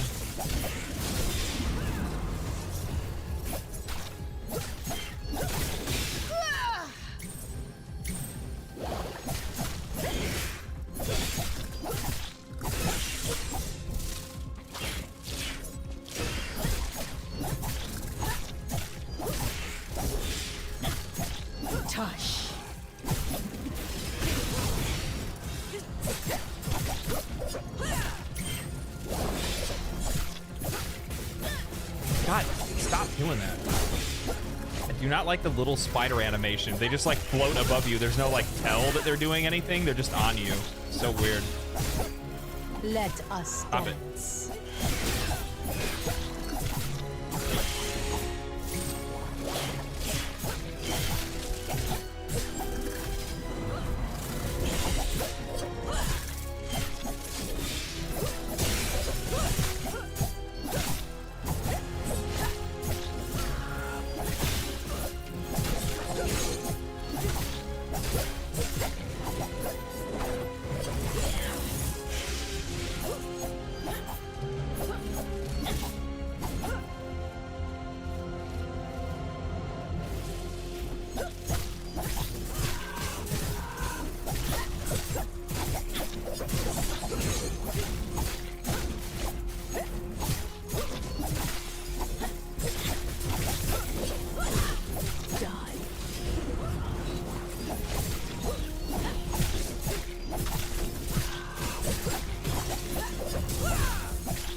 They're just kind of nibbling on you. Well, it's weird because they're like standing behind me, and then it like slowly just like floats on top of me. Like there's no like what I'm expecting is that like typically from like spider enemies like that, there's like a jumping animation, but they don't have an animation.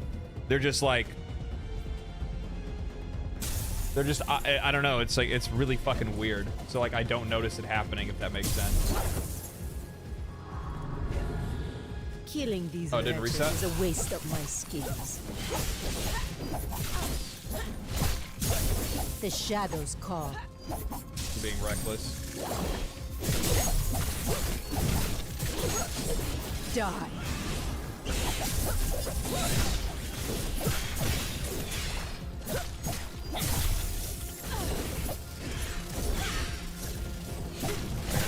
Corner.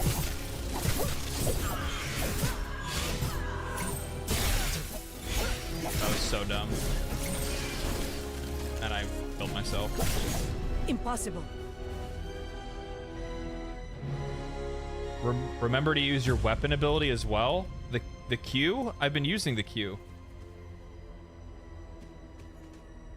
Is weapon ability on a button that I don't know about? I've been using the E and the Q.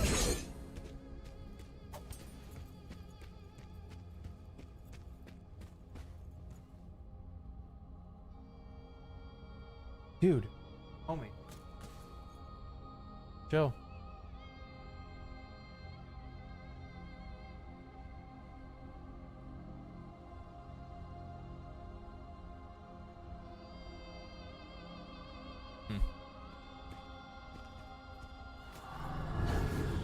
Swift and silent. Okay, come on, cat's distracting me.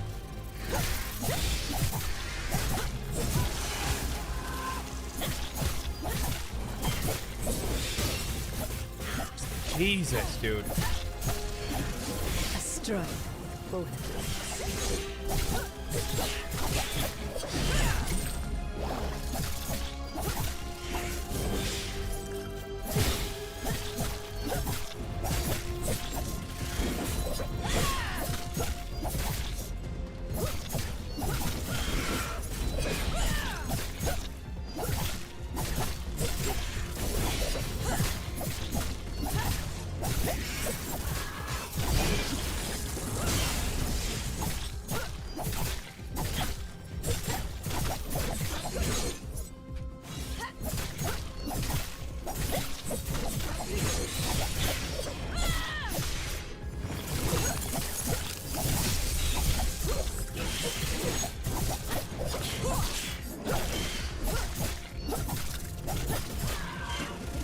Strike with both blades.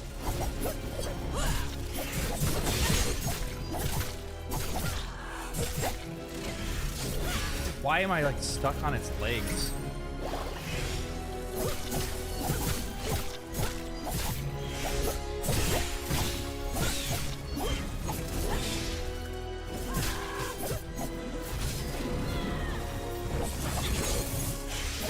Oh, I phased through it. Going into a second phase.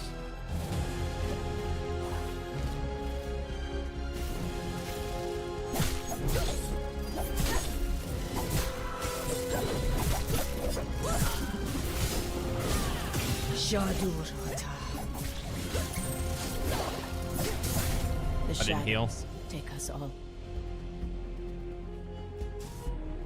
This is a tricky character. Yeah, it's also like I'm not like super familiar with the controls or anything like that either. And I'm like I for some odd reason I'm not expecting like the delay when it comes to like using a potion. You know what I mean? What difficulty you are at? Like second from the highest.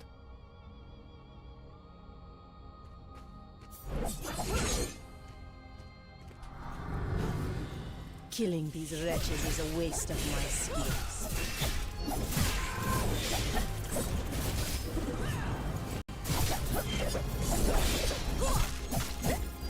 Let us dance.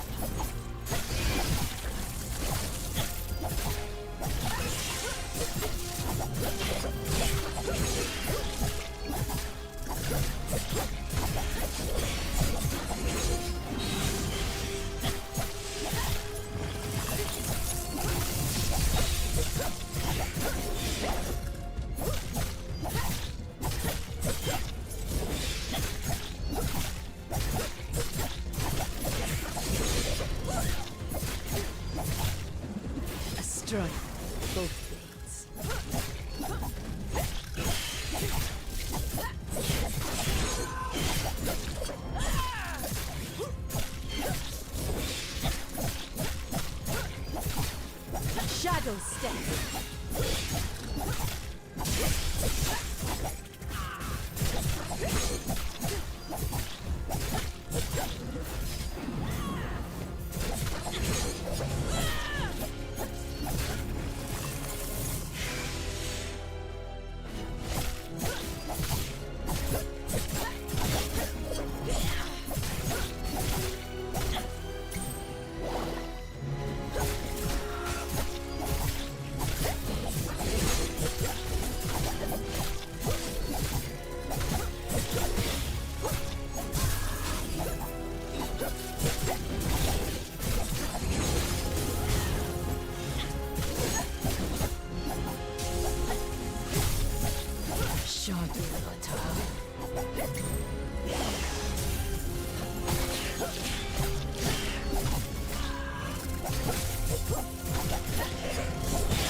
A strike with both blades.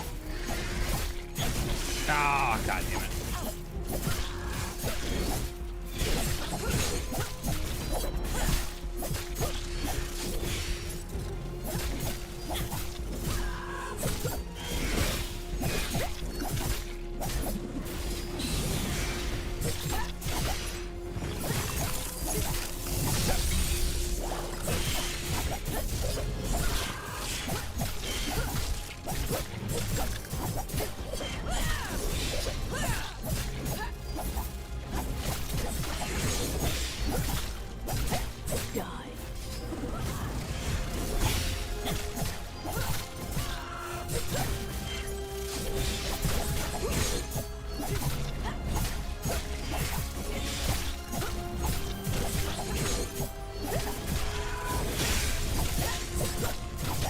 Die.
Oops. Shadow step.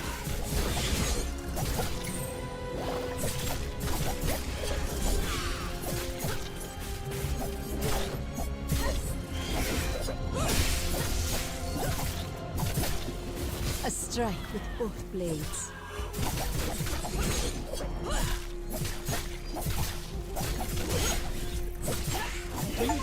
Fucking locked in, baby. Bring it to Lord Halo as quickly as possible.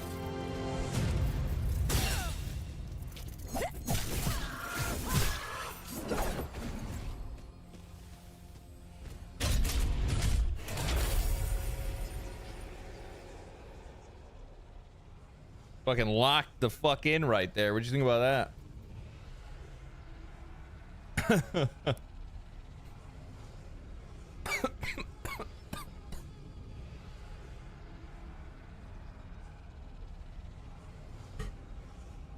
I think I just needed to read the tooltips. And then after that, I kind of understood what was going on.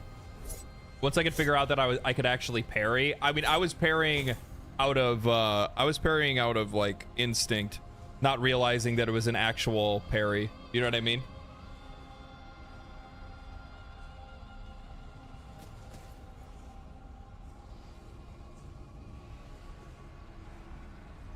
Okay.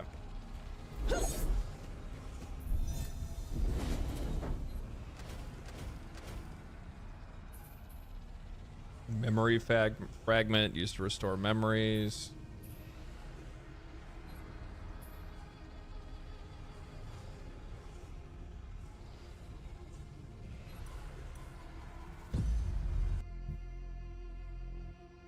In these difficulties, you really need to know the character and the weapon mechanics. Of course, you played Nis. Snarf will be pleased. I played as the Paladin first for a while. And then I switched over, like, literally just for that boss fight. I didn't realize it was a boss fight.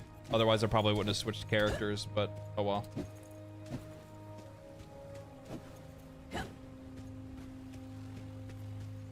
Storm and Shadow, you look a fright. The stone. Yes. Looks like it clicked. Yeah. It could change everything. Gamer's worst enemy is reading. It's not that. No, it's just I literally just switched to the character. Like I had read their abilities, but I didn't realize there was another screen that had more like in depth on their like character passives and stuff like that. While Lord Halar analyzes the stone, there is another crisis that could use your attention. Something is happening in the Highlands. Report to Commander Wolf. He will debrief you. Okay.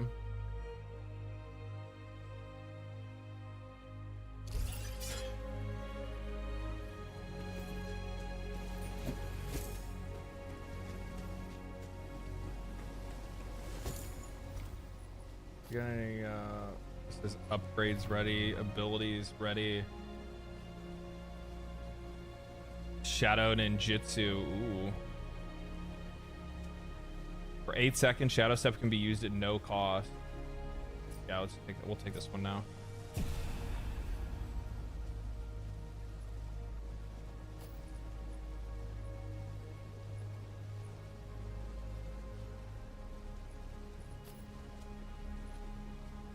Queen's Silk.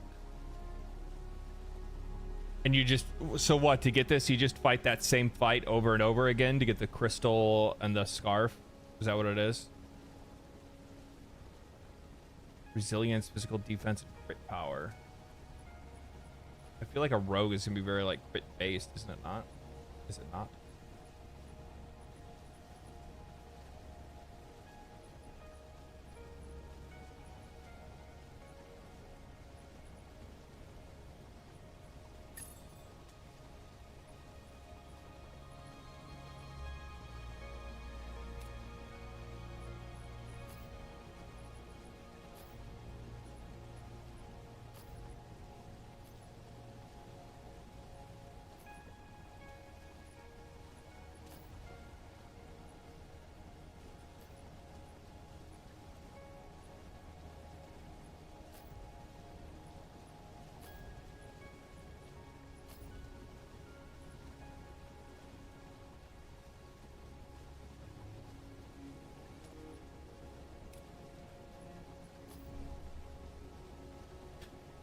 Oh boy, what is this now? The Echoes menu allows you to increase the power and effects of your current character loadout. Your character, weapon, and accessories have a number of available Echo slots.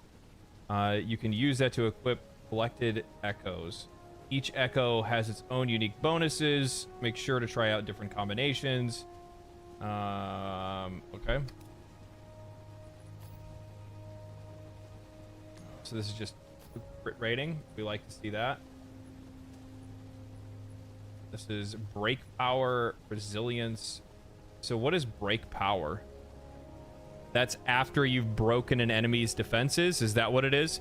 Is break state like how that spider like went down and it like laid down because it was like, I'd imagine, is that what that is?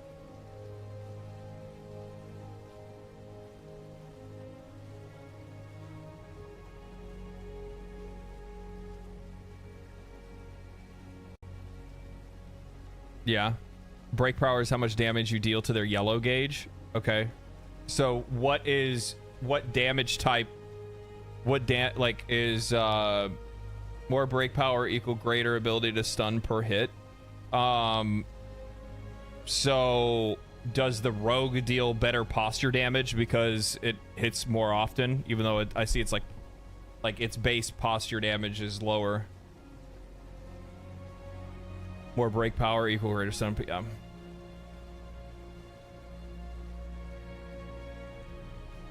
And yes, when the spider went down, it's because you busted its gauge. Okay. What's up, Evoker? No, Rogue is not good at breaking things. Okay. Rogue is probably going to be crit based then.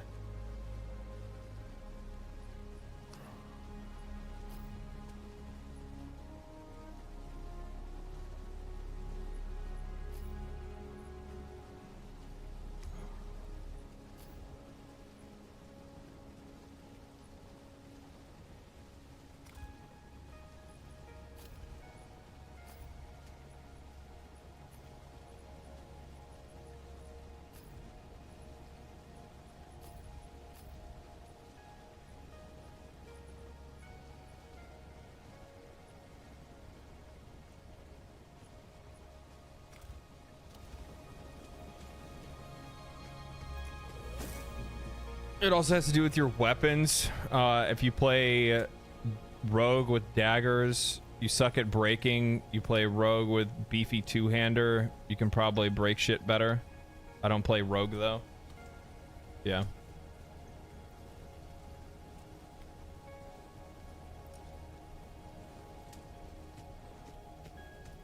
Wayfinder. All the You're here. void. Good.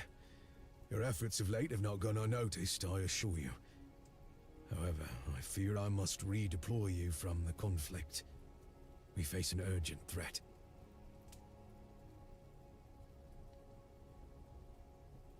You can also play with a shotgun if you want. It's basically like Warframe. Yeah, kind of. In the last 48 hours, 2 squads of watchers have disappeared. I have conferred with the local warden, and it seems a number of scouts have also gone missing.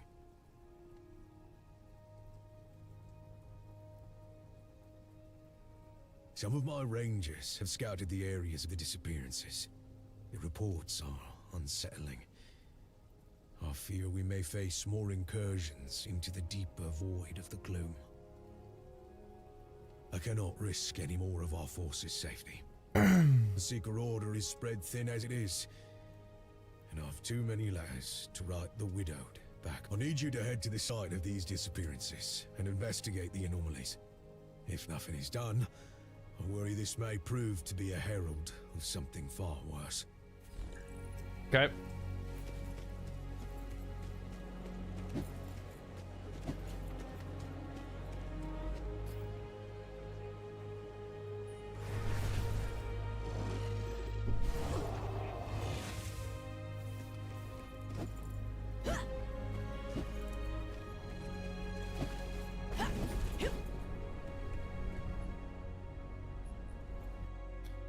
Jump, dodge right before you land, jump, then double jump.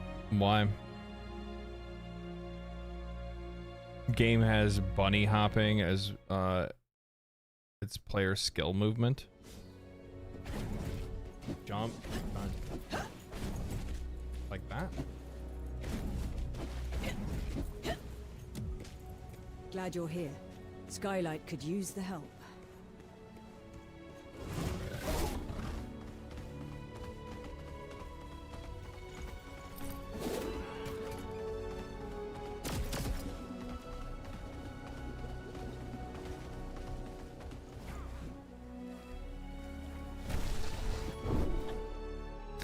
Whoops. I like how they're all like looking for me. Took a wrong turn, did ya? Oh, my frames. My frames all disappeared all at once. Yes.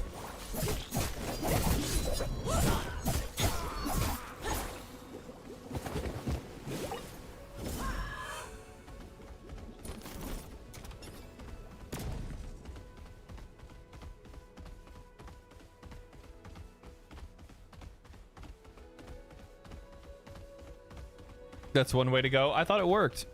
I thought it was gonna work. What is this game about?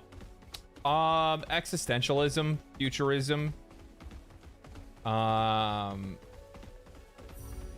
allegory for Jesus Christ.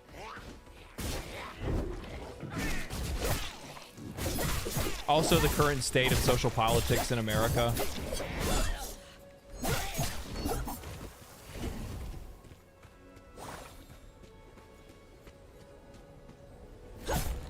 Just a grab bag of sorts. Finger heart.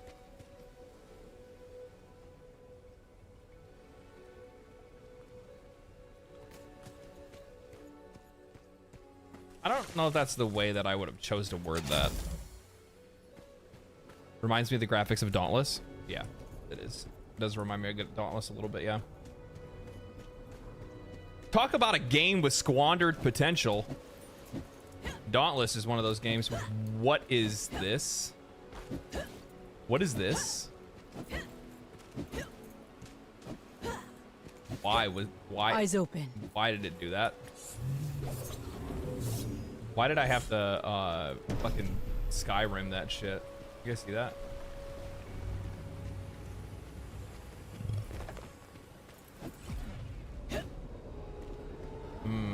We have a strange cube hole. You must find a way to close it. If it's anything like the Gloom Tears, you should Dauntless is also rebooting. Is it really? So many invis barriers. Yeah.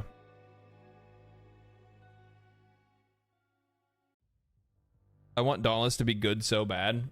I don't know. I don't think there's any reason for Dauntless to be good. You can just go play Monster Hunter instead. Closer to revenge.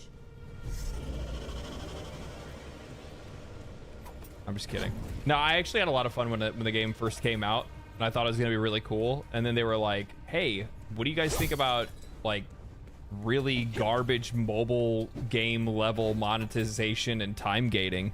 Wouldn't that be fun? Isn't this great? Don't you guys love free-to-play Monster Hunter?"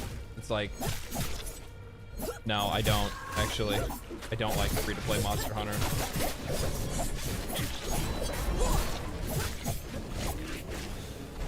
Actually, do you know what? Everybody should be really happy about Dauntless, because if it wasn't for Dauntless, there wouldn't have been a game that would show Square Enix that people wouldn't like live service Monster Hunter.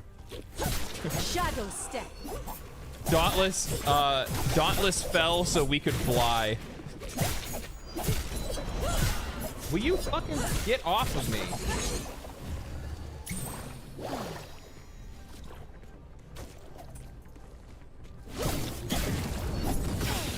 Ow. What?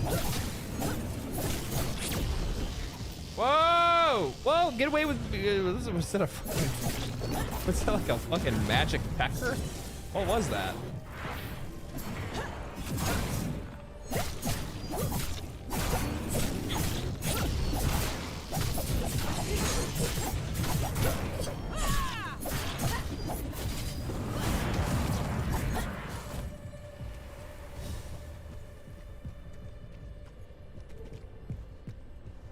I don't know why Epic needs their nose in everything. You know what? My favorite thing is that like, personally, I kind of like what Epic does now, which is not make games and just update Fortnite. I think that's kind of fucking based, honestly. I think that's great for them. I'm happy for them. I'm happy for me for them. Though, to be fair, Epic used to make some really good games.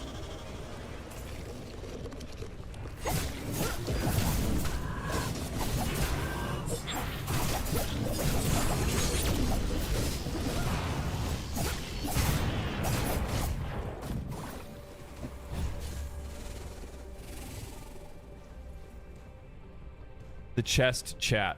What chest? I missed a chest? Where? Oh.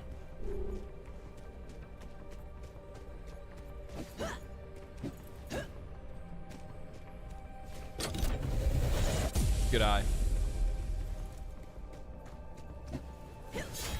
Though, of course, it was an uncommon, so Oh, I did get a summoning stone for somebody.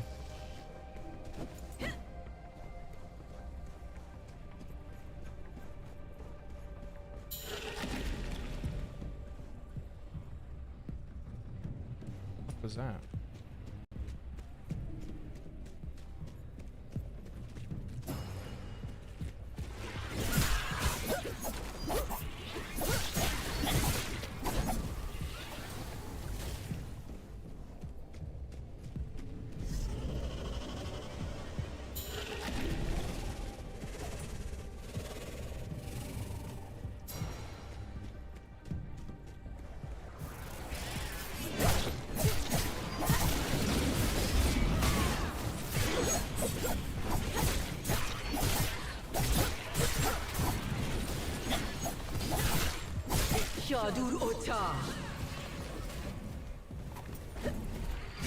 Oh. Wait, what? Let us dance. I wasn't expecting like the animation of me being like, I'm doing my ultimate now. Is there a way to skip that? I wonder if I can turn that off.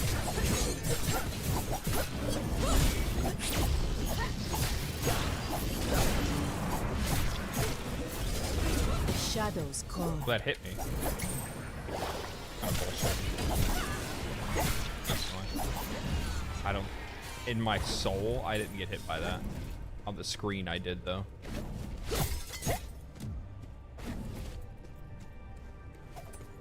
Oh, it's a run.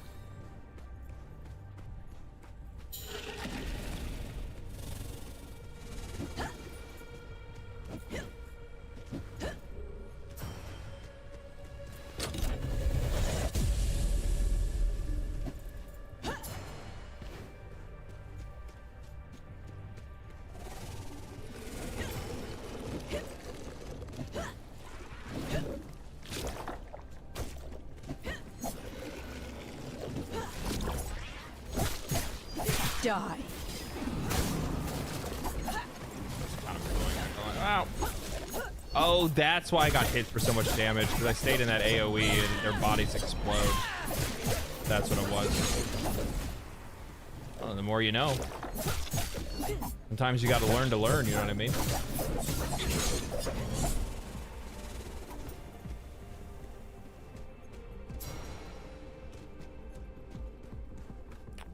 Thinking about buying on PC. Would you recommend this game?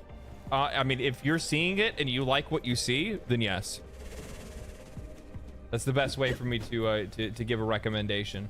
My initial impressions of the game, very slow at first, very dry dialogue and narrative. However, the moment-to-moment gameplay is solid. The visuals are good. It seems to have a relatively solid depth of systems, and yeah. How much is the game on Steam?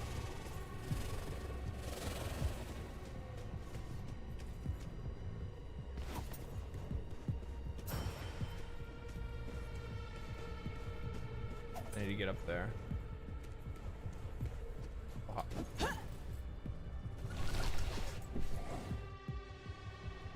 $23 currently? Yeah, it's a fucking deal, man. That's not bad. Yeah, I think it's a solid purchase, personally. Can't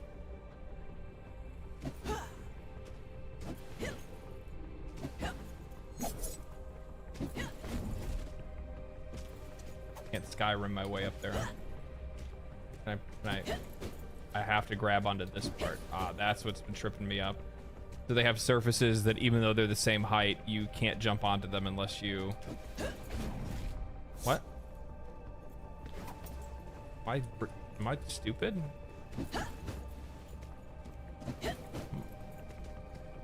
$20 in the UK? Yeah, I think that's a pretty solid deal. There we go.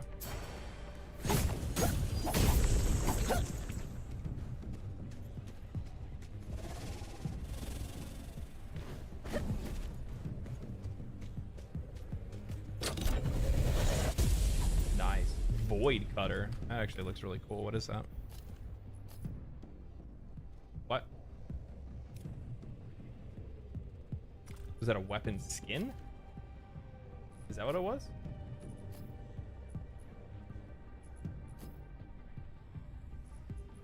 Yes. To make my daggers look like that? Oh no, it's only if I have that weapon type.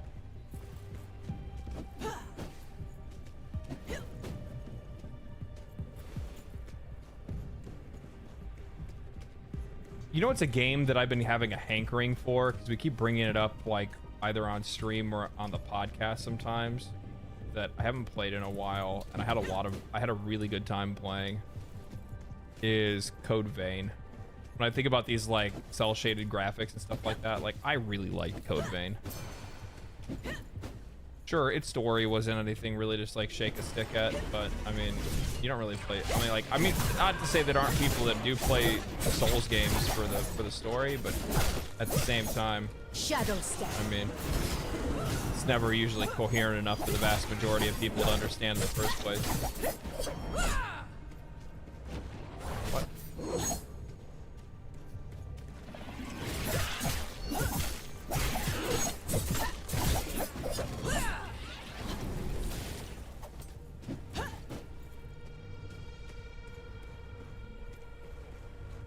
There's nothing there.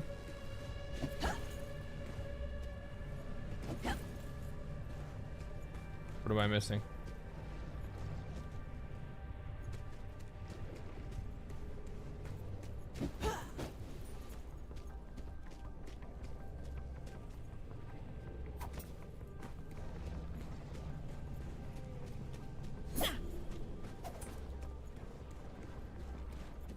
Oh.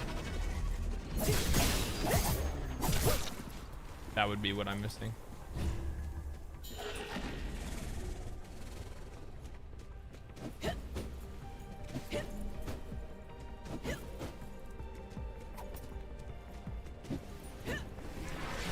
Let us dance.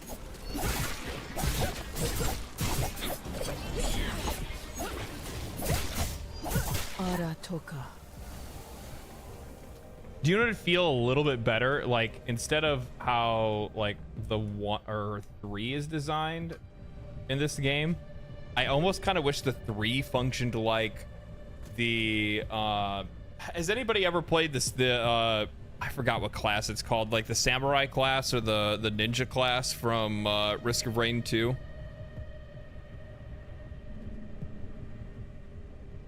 You know how it's I don't think it's its alt ability.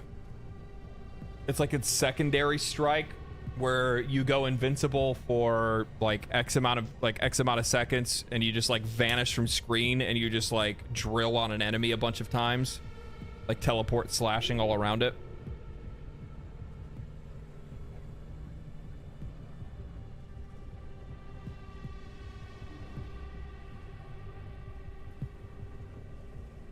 Waifu Souls. You were not maidenless in that game. I'll tell you that right now.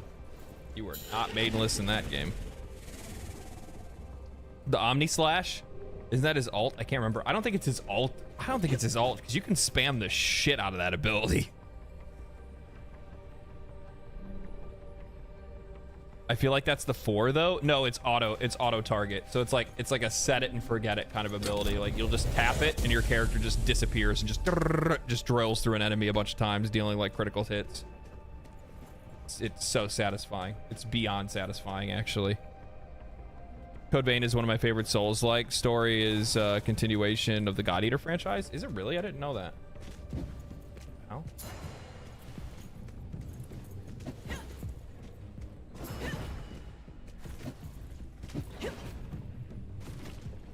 Is there a chest below me?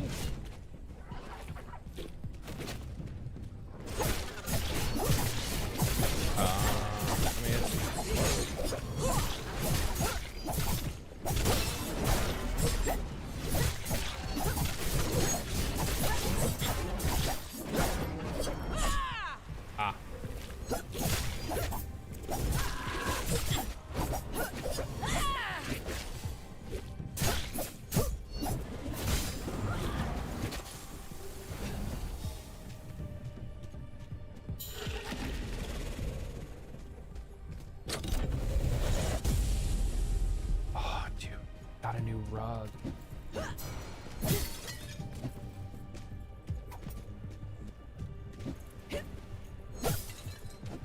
I can see now when I was listening to like one of their developer interviews with a couple of developers were like talking, and it was an interview actually, and they were discussing how they took everything that was supposed to be in like the microtransaction shop and just made it like loot in the game. And Fires, oh okay, well if I had him with me I'd be able to use that.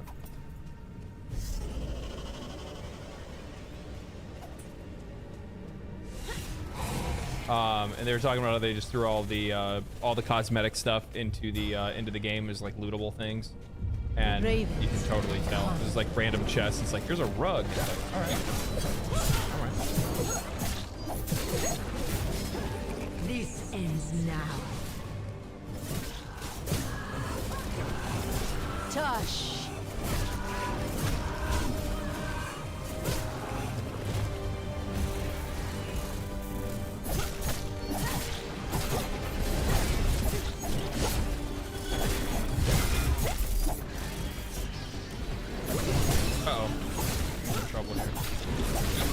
Doesn't help. We got these flying fucking assholes. Oh, wrong button.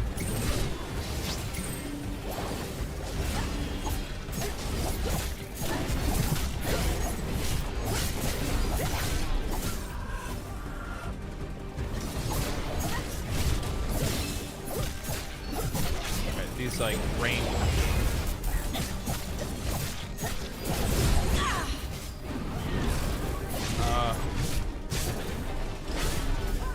Potions? Oh, my potion's like full now.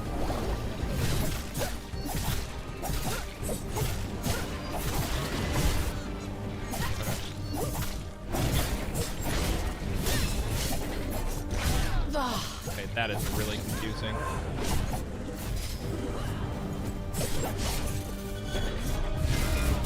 That's throwing me off so much.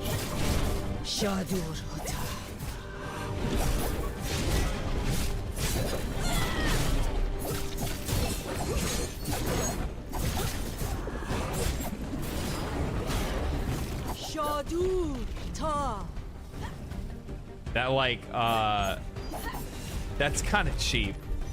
I'm gonna be real. That's kind of cheap. The enemy broke your bar so you couldn't parry. Yeah, well, he broke my bar because he disappears before he does his attack. So it's like he they do that like while it looks cool, the whole like visual glitch thing where he's like disappearing and reappearing, it really throws off my ability to be able to like predict the timing of his attack for a parry. So, yeah.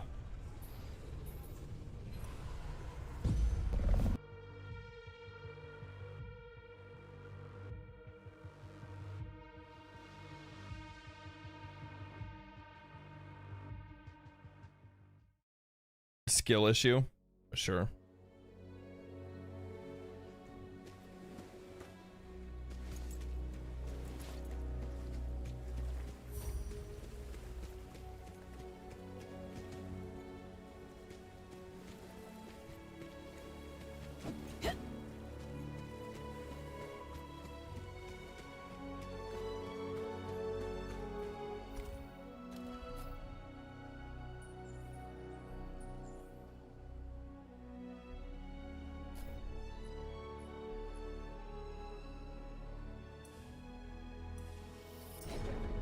I gotta feed the cat. I'll be right back.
Okay.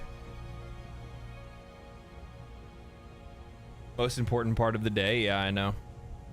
I know. Just use target lock. Does this game tab target? I didn't know that.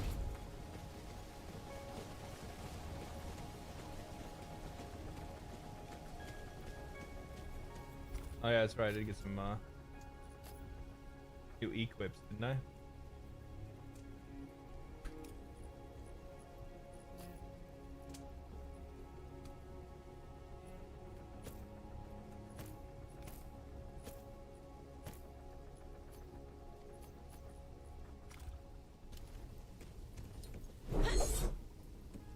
I know a warrior when I suppose I shouldn't be surprised. Middle mouse for Having Targon? fought together Oh, okay. as long as we have. To the rest of us, you make the impossible seem like an easy thing. Still, it's good to see you back in one piece. So tell me, what did you find inside?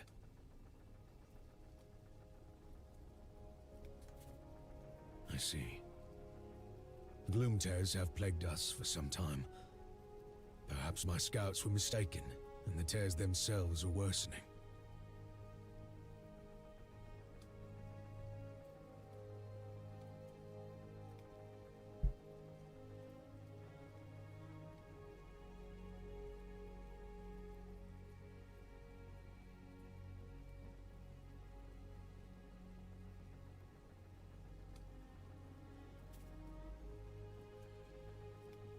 No, it was different. It led to a larger area. If that's true, then I've no idea what you face. Once upon a time, I knew war. Bet you did, bud. Hey, what's up? Warframe win? I don't know. Whenever. We would do well to report this to Omen. I see one. Oops. Ah, whatever.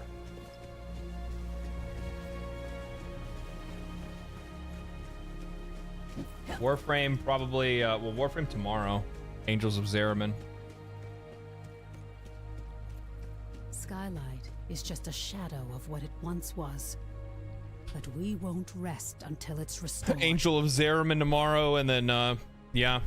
Warframe folks are going to be shook when, because I've had a couple of questions like that already today. They're going to be shook when, fucking Final Fantasy XIV's expansion hits, and as well as Elden Ring's expansion, and then after that I'll be taking, I imagine, probably late June and July outside of TennoCon. Like, I'm probably gonna have to walk away from Warframe for a bit.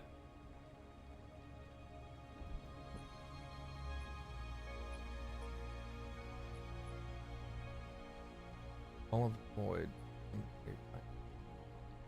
Oh yeah.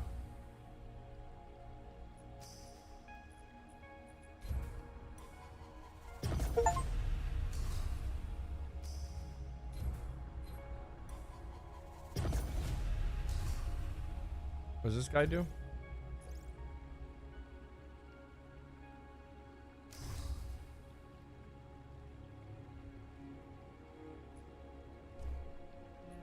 Welcome back, old friend.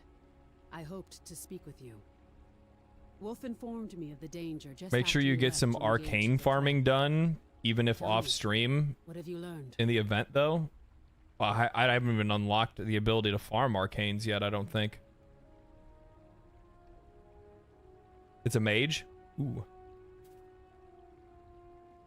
Portals leaping up to the gloom. Feared as much. To the naked eye, the beacon's light looks to be as stalwart as ever. This, however, has confirmed suspicions I've harbored. Our beacon is in danger. There's an event with Jade Shadow's release that will give a load of arcanes. Oh, okay, that'll be nice then. The Jade Shadows event coming up will be a 2-week event. Okay. I'm not sure. Not yet. But I believe you're the key. I mean, to I can't, uncovering like, what we're up against. I don't know. We'll see.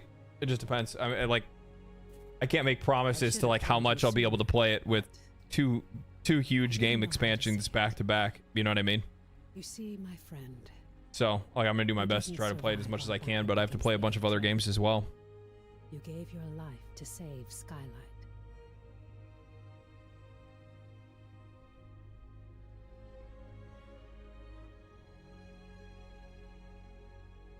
Still a lot of buildcraft stuff you can do for Warframe. That'll be a lot of fun though. Yeah, but like I have other I play this is not a. You perished. I'm not gonna like run away from Warframe. I'm not quitting Warframe, but like I don't just cover Warframe. I play a lot of other games. I talk about a lot of games. But you refused to let go. You lingered as an echo, holding on until I found you and sent the shard. I gave you the tool you needed, but you imposed your will upon the gloom. You rebuilt your body, and you can do it again if you fall in battle. And I believe that's only the beginning. But like buildcraft content's not really something that I normally do either. You know what I mean? Finished analyzing the Myriad Stone. I don't make videos like that. His findings may help us understand what we're facing.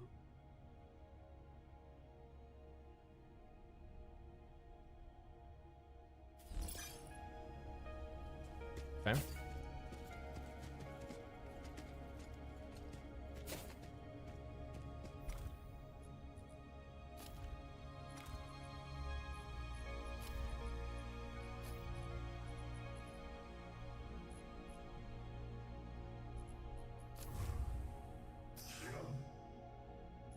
View ability.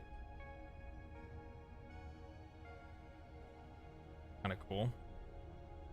Character ability, Savage Rake. Rakes the ground with violent energy. Dealing damage to all enemies in front of me. Arcane fragments can be consumed to cast Rake without using an ability charge. Release a wave of energy around you. Damages enemies, absorbs arcane power. Reducing cooldowns and granting arcane fragment.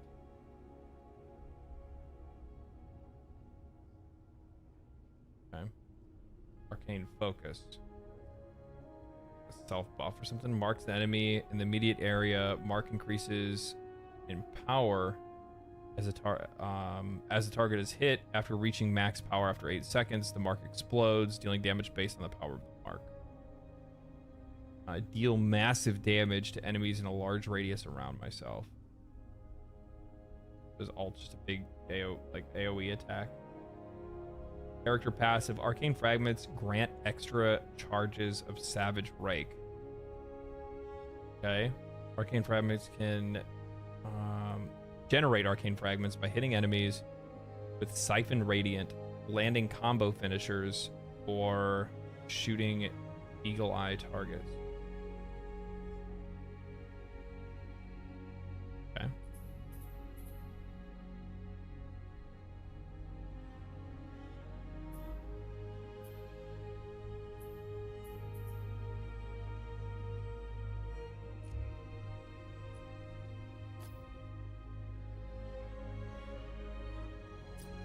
Probably want to do Siphon Radiant first, right? Try him out.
Oops.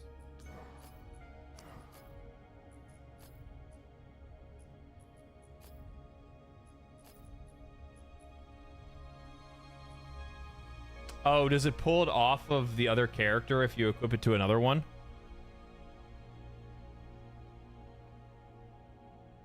planning on making an impression video for Warframe? Yeah, I'll probably make one. Just go degen mode and like some gacha gamers and multi-emulate, multitask at the same time. No. It saves loadouts. Oh, okay.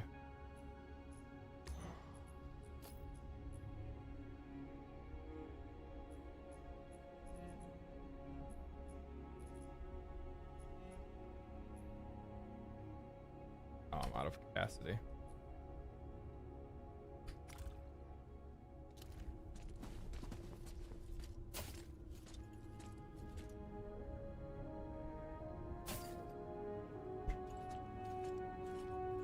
Yeah, doesn't Jade Shadows... Jade Shadows is on like what this... Is it the 16th? Is that what it is? I can't remember. 16th or 18th?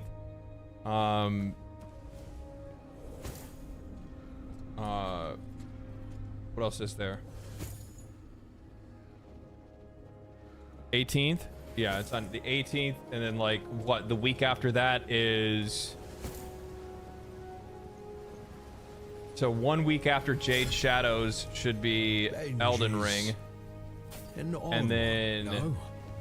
At the very least, I'd not recommend frequenting his stall with many valuables on hand.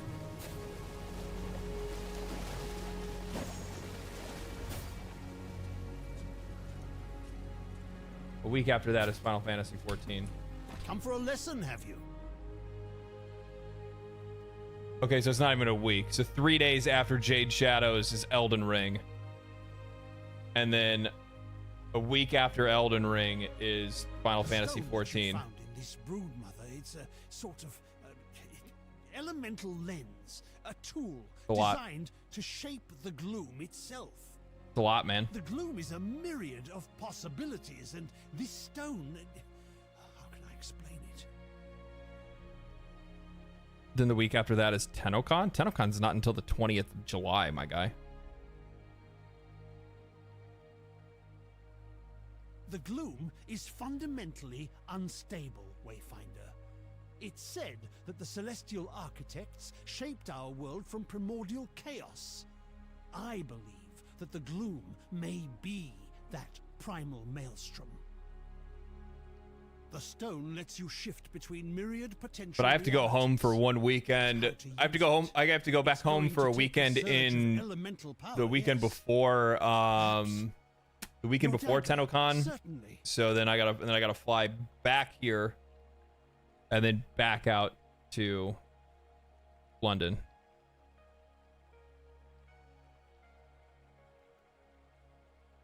Need to see how farming in that game is fair to the monetization.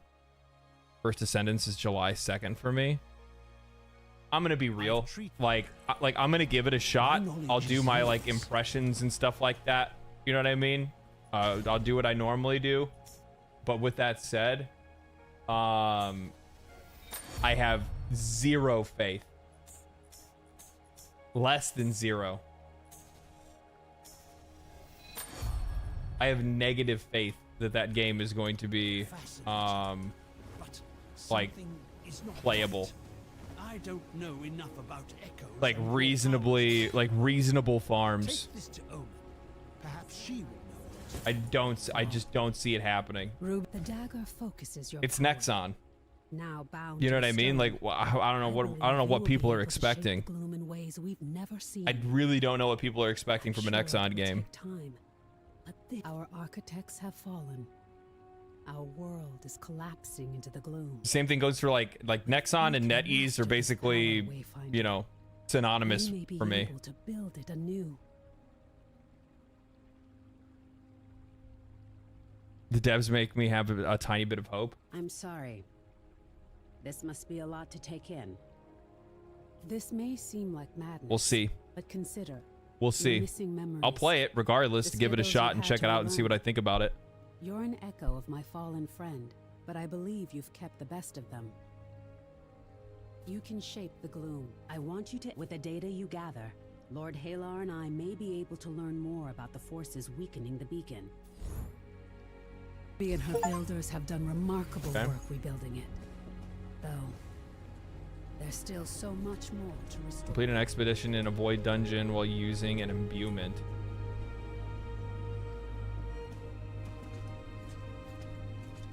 What is an imbuement? I might have skipped past that and I didn't see it.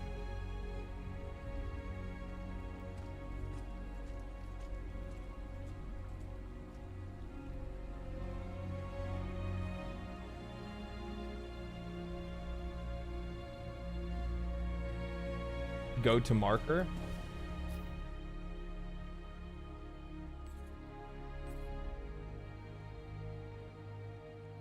I mean, the markers tell me the map.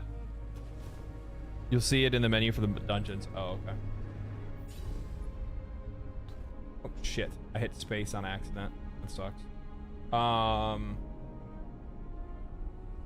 Difficulty. You can adjust the difficulty at any time in this in the settings menu. In multiplayer, only the host can make the change. Imbuements are consumable items that can be used when traveling into lost zones. Imbuements will cause a mutator to become active on the expedition or hunt. Mutators, different combination of imbuements will result in a variety of unique mutators. You can greatly affect events, mechanics, and rewards of lost zones that you travel to. Try different combinations to learn what mutators work best for the goals for your current goals and objectives. Okay, so it's like enchanting a expedition, I guess.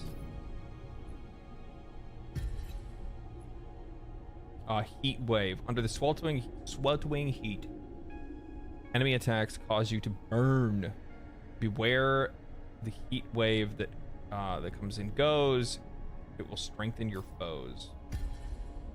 Gloom touched. Enemies have been empowered by the gloom. At half health, they will enrage and grow larger, dealing more damage. Chaos. A trickster hides within.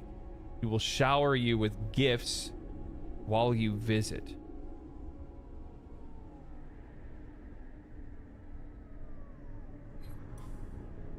Give me gifts.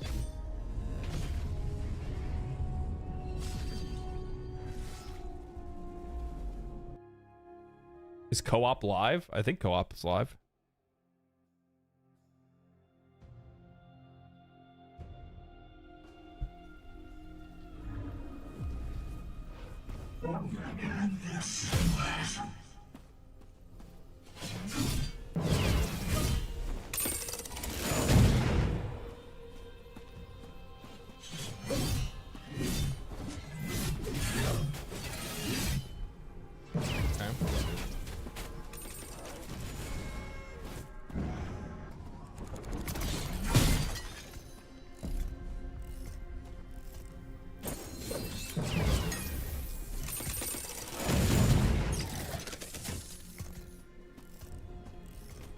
Is it literally just RNG?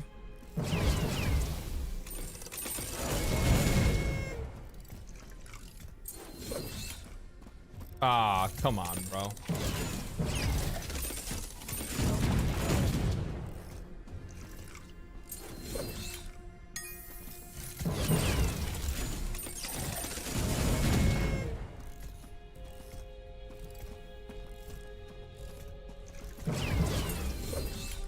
There we go. Big gift. Okay, I don't understand the point of this. I'm gonna move on.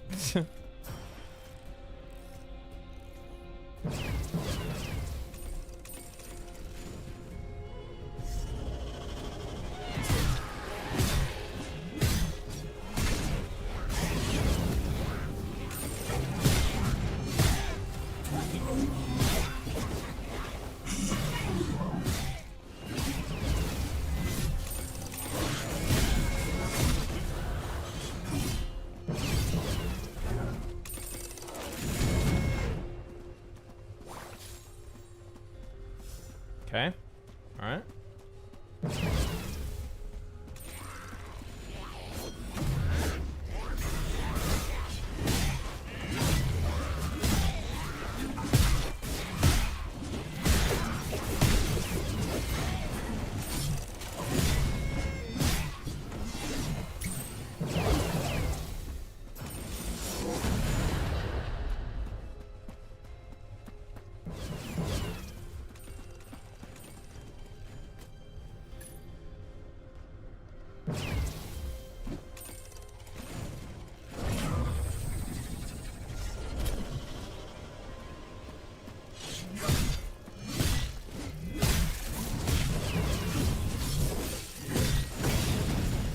Son of a bitch.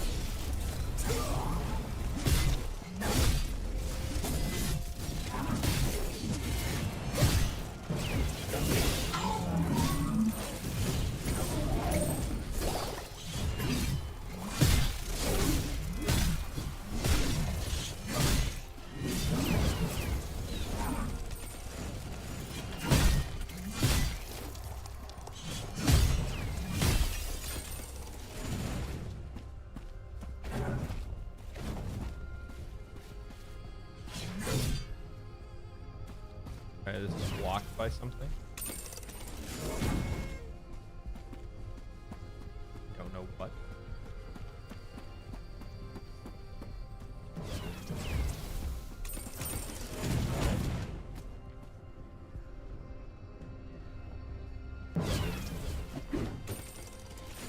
Is it like collecting these like orbs?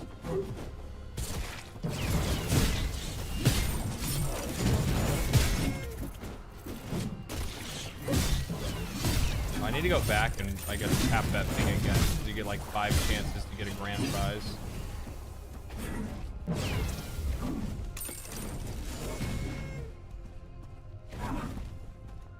Was I right? I was not right.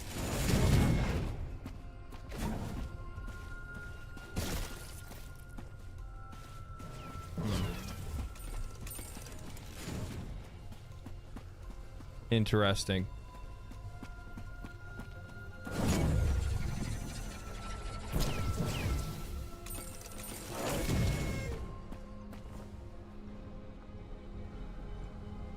Let me go see this homeboy again.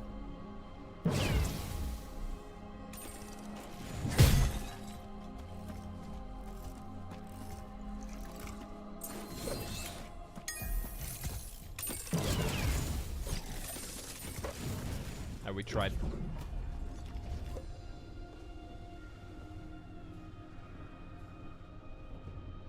What's this?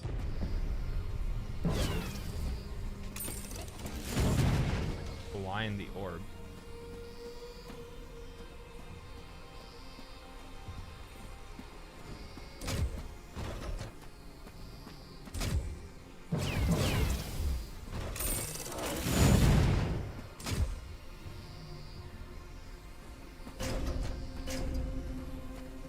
Really? This is so annoying.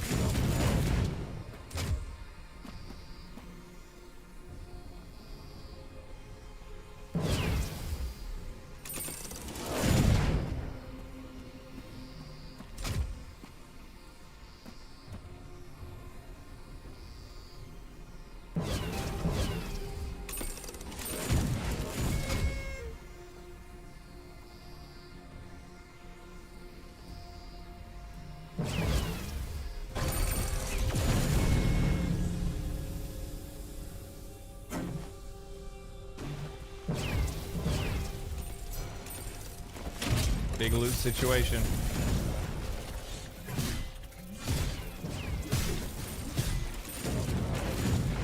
Couldn't see. Okay.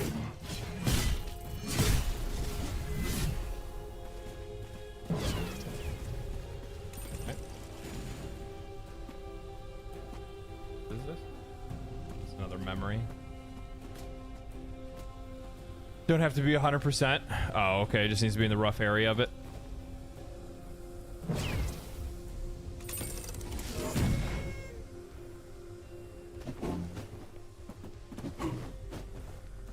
Okay. Go all the way here again. I guess I gotta take that little thing again. Oh, whatever. Not a big deal. Not a big deal.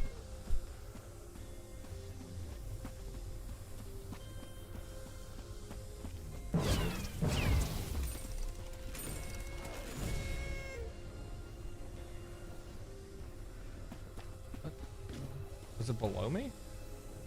Oh yeah, it was. I hear that sound and I keep thinking there's a one.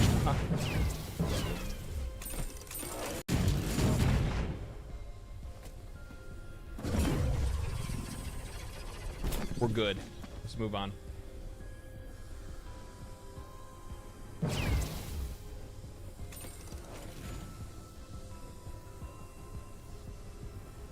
Trickster doesn't happen every time though.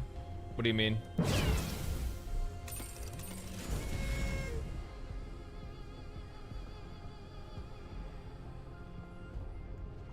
Well, I mean, this Trickster one only happened because I picked it, right?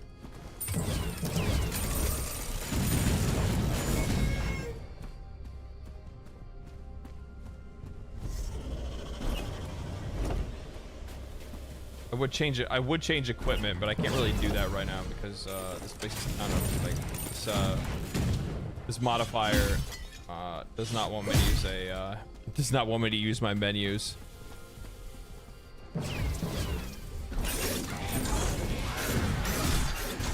Okay. I thought they had all spit out already. Oh well.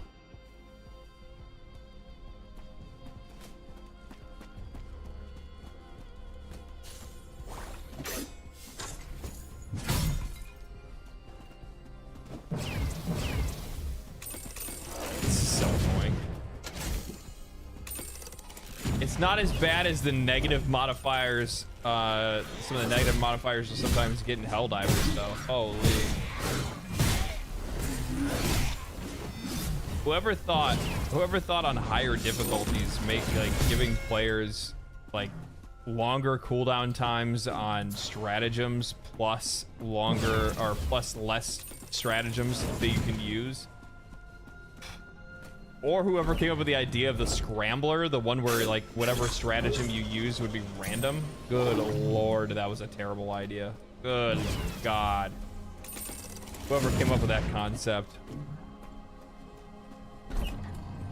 Some of them are toxic as fuck. I know. Thursday we're gonna play. Thursday I think I'm gonna play Helldivers. They got a big update coming, so I want to see what's going on with the game. Supposed to be a major update.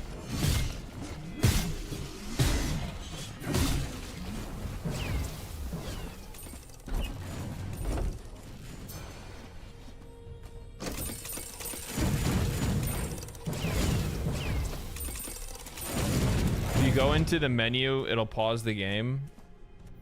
Does it? Oh, it does pause the game. You're right. Are the bombs a mutation? Yeah, the bombs are a mutation.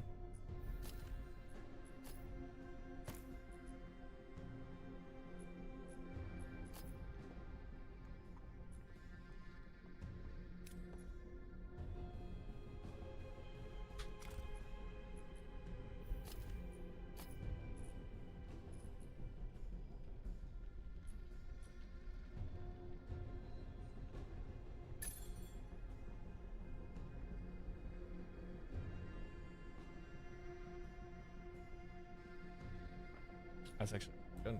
Yeah.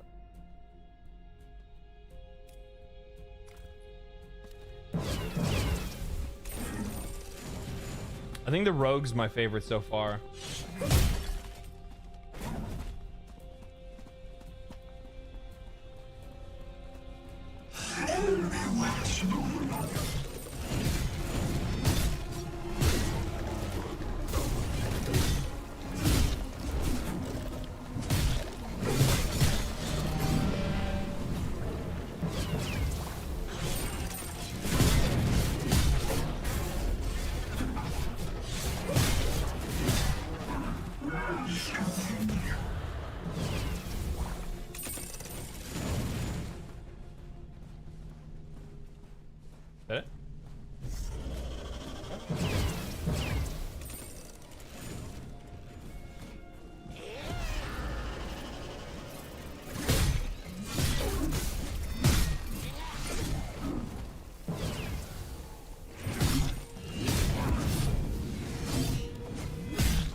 Jesus.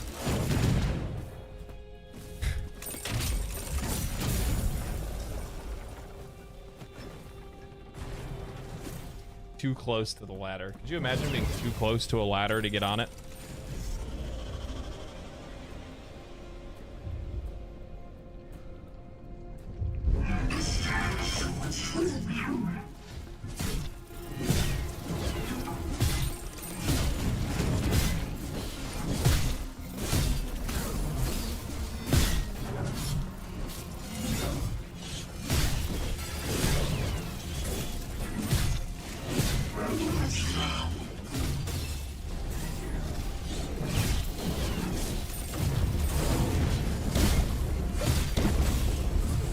Get fucked. Holy shit, he deals some fucking damage though.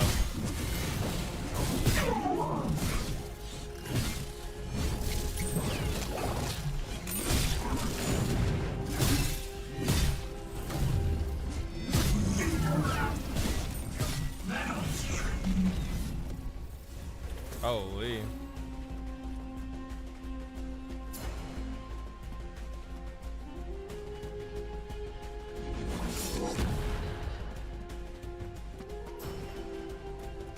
I really wonder what causes the shadows to arbitrarily become pixelated. I'm genuinely curious at this point. I have no idea. I couldn't tell you. Actually, you know what? I probably could. Chances are one of the reasons why some of the shadows on the characters, if you're talking about the shadows on the character, I've seen it already. I know exactly what you're talking about. There's like I've seen it on a patch on like one of them where like their shadow was like quite literally just blocks on them. I would imagine the reason why is because, you know, before they put it into like this early access version, the, you know, ARPG version of this game, I think the reason why is because they threw a lot of items into the game to make a bunch of different items and stuff like that. Just to try to fill out the like now more ARPG style loot system. If I had to take a wild guess. I got another imbuement, and then I got another two-handed weapon.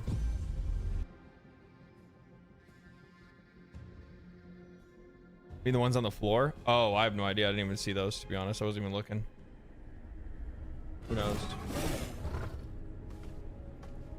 Who knows for that one, bud?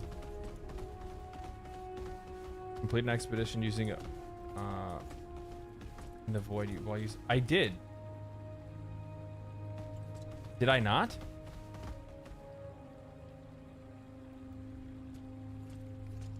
Isn't that what I just did?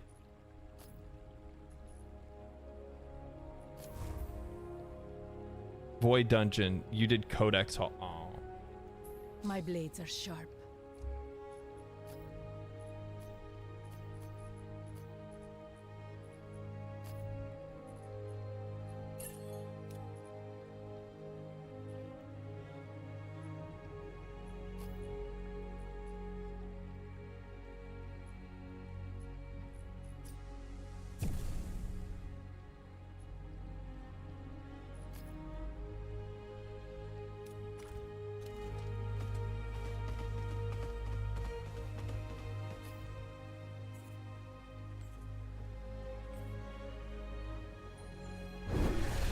I'm gonna buy her a new weapon.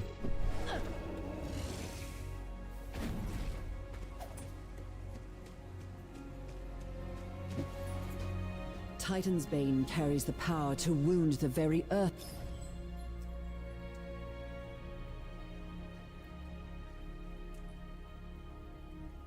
God Bleeder. Full bore. Activate both drills and press them forward, dealing massive continuous damage to all enemies in front of you. Wow. Beneath our feet. Sell, actually.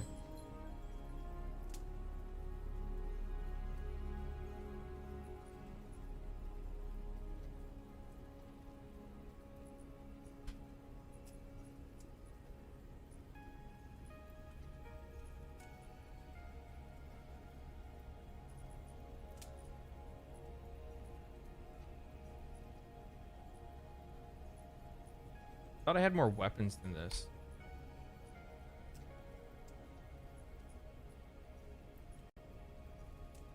Maybe not.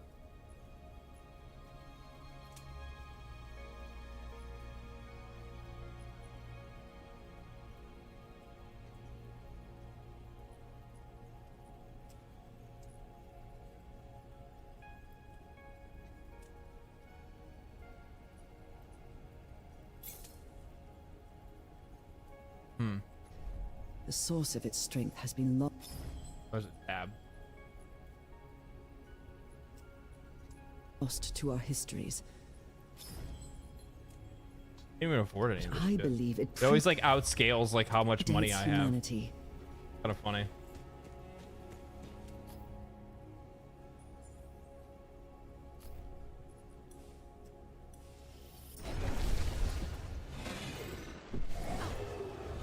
Equip stuff. Oh, equip stuff doesn't show. Oh, okay. That's a new queue if you use that. Ooh, interesting.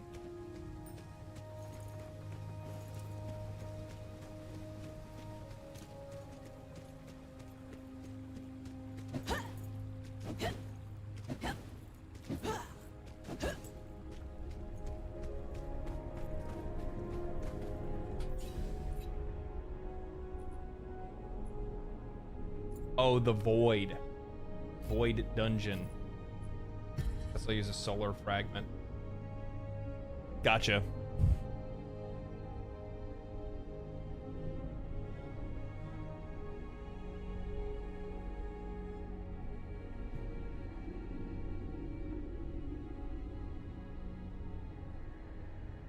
Hello, been following your Warframe journey on YouTube.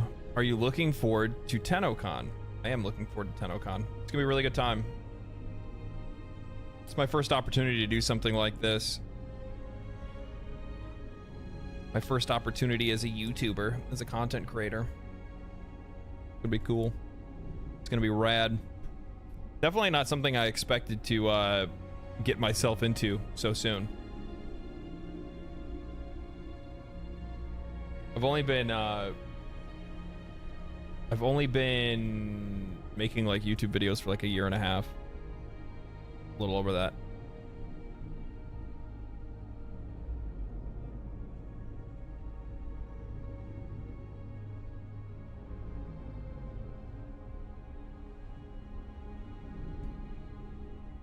Exciting. It is exciting.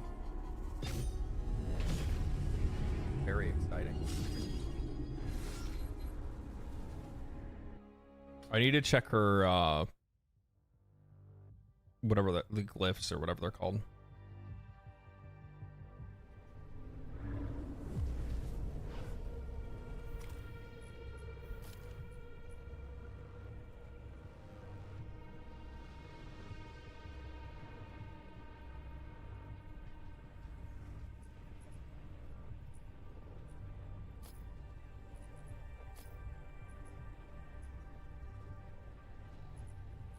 Echoes, right?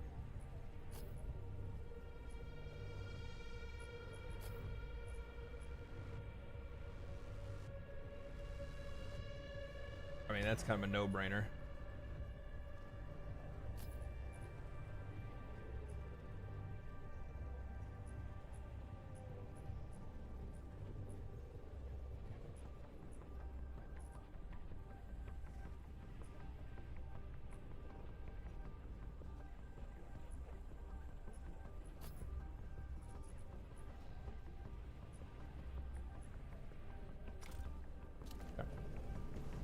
Another battle lies ahead.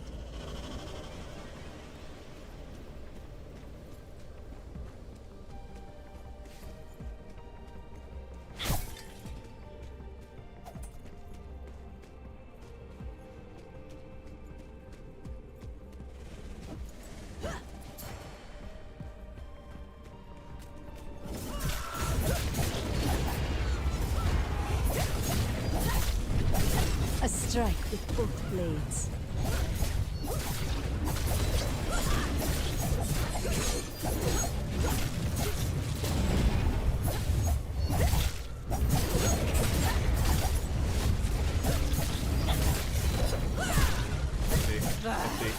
Can't move.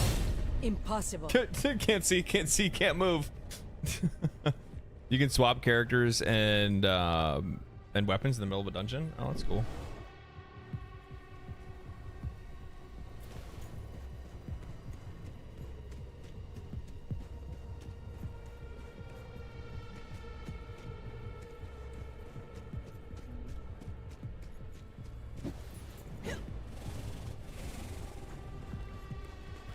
Let's try this again. He was almost dead too.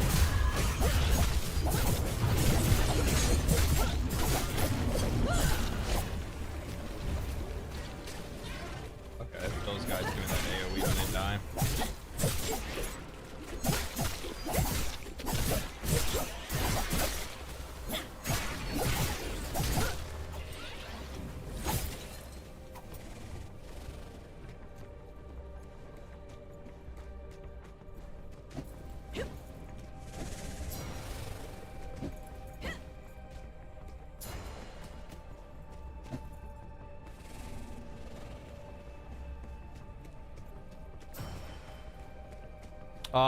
How's the game? Reviews don't seem stellar off the start.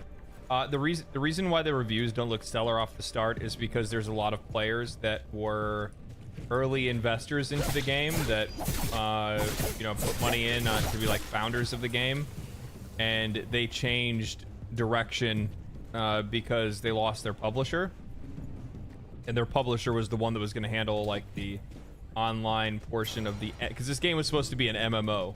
Now it's an ARPG, the co-op ARPG. And when it was going to be an MMO, obviously there were parts of the live service, specifically the servers and everything like that, that was going to be handled by the publisher, but the publisher backed out, and as such, they ended up repurposing the game and turning it into a action RPG instead. So there are players that are still upset about that change, and you know, they're leveraging that at the developers.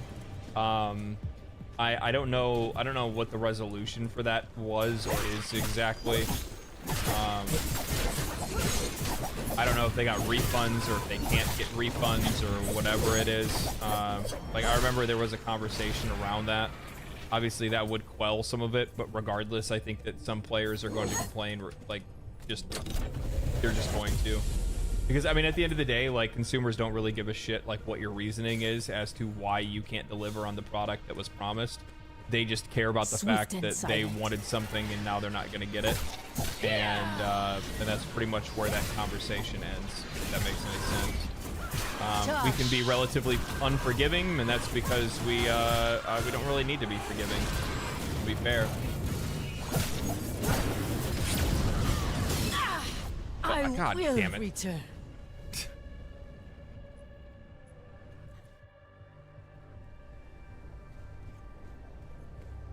Some people got refunds. Otherwise, you can get special tokens that you can use for exclusive items in game. Okay, well, there's that. Airship Syndicate has said that refunds aren't possible because that money was spent on server costs and development costs. They don't have the money to offer refunds. Yep, chances are. Yeah, chances are. I could easily see that being the case. More times than not, what ends up happening is that, I mean, developers are going to spend all of their money on putting the game together. You know what I mean? Especially when you're talking about a game that's a live service game, they're going to run that bitch to their fucking red line because because they're expecting to make that money back from the live service. So that would make a lot of sense if that was the case, and that's what happened with the game. The shadows call. Man, that hurts. Ravens feast. I don't know if I can parry the laser or not. I haven't tried. Probably should now. The devs are put in a position to either make it what it is or scrap the whole game.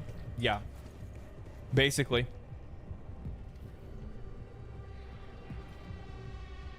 Publisher dealt with the money at the time. Yeah. Top tier founders do still have the heroic Kairos. Oh, okay.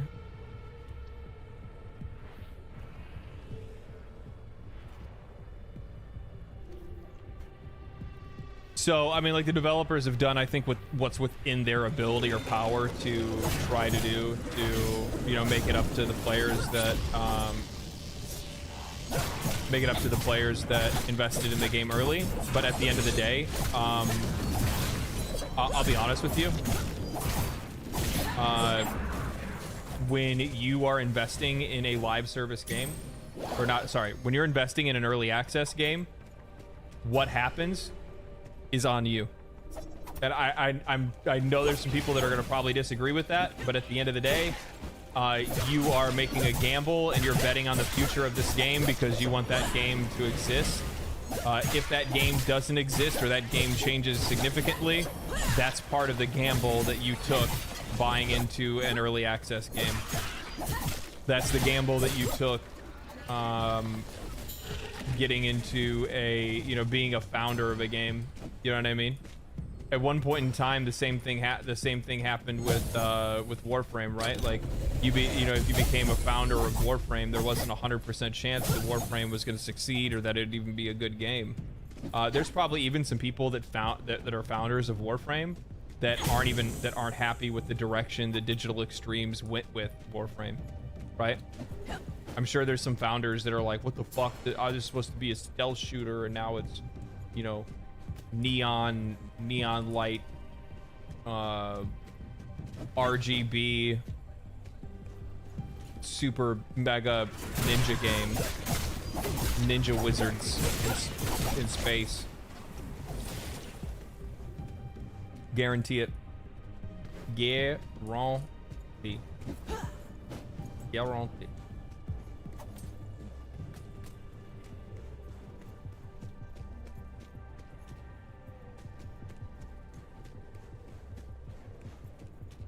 Where's the thingy?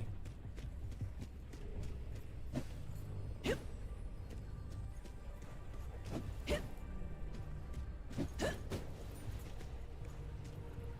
I blind? Where's the like little stepping thing? Oh, there it is.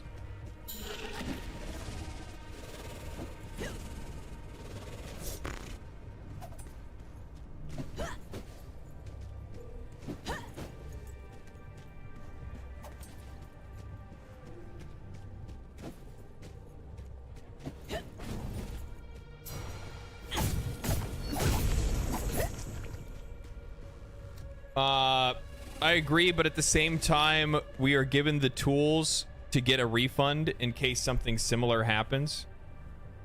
But at the same time, we're given the tools to get a refund. At least in the case of something this drastic.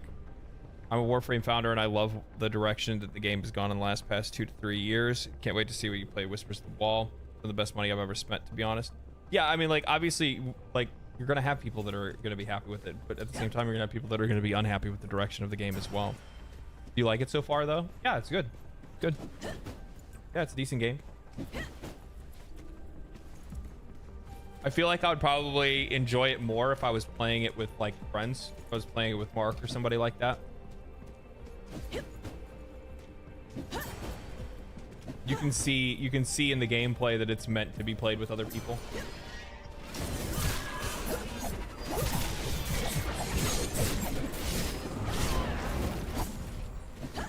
Not that it can't be soloed, but it'd probably be more fun if you played it with people. For sure. Do you have any thoughts on the first Descendant? I've never played it.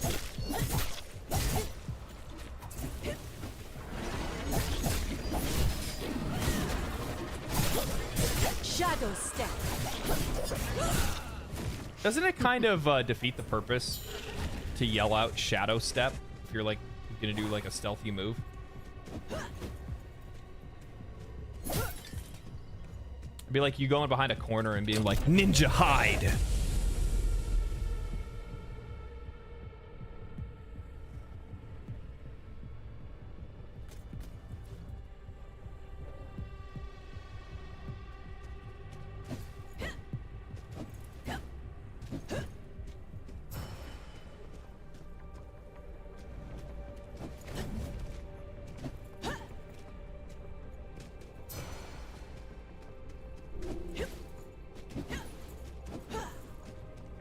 Yeah, sneak attack. Honestly, that actually kind of makes sense though, because it, like, you surprise the enemy. You know what I mean? Like, imagine like you're behind somebody and you're just like, you just hear somebody yell out behind, or like, imagine somebody's behind you. You're walking down the street. It's like 2 o'clock in the morning. You know, maybe you've been out drinking or something like that. And all of a sudden, from right behind you, you hear somebody go, "Sneak attack!" You'd be like, "Holy shit!" I'd freak out. I'd lose my fucking mind. I'd probably scream like a little girl.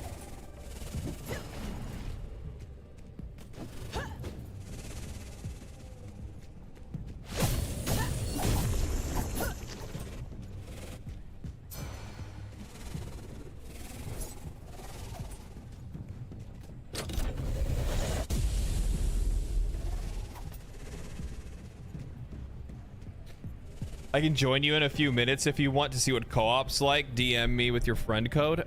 Rurokan, I said it would be fun to play with friends.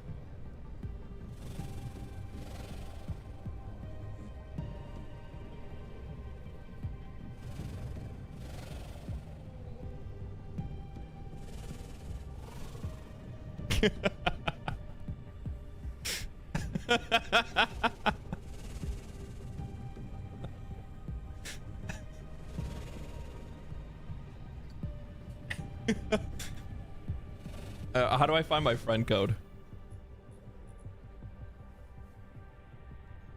I don't know. Is it in settings? Oh, my Steam friend code? Are you trying to get that familiar with me right now?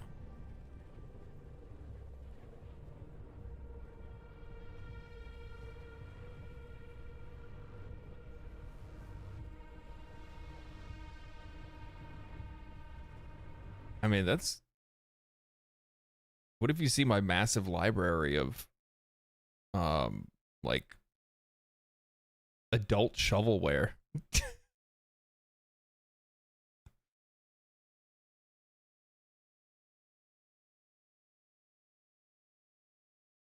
You're just making it weird. I don't know if I want that.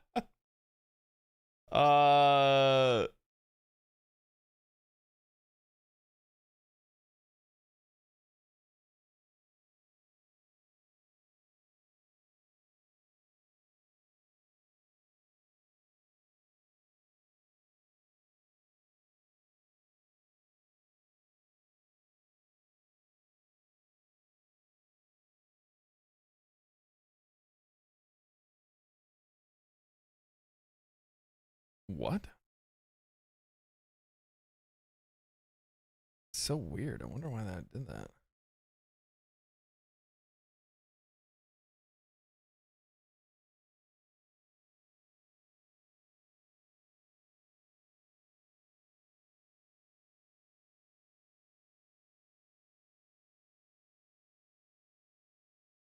Okay. Friends. Add friend. Copy. Paste. There you go. Rurokan. I sent you my digits. I sent you the deets.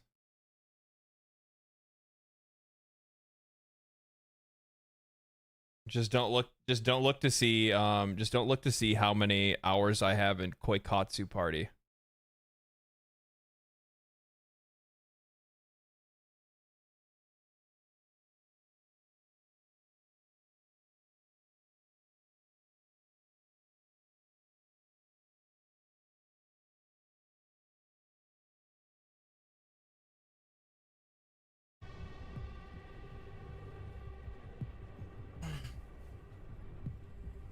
Some men just want one thing. I don't know.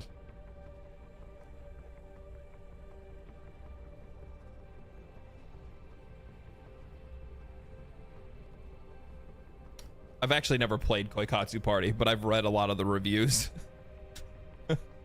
It's like one of my favorite pastimes when I'm just like chilling is I'll go and I'll just read reviews on H games, and it's fucking hilarious. It is like, it is downright like, we need to, I'll do it next stream or something like that. I'll do it on like, what, maybe the Warframe stream or something. I'll bring it up. I'll pull them up. They're so funny. It's seriously the, like, you'll fucking die. I'll give you guys a taste. I'll give you guys a taste. Let's see here.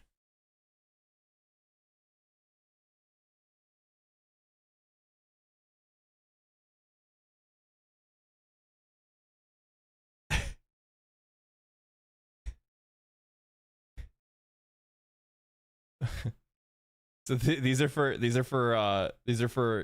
Koikatsu Party. Okay, I don't know why it's like freaking out all of a sudden. That's because I'm like because it's on top. Oh my god, you didn't see anything. Hopefully it didn't show anything. I'm sorry. Demonetized immediately. Log in, find a Wendy's, pre-order pickup, order delivery. Stay hungry, my friends. Hopefully it didn't show anything. God damn it. I didn't mean, like, it's bugging out because of the game. The game's like slowing my frame rate down, so I can't actually like click on anything. Okay, we're gonna pretend like nothing happened. We're gonna pretend like nothing happened. Yo, what the fuck? Moving on. We're moving on. I didn't mean to do that. I was just trying to bring up the review page. God damn it. Yeah, I don't think anything actually banned to Kick. Oh my god, could you imagine? Did you guys see that shit that went on with those dudes on Kick?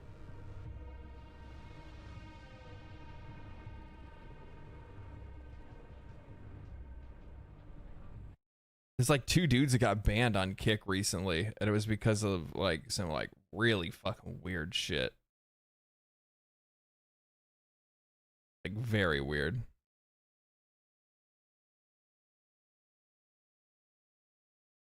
Somebody played the game for an hour and a half, and they refunded the product, and they said, "My family tree ends with me."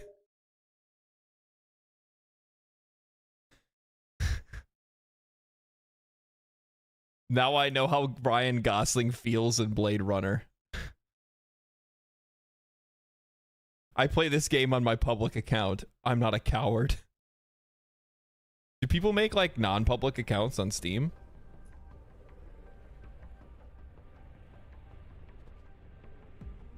Yeah, it's the main issue with Wayfinder is it's not optimized at all.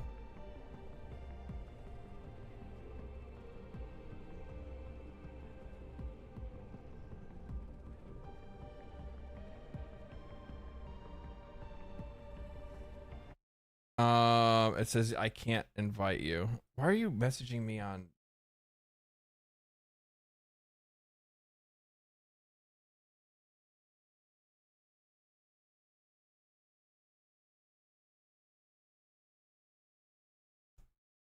Where'd it go? Now I don't know where your thing is. Not letting me join you for some reason. I don't know. Homie, you're the, like, I mean, I can try to invite you, I guess.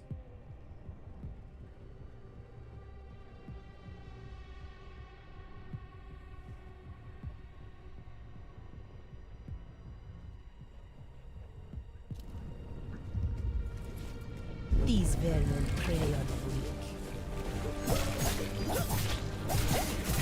Let us dance. Wipe it down.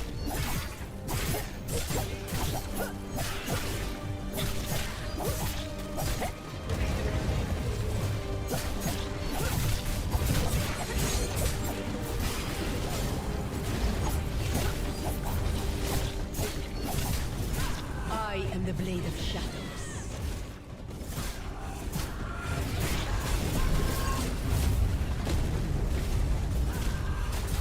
Let us dance. Shadurata.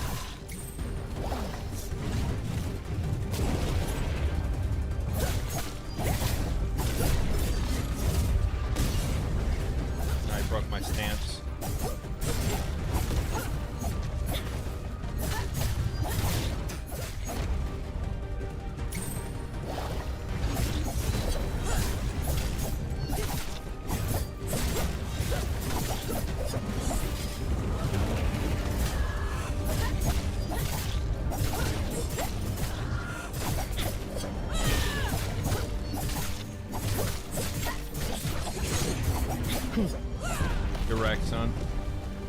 Get wrecked, son. Easy.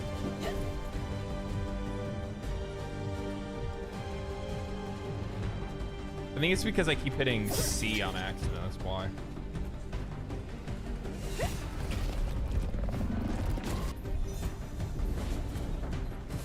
Give me the loot, give me the loot, give me the loot. Gloom stones, exit the gloom.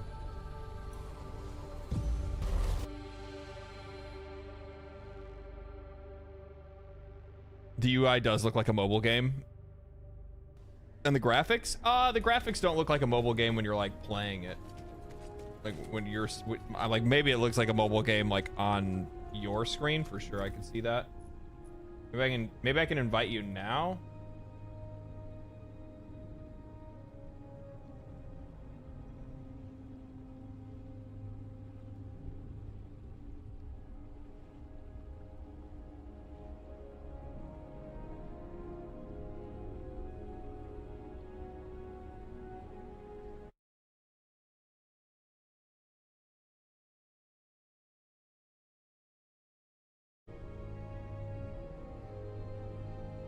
I think your session might be glitched or something. Okay.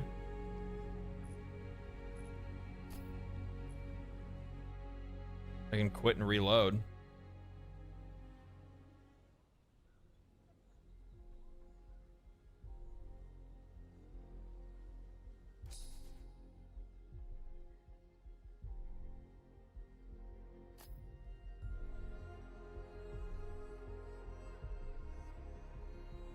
Remind you of Dauntless mixed with WoW? I could actually see that, actually.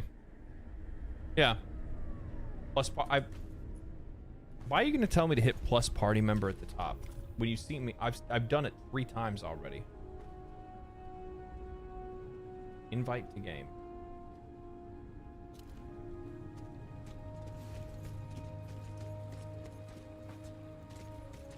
There you go. We have much to discuss. New Wayfinder. Wonderful, you found another Wayfinder, blah, blah, blah, blah. Yeah, okay, thank you. I have news. I'm glad to see you've returned unharmed. I did. Truly, Yep. in the Yeah, move the you experiment were went able to great. shape the deeper void. I have a I'm gonna charge shape of that void. elemental shadows. Okay. Start a Codex Halls expedition using a shadow imbuement. Expedition. Shadow imbuement. Enemies in power, they get bigger. They get enraged. They get raged.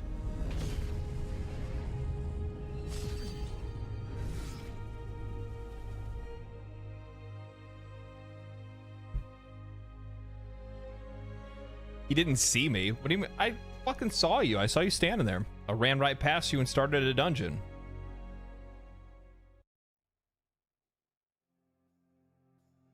Plus party member. I'm gonna fucking ban all of you. My little light. Learning Wait. to bend the shadows to your will. Where's Rurikon? Oh, A there you go. fine first step. But there are more wonders waiting deeper in the darkness.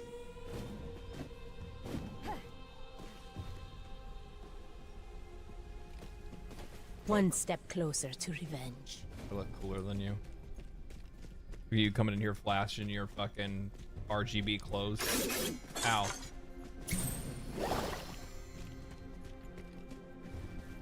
I stepped on that trap because I was blinded by your RGB clothes. Uh-oh. Oh, God.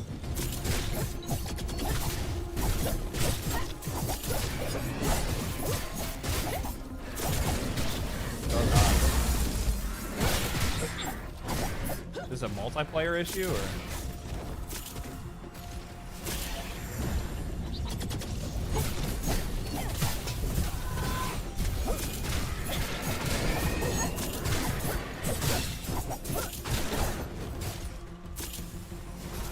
Maybe it's just like new enemies, so it's like loading their textures for the first time.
Give me the loot.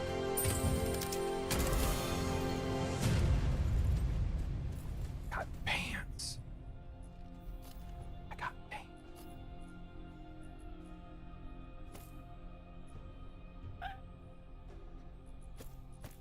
Yeah, I guess they look better.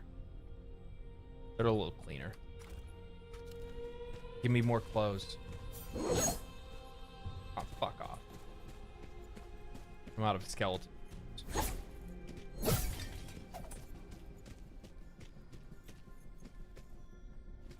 You've never seen the Venomness VFX. That's why you got stutters. Oh, I also equipped my crappiest echoes so I don't carry. Oh, okay.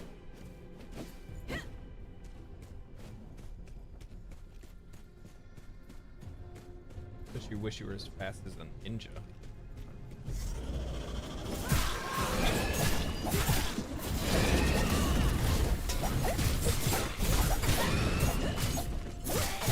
Shadow step.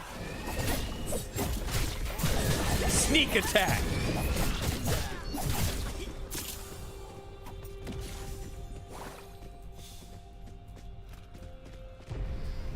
Yeah, you got that.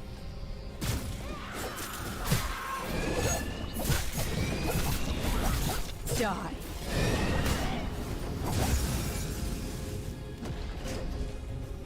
Shoot that motherfucker. Hit him in the face.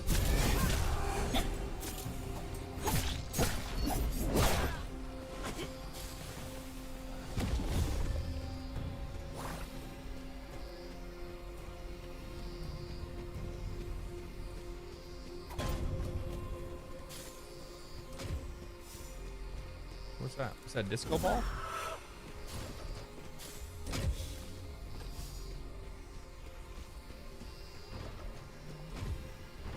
What are you doing?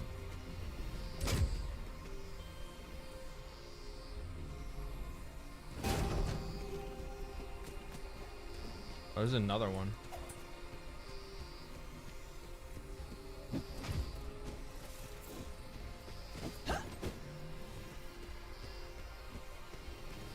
You missed it.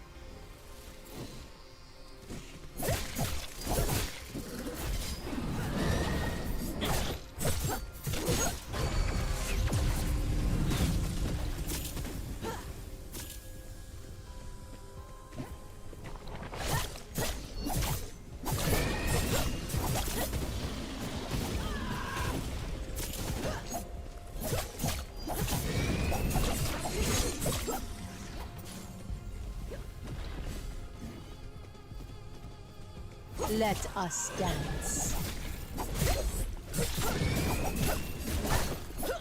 I've been waiting for this. God damn, I can hit the C.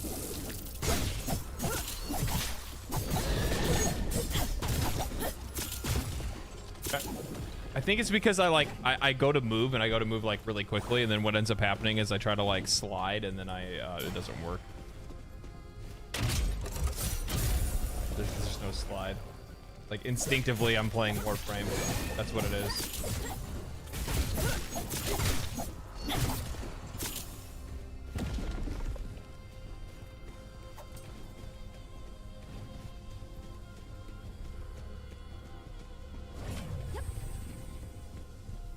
Okay. You gotta take care with the detection on these interactables. When there's a bright light cast from above, take a closer look at your shadow.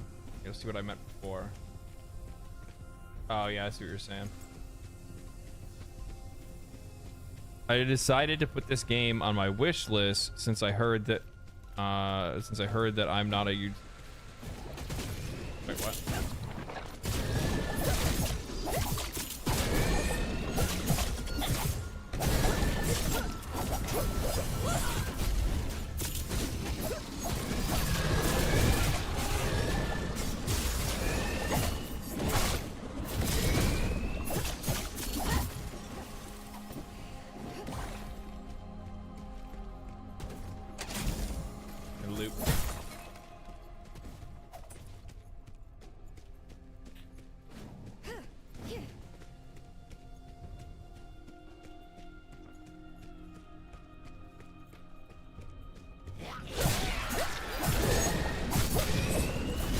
Destroy both paths.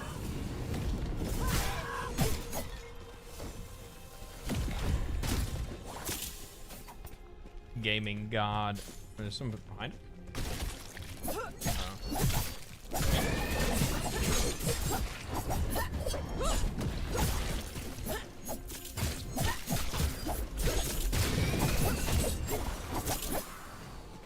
Oh, they're above us.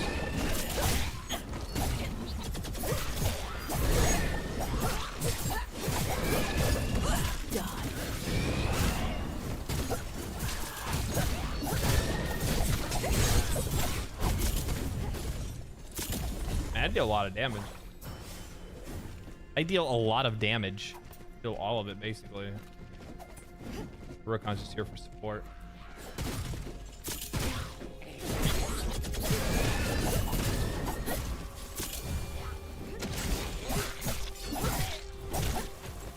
Ransom. A lot of repeat weapons. Noticing that. I'd imagine that's like, that must be like maybe level locked or something like that, maybe.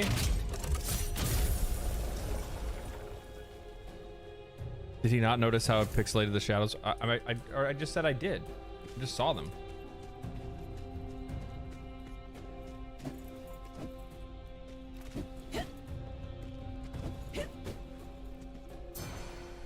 I think that they still have like I think that they still have like what, like another year before the game is fully released, or is it releasing at the end of this year or something like that? I mean, like there's probably still some like rough edges and shit like that to clear up, to be honest with you. Let us dance.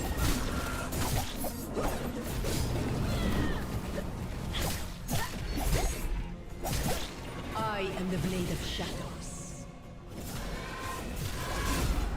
Perfection. I'm sorry to leave you behind. I don't know, I could lock you out. Purple clouds are good when you're with me. Okay.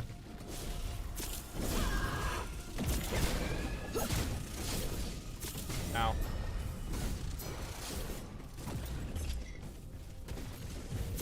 Wait, what? There's no loot. Oh, it's up.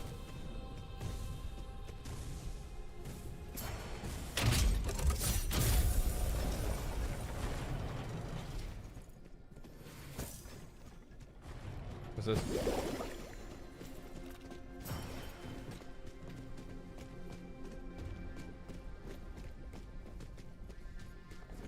Boss. Time to fight the boss. The weapons are tied to the imbuement in the expedition you're on. Oh, okay. So you can only ever get a certain imbuement of a certain weapon from... Okay, I see what you're saying. I've been waiting for this.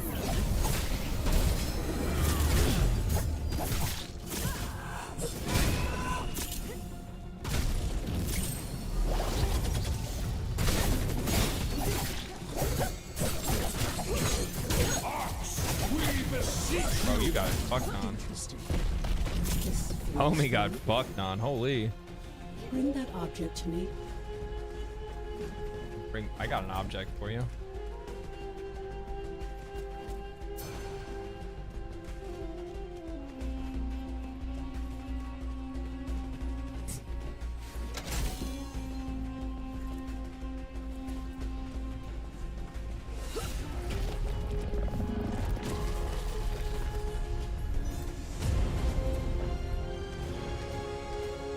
Okay, that's not too bad. Oh, look at this. The Amulet of Eternity.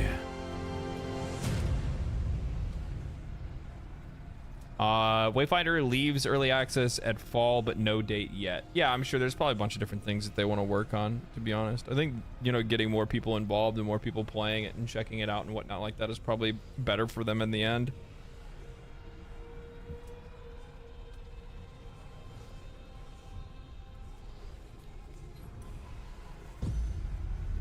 Like, you know, the funny thing is that like normally I feel like I would have a lot more criticisms to hand out when it comes to like playing a game like this, but at the same time, I really don't have any, because like for what the game is, I like what it is. And there's not a lot of things that I would point out and say like, oh man, I wish they would do this better.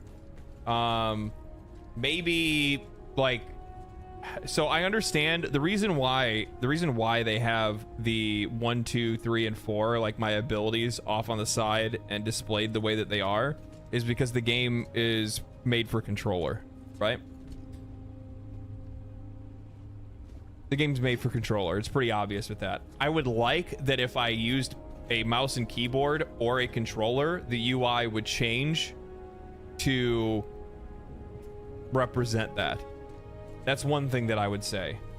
I would also say, and like this is something that's probably like impossible for them to change because of, you know, where the game is at in development. But like the one thing that I'm not a fan of is I'm not a fan of like this. But this is like, they made it like this because it was an MMO first. But I've never seen it as strong as in this With zone. some of this text and with some of these discussions, it would almost be better off if this was like passive. And this is something I brought up at the very beginning, like right when I started playing, is that, you know, I wish that some of these were passive, almost kind of like the dialogues from like Warframe's a good example. Diablo does it where you like pick up tomes and lore, and like they're talking to you while you're walking around and while you're doing things, rather than being locked in a like visual novel. You know what I mean? We need to stop the beacon's light from fading at any cost.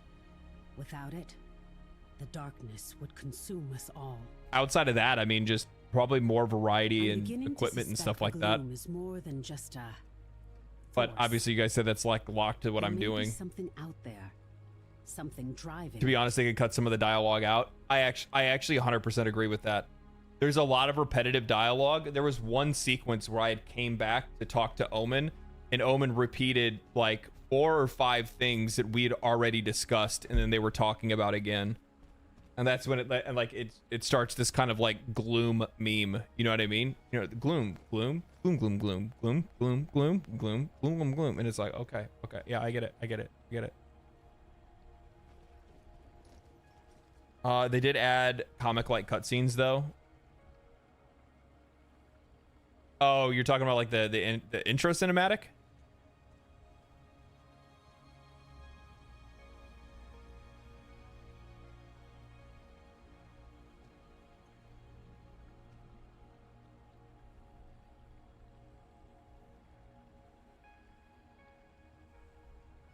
Intro was always there. Well, you should watch the animes. Yeah, I saw the, you're talking about the ones on YouTube, right?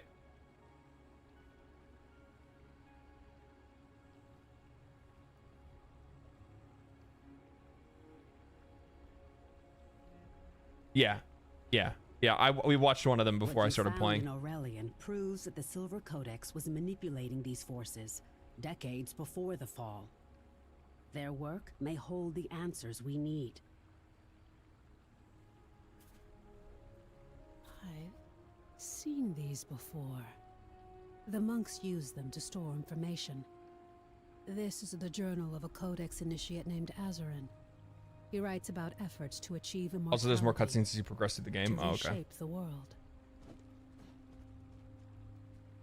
It seems this work was done deeper in Aurelian, in what Azarin calls the Undercroft. But only those who passed the trial of lingering light could enter the Undercroft. We've never found a path beyond the Codex halls. But if you could complete this trial, it might give you a connection to the Undercroft. We have to know what they were doing there. Is there many microtransactions? No, there's none. Originally, the game was going to be a live service game. They pivoted away from being live service and turned it into a co-op ARPG. And they took everything that was going to be in the microtransaction store, got rid of it, and well, they didn't get rid of it. They just put it all as droppable loot in the game, and then got rid of the monetization. So you pay one price, and then you play it. That's it. There's nothing else. You know, depending on how well the game is received, depends on whether or not they'll continue to support it afterwards, like outside of like bug fixes and stuff like that. But if they're going to put any more content in it or do an expansion for it or anything like that, then yeah. hopefully they improve the grind. Yes, that was the other thing that they addressed immediately, was obviously if you're going to make this a single player RPG, doesn't really make, or not a single player, but like a co-op RPG, doesn't make a lot of sense to have like insane grinds in a non-live service game. Since the Gloomfall, we've had to put our pasts behind us.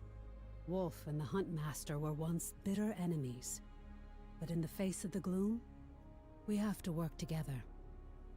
So it is with Kestrel and I.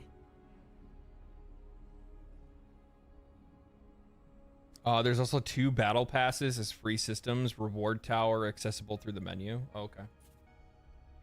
Kestrel keeps a low profile, but I'm sure you can find her. Ask around the bitter end. Oh, and Wayfinder. Be careful. Kestrel is not one to divulge information for free. Okay. Is that a weapon skin that I got? Oh no, it's a new weapon. Okay.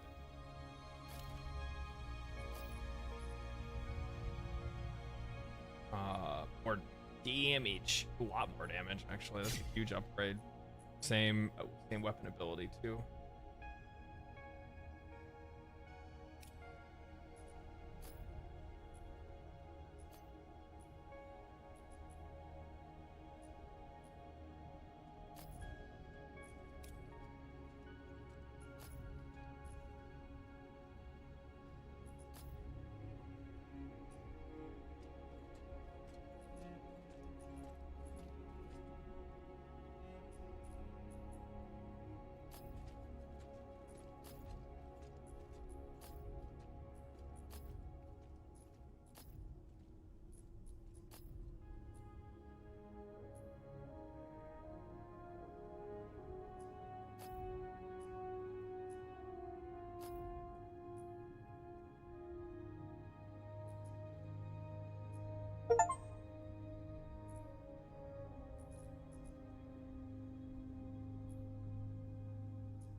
The Tavern Master.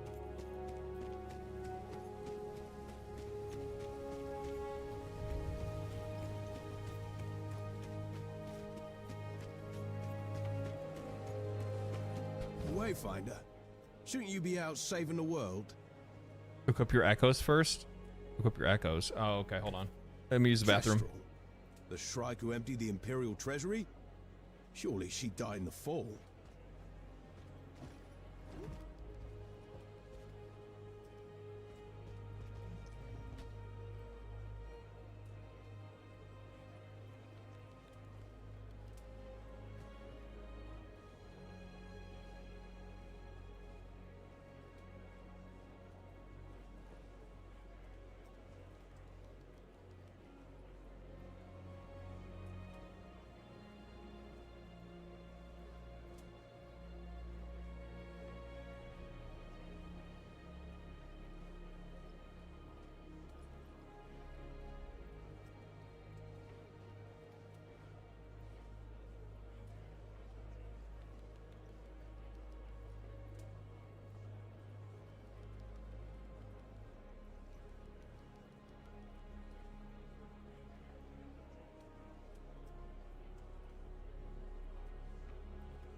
Okay, I'm back.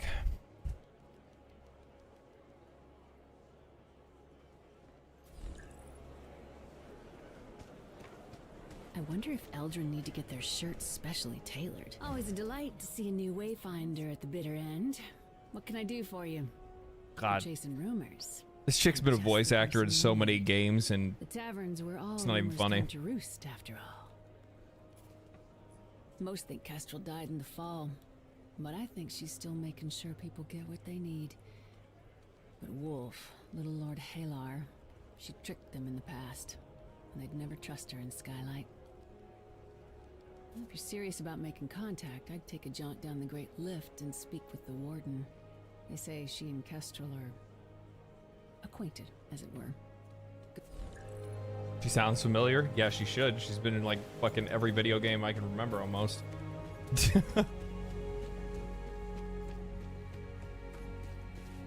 Yeah, Jennifer Hale's a VA veteran, man. She's been like fucking everything.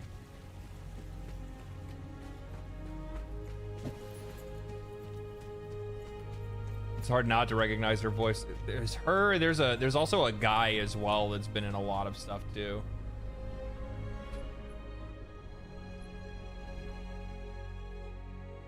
Female Troy Baker. Exactly. Yeah. Yep.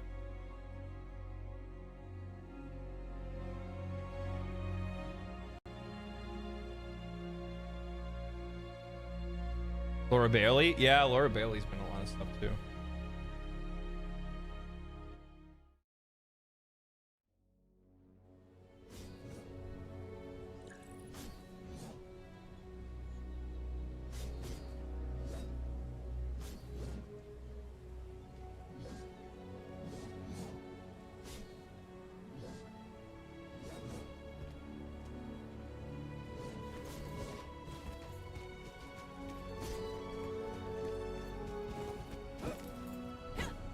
Another missing shipment? Shadur, guide me. Guess well met, Wayfinder. Kestrel. You think I'm working closer? Okay, yeah. And quiet. Most watchers. She's got a safe house down here. Safe in the house Rose, down looks by like a tavern Cape. with a fallen sign and a burning barrel just next to it. The Nightshade. Something tells me you'll know her when you see her. Luck be.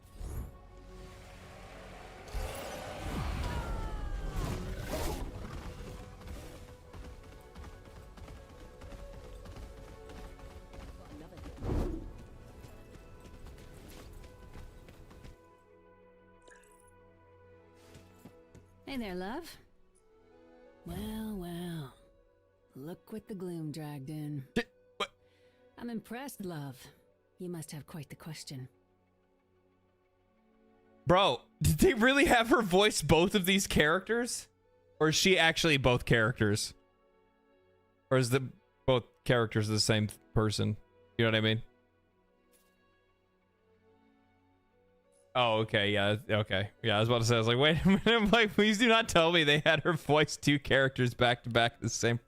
That's funny. Your Kestrel? Why didn't we talk before? The Seekers don't want the nefarious Kestrel doing business in their pristine little fortress. But I like to have my hand in things, so I keep them clean while I'm upstairs. The trial of lingering light. You're a little late, aren't you? Aurelian was raised by the maze decades ago. Ah, I see. Yeah, I can help you.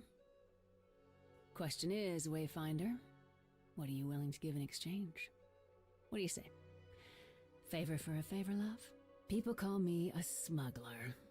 The fact is that I get Skylight the things it needs. If I want something in return, well, that's the game.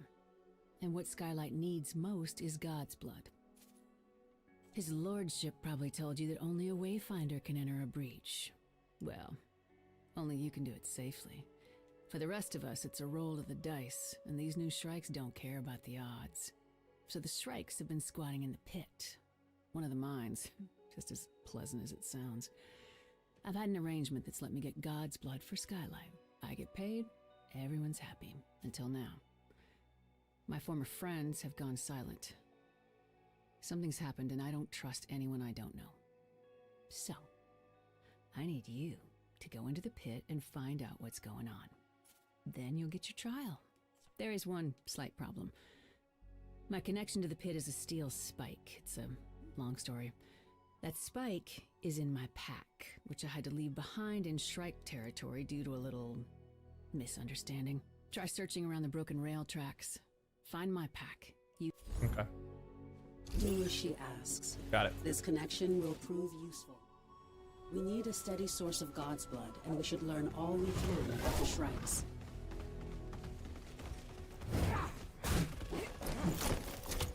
Oh, God. I won't lose. I'll make this hurt. I feel like I might end up changing the controls so they're actually on my mouse instead of like on the keyboard. How am I supposed to hit him when they're dashing around?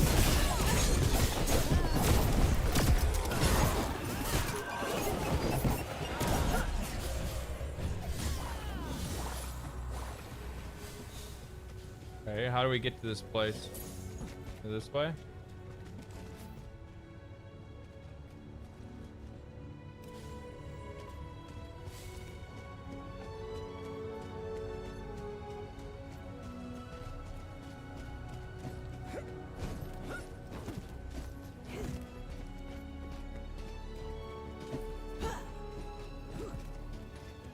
Okay.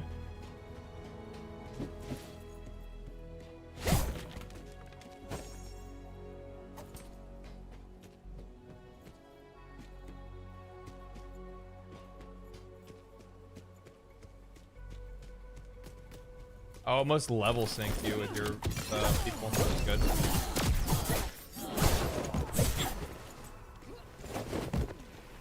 Well, there you are, love. You got the connection. Now go to the pit and see what you can find. Again? Okay.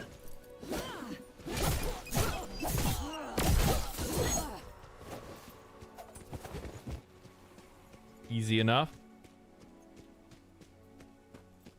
Femme Shepherd can't hide those pipes. That's who I was trying to remember. Like, what else has she been in? You're right. It is Femme Shepherd.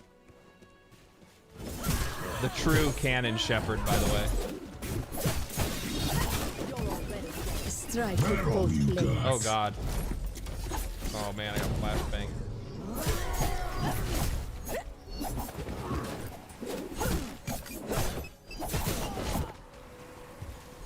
Tosh.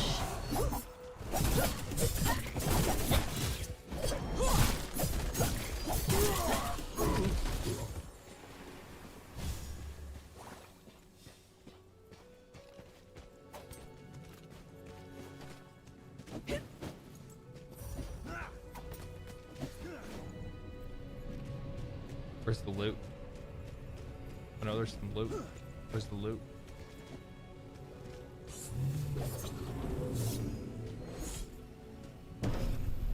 There's a matrix. Careful. Oh, that. Oh, okay. I got what it's on here.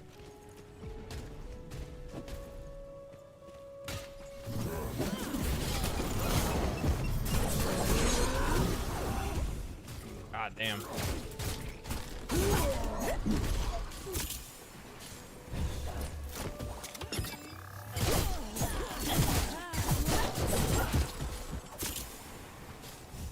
You really do have to like wait until you've seen everybody's animation at least one time before it can like equalize. That's crazy.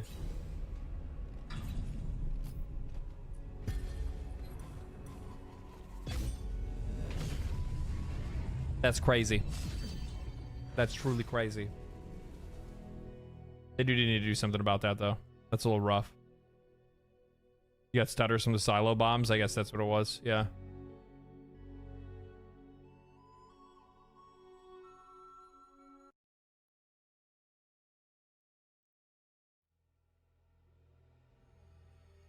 What is this game? No. Fortnite. No, this is all wrong. You saw what it was like outside. There should be scores Monopoly of shrikes too. barreling the blood. Now, why is it so slimy? Checkers 3D. Bloodborne 2.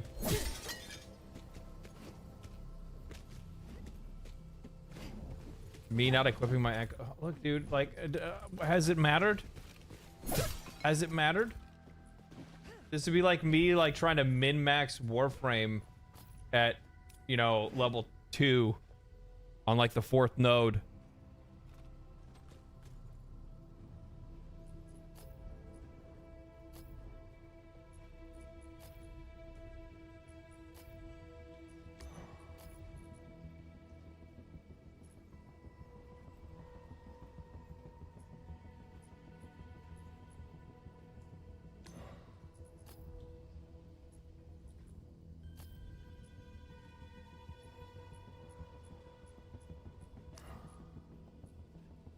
There you go.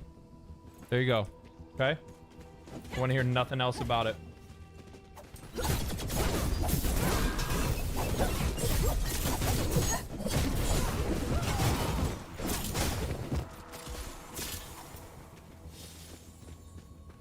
Hey, yeah, you need to get the fuck out of here, dog. You need to get going. Thought I was gonna die here.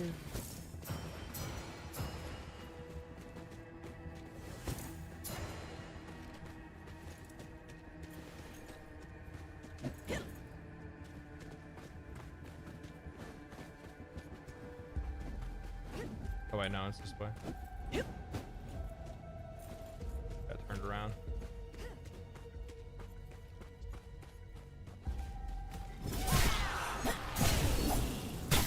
Nice.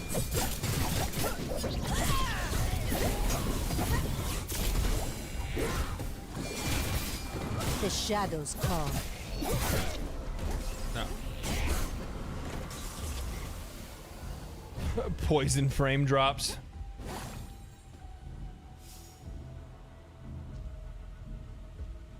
You got Tempest, that used to be one of the meta weapons. I have no idea.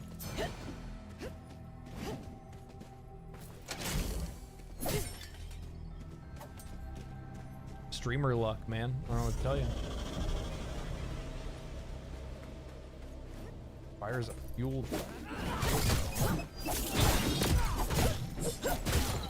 Flashbang.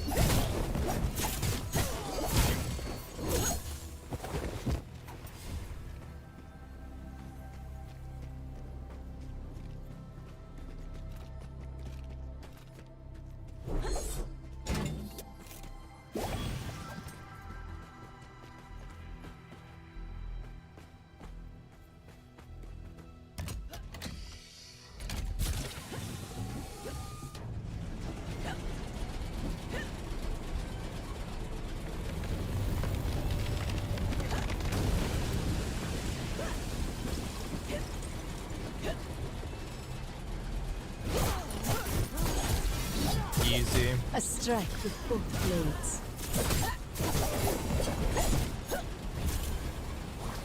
Easy.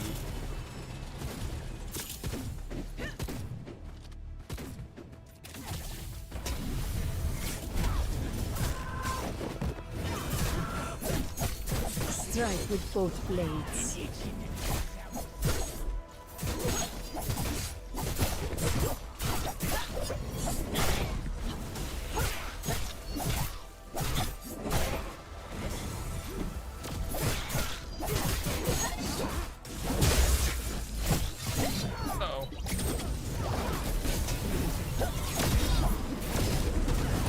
Let us dance. You're already dead.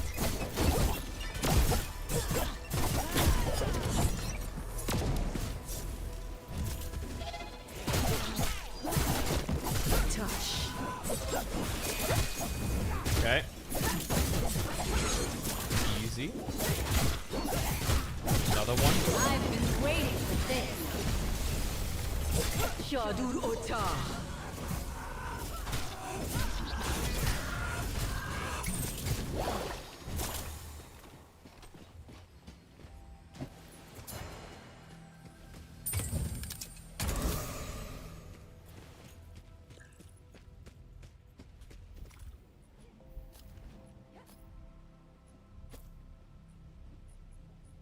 Nice.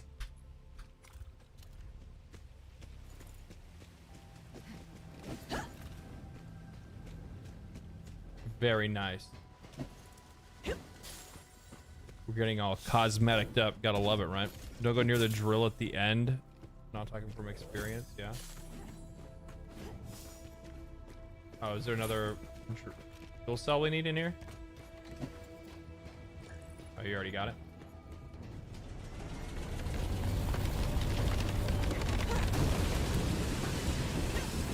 Talk about a very inefficient drill. This thing like can only go like 4 feet and be like, ah man, we're gonna need another fuel cell.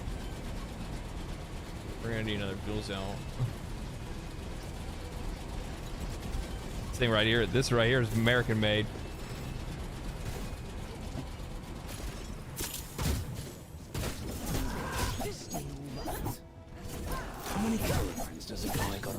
before he gets a cushy job for once.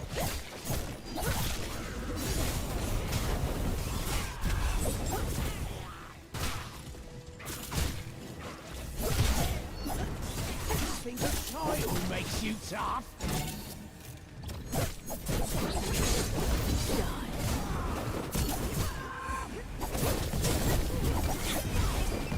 Thought you'd get a jump on me?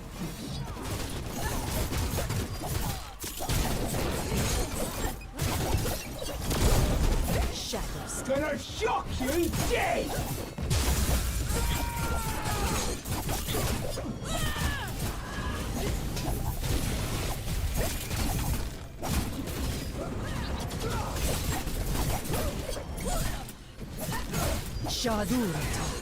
Ah, I went down again. The fucking burning damage always gets me. The Wayfinder came out to play.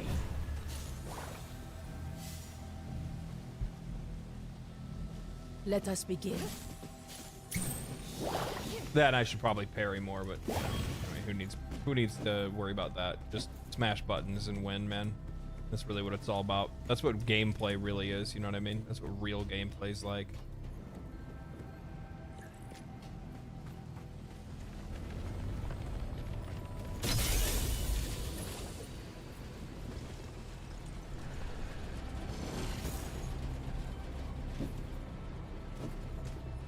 The real user experience, the real, like, you want like a real, like, a real, you know, a true to life user experience that requires you to not read tooltips and to completely ignore mechanics and then get mad when you die.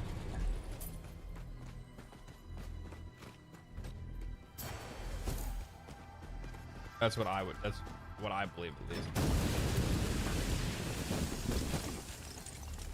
What the fuck? Did you seem like... Oh, whoa. You attack me? You're gonna go underground, huh?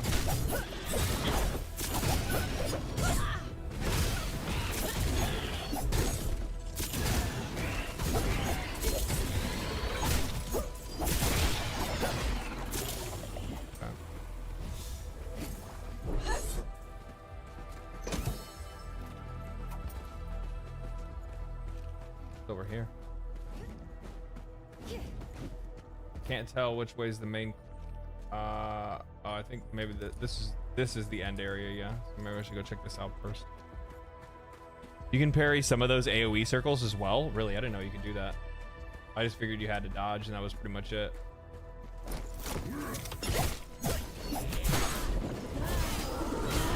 Shadow step. Speaking of fight, run it.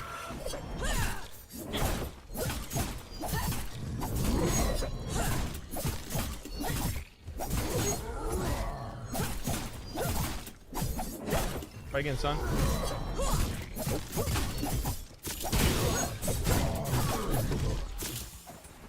Nope. Take a seat, son. Take a nap.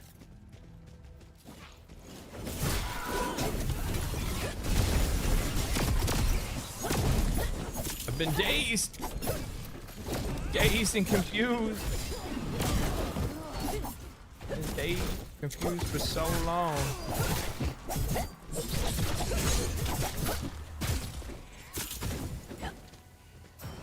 I haven't listened to Led Zeppelin in a really long time. Actually sounds really nice.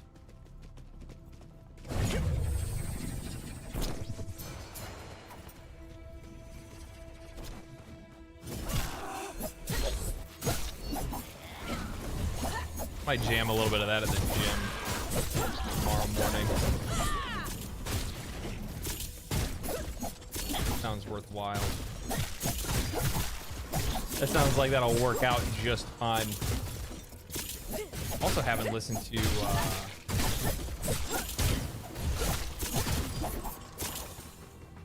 Greta Van Fleet in a while as well.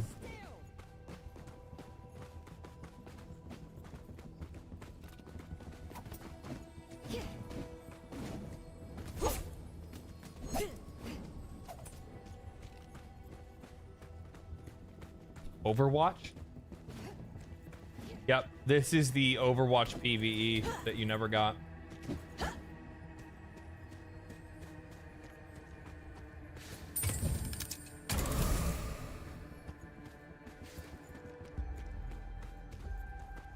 Where'd he go?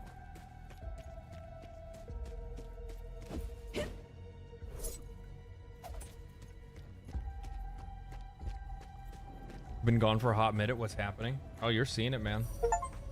Doing dungeons, brother. Doing dungeons, getting loot, playing a game. Playing the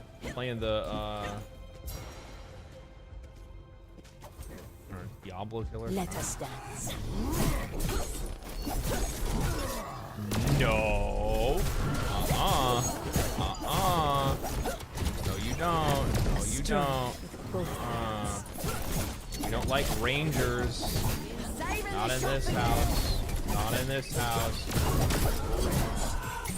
I have survived worse.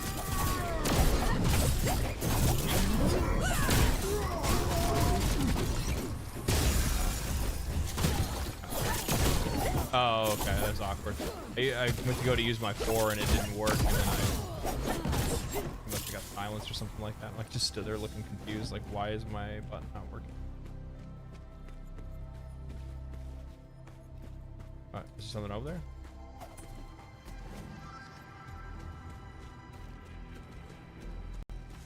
This dungeon's big, huh?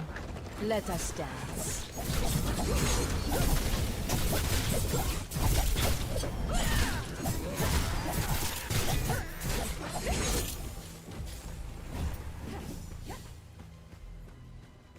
You can put that decoration in a room and you get a daily skeleton key for free. Ooh, nice.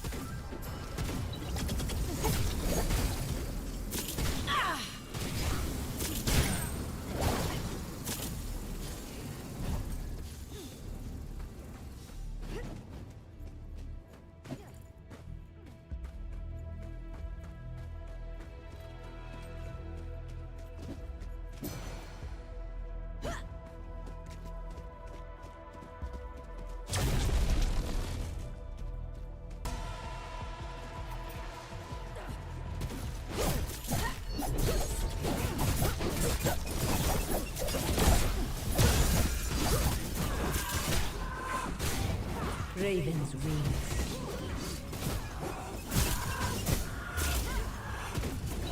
Tush.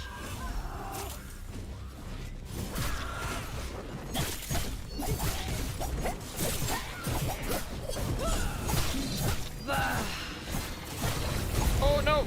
Shit, I try to move out. I keep standing in that damn ichor. I keep standing in the poison. Not thinking about it.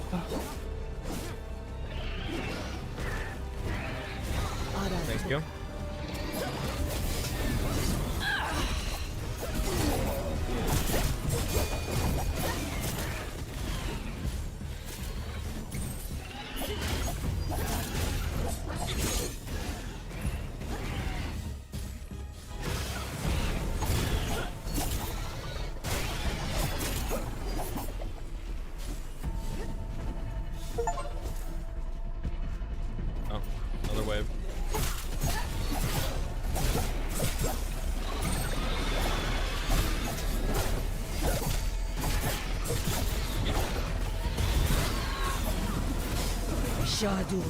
Nope. Ah, fucking fire, man.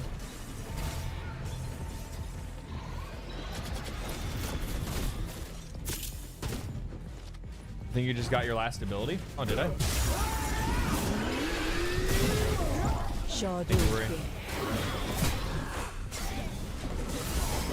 Ride the lightning. I don't even know what even happened there. Got deleted. That's what happened. Got deleted.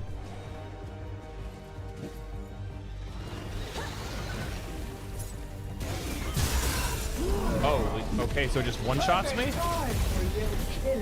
I've been waiting for this.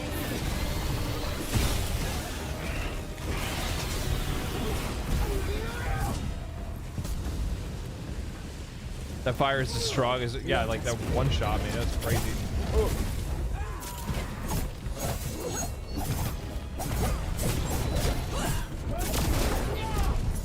Shadow step.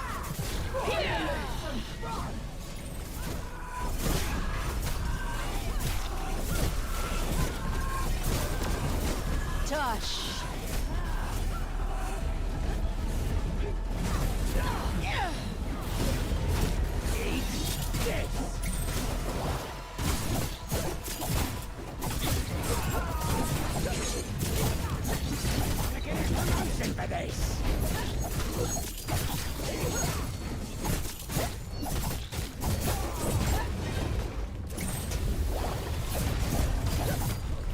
This guy's a little spicy, huh?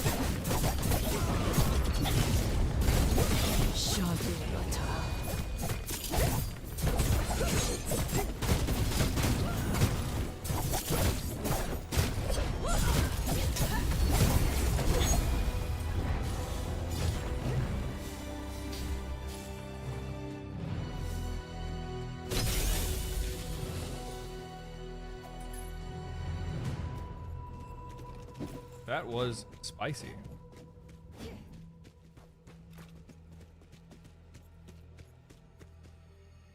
Drum strike hits like a tank. I don't know what that is. Wait, where'd you go? Oh.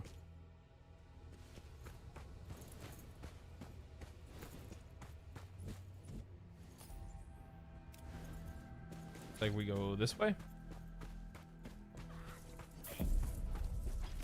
Treasure goblin.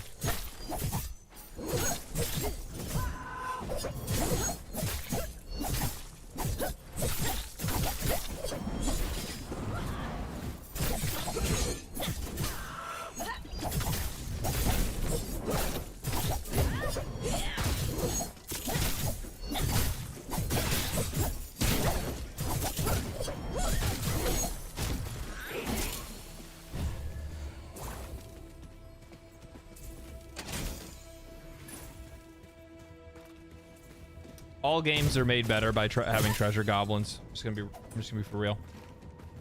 Just gonna be real. There's no game that's made worse by it. Well, I mean, maybe Diablo 4 in some ways.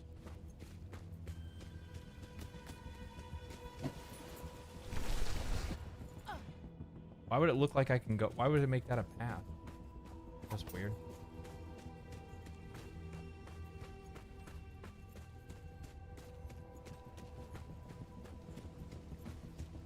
Loot pinata enemies are always good. Oh yeah. Oh yeah.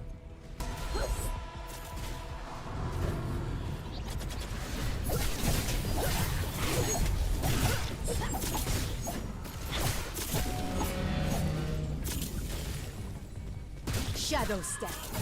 This ends now. Perfection. That was a waste of my 4. Oh well. Eat this! Eat this! I killed myself again.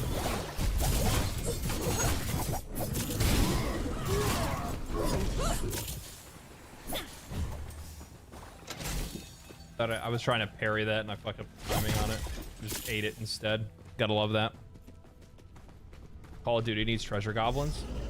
Actually, kind of true. What's this?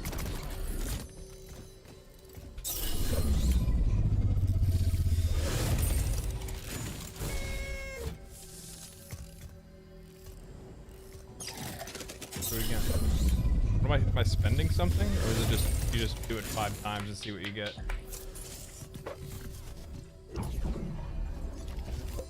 Oh. I won.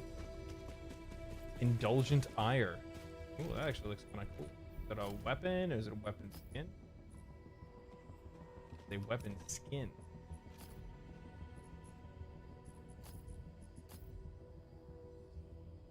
Am I tripping?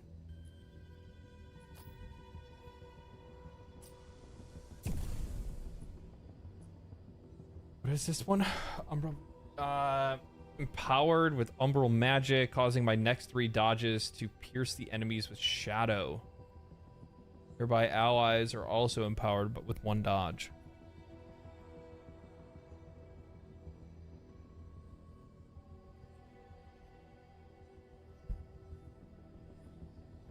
You're spending trickster coins. I didn't see it on the UI. Maybe I just wasn't looking.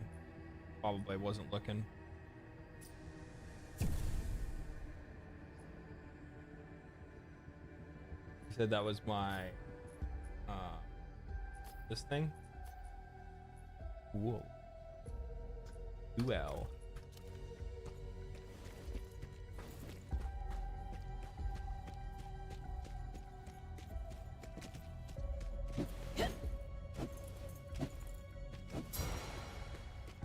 You gotta get rid of some of these like random invisible walls. Like sometimes you go to jump over something or walk into something, you'll get stuck a lot.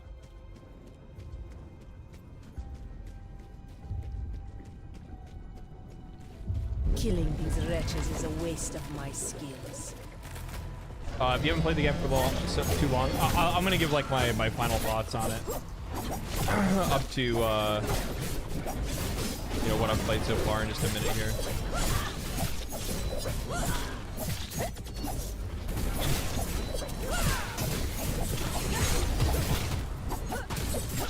Or at least my final thoughts for what I've played so far. We'll say like that.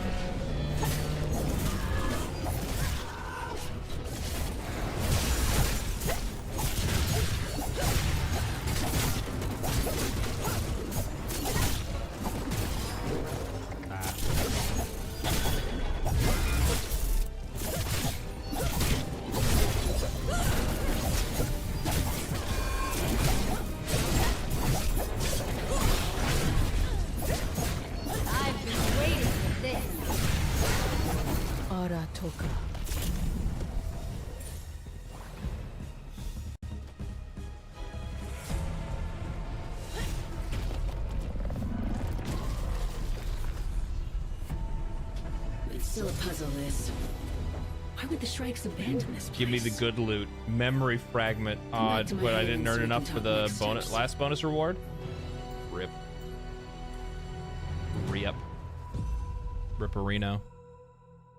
How to join your game. I never tried co-op after Echo update. Requires Steam. Yeah, you have to be on Steam friends list, and I'm not giving out my Steam friends list to anybody other than close friends.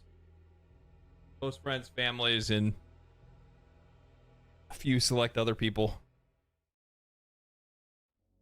You had 2 deaths in the team, so no reward. Oh, okay. Okay, I see how that works now. That makes sense. And then now I fast travel. Is it like Bloomgate?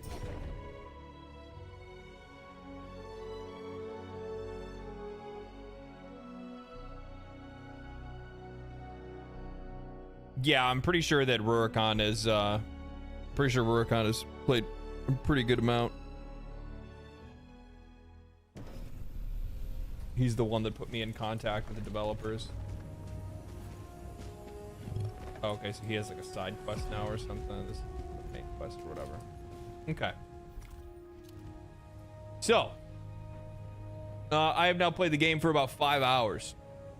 Okay. My thoughts. Let's talk about it.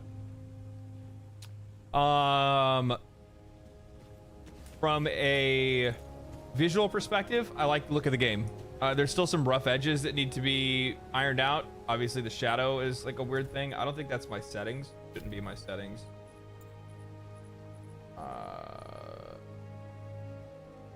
Shadow quality, maybe that's what it was.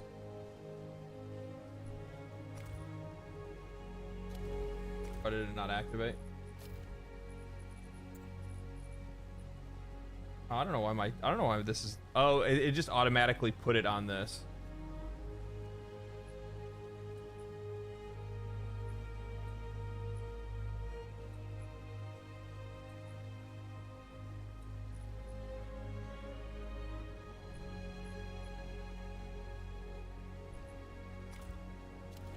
There you go. That's what the problem was. So whoever was talking about the shadow quality, that's just because it automatically had my settings on the wrong settings. That's why. I mean, though I do appreciate them starting low rather than starting high, and then you having to deal with like issues to try to get it in line or something like that. I could probably max this game out, but with the odd, bugs where you have to like load the shaders for certain stuff, that kind of ends up working against you. So overall, visually, I like the way that the game looks. There's a little bit of rough edges here and there that I think that they could probably work on a little bit, but outside of that, I think it looks really good.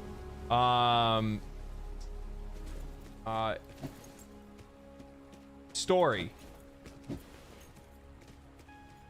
Not every story is for every person. This one necessarily really isn't for me. So maybe it's the way that the story was delivered that I didn't really want to pay attention to it too much. But it felt really repetitive at the very beginning, and I kind of just tuned out right after that. So that might actually really come down to the delivery more than anything else. The gameplay, minute to minute in combat, really good. Really good. Very simple, but it's simple with hidden depth. And I really appreciate games that have systems like that. That, the layman can pick up and play and have a good time, especially on like lower difficulties. And every class has a lot of like hidden layers, and like not hidden layers, but a lot of classes have higher skill ceilings than the game would first make you believe when you first started playing it. I really appreciate that. Especially like this character's a really good example of that, right? There was that spider boss fight that I had that kind of showed that off a little bit. You know what I mean? Once you kind of like lock in, you actually start using your parry. You start using the other class mechanics the way that they're supposed to. Things come together pretty quickly, and all of a sudden, you're kind of dialed in and having a really good time as a result of that. Co-op was really nice. Players can actually synergize together depending on what classes they play or what characters they pick to play with. I really like that. I don't know how I feel about like so I kind of get it from, I'm not somebody that usually likes hero-based stuff for the most part. You know what I mean? I like to have a little bit more customization over RPGs like this. But with that said, I don't necessarily not like it, but I wish there was like a little bit more visual customization of the character itself. I think that's something that hopefully they can look into. I'm not talking about like the equipment that they're wearing. I'm talking about like their actual look, right? Like maybe I want, her to have longer hair. Maybe I, don't want to have her have like the side bang coming over the side or something like that. You can change her whole face. Oh, that's right. Yeah. But the thing is that, where is that at? Is under style?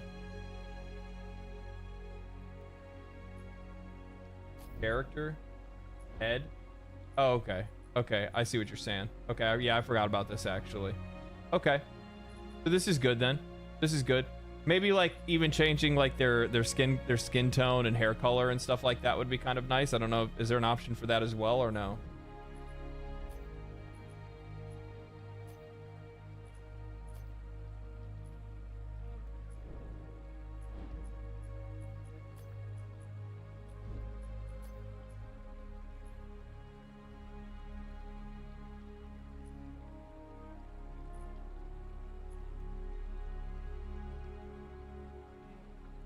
Yes, you can change their hair color. Is that this here?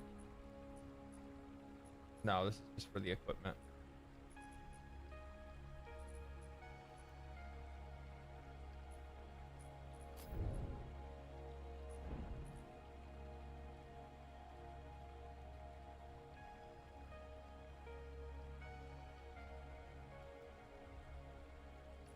Anyway, I'll look into that. So I guess that's a little better than that's better than I thought it was. Then I forgot about this part, so I'll take that criticism back. Do I?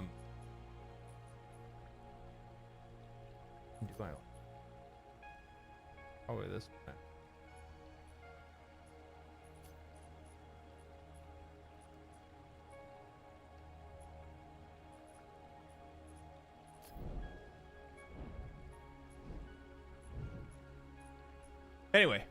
Anyway, so outside of that, so the one thing is that like I realize that the inventory, or I realize that like weapons, this one's a little bit more complex, probably more problematic for them, but I get that like certain weapons only drop from the same thing. It kind of sucks seeing the same thing this often this early into the game. You'd want to see like a little bit more variety. Now I realize that, well, I realize that there's a lot of work in progress with this kind of stuff, but if you're making a game that's going to be an ARPG, like a looter ARPG, co-op ARPG, you probably want to see a little bit more visual and mechanical variety in some of those weapons that you see up front. You know what I mean? Especially when we're talking in the first 5 hours, because you want to think about this from a new player's perspective. When you're seeing the same items and the same looks over and over and over again, regardless of how much depth is in the game later on, that doesn't matter when the first 5 hours feels repetitive. And that's something that you don't really want to have. So that's definitely something that I would look into, creating a little bit more variety within those first few levels, randomizing the look and the loot a little bit. Probably wouldn't hurt you in the long run, but it might require you to make a more variety of items in the game. Might be a little bit difficult to do with, you know, the whole thing they kind of have going on right now with the state of the game and whatnot. But with that said, it's cool. It's cool. I think the combat really carries it more than anything. Combat, class design, as well as the like buildcraft customization stuff, because there's a lot of different ways to go about that, which I think is really cool. What else? I mean, I think like normal UI stuff is fine. Moving around this is fine. The only thing I don't like is that, like, say if I want to, like, I can't look at other maps unless I'm like on that map, I don't think.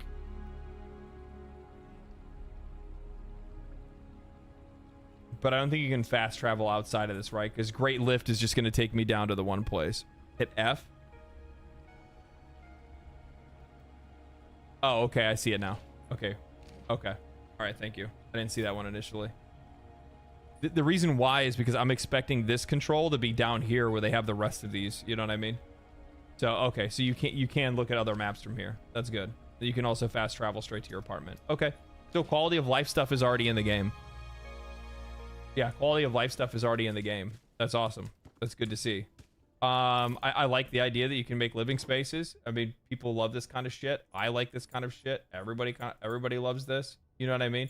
There's not a whole lot of people that don't.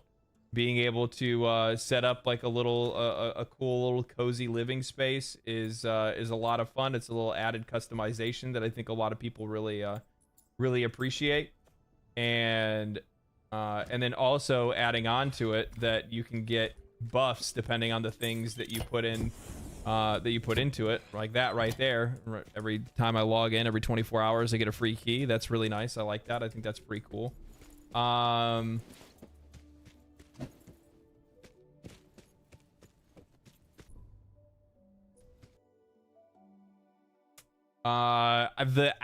actual like regular UI that you use to play the game, it's not bad. It's not bad, but it's not great either.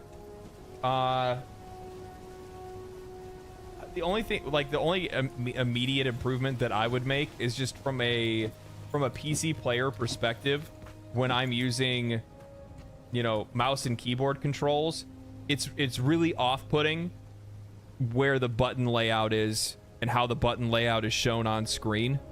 I would much rather it be just a horizontal display. You know what I mean? Just having like 1, 2, 3, 4 ability, and then like the Q off to the side of the 1 or something like that. And then having this display if you're using a controller.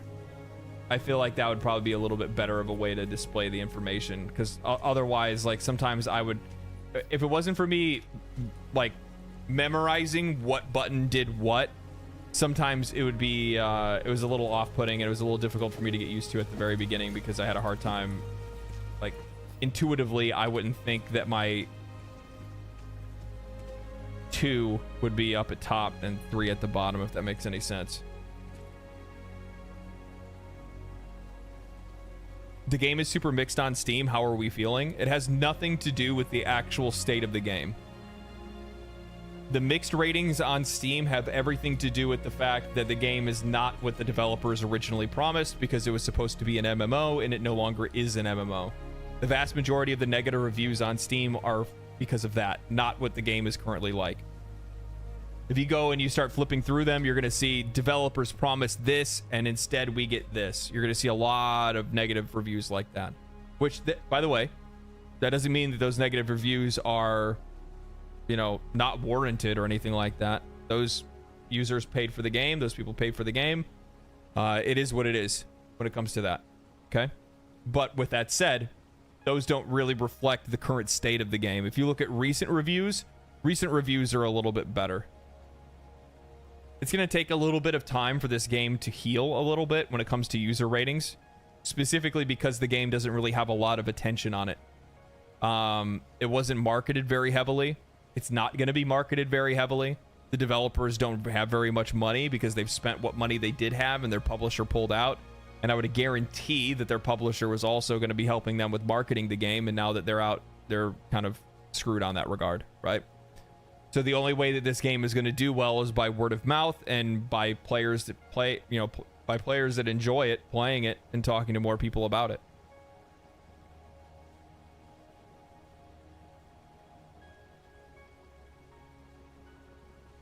Yeah, I highly recommend for anybody that is interested in the game, watch people play it, see if it's something that you think you'll like.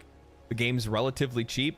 It's a one-time purchase. There's no microtransactions. There's no other bullshit or anything like that. That's one of the directions that the company wanted to go in, because they were like, well, fuck it. If we can't make it a live service, let's just yank out all the microtransactions, throw everything into it that way, and then be done with it. Who's the publisher? They're self-publishing. The game was originally going to be published by Digital Extremes, the makers of Warframe. However, they ended up closing their publishing wing for whatever reason, and as a result, they no longer were the publisher for this game.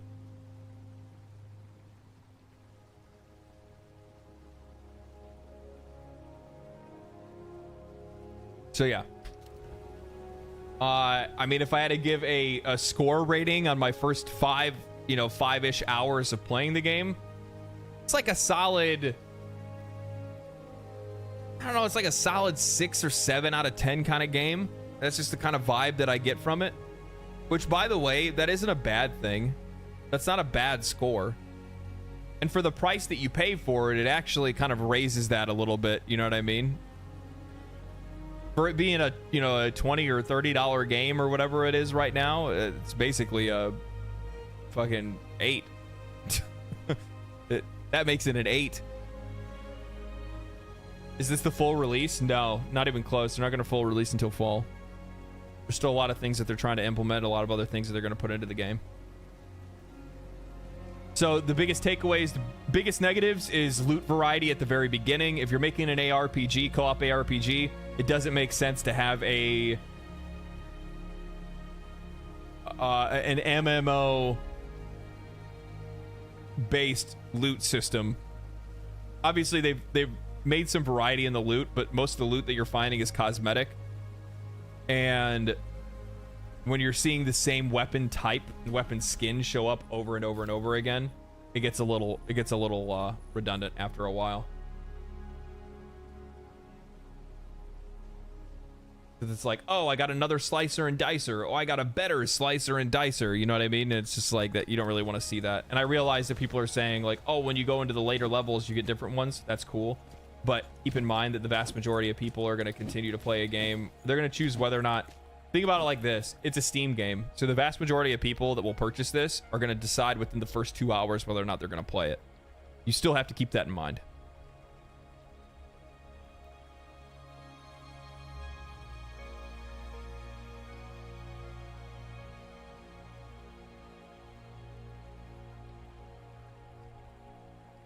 You've gotten kind of unlucky, to be honest. You haven't got a single SNS. What's an SNS? I don't know what that means.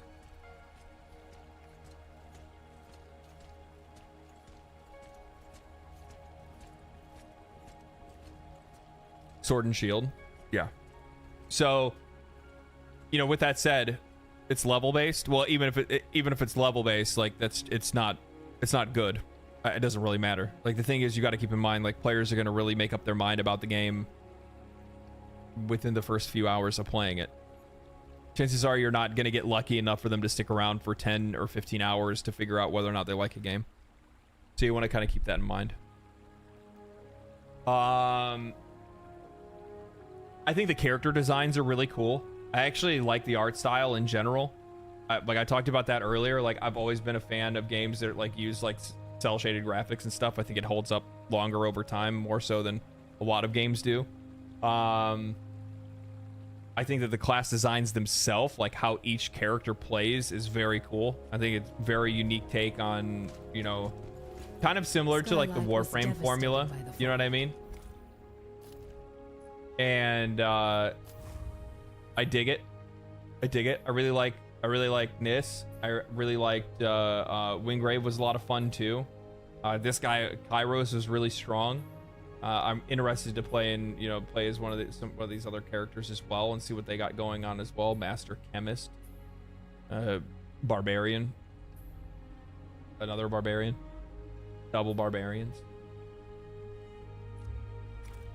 Very cool. Ruby and her builders have They're all done very remarkable diverse, work we built. which I appreciate as well. Though, there's still so much more to restore. This type of game, Remnant 2, is better in my opinion. Remnant 2 is a completely different type of game though.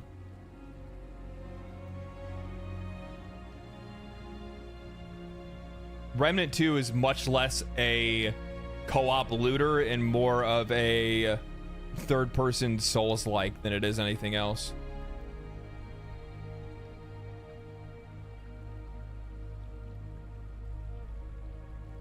I mean, you can boil it down to something as simple as ARPG with gun, that's fine, but then we could throw 100. So then we could say, so then should we also say that the Division 2 and Remnant are the same thing as well?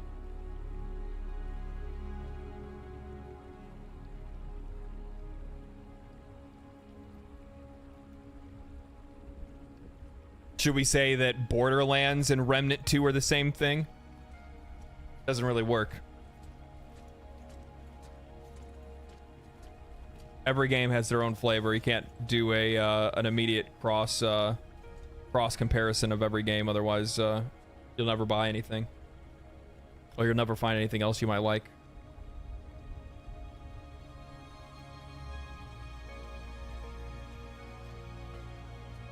Remnant is also double the price. True. Remnant's also a AAA game. But yeah. No, I like it. I think it's pretty cool. I'm looking forward to playing it a little bit more with some friends, doing like the dungeons and stuff like that, and just kind of like grinding it out a little bit. Outside of that, I think it's pretty solid. It's got some work to do. They definitely got some work to do. They got some cleaning up for sure. But outside of that, it's not too bad. Not too bad.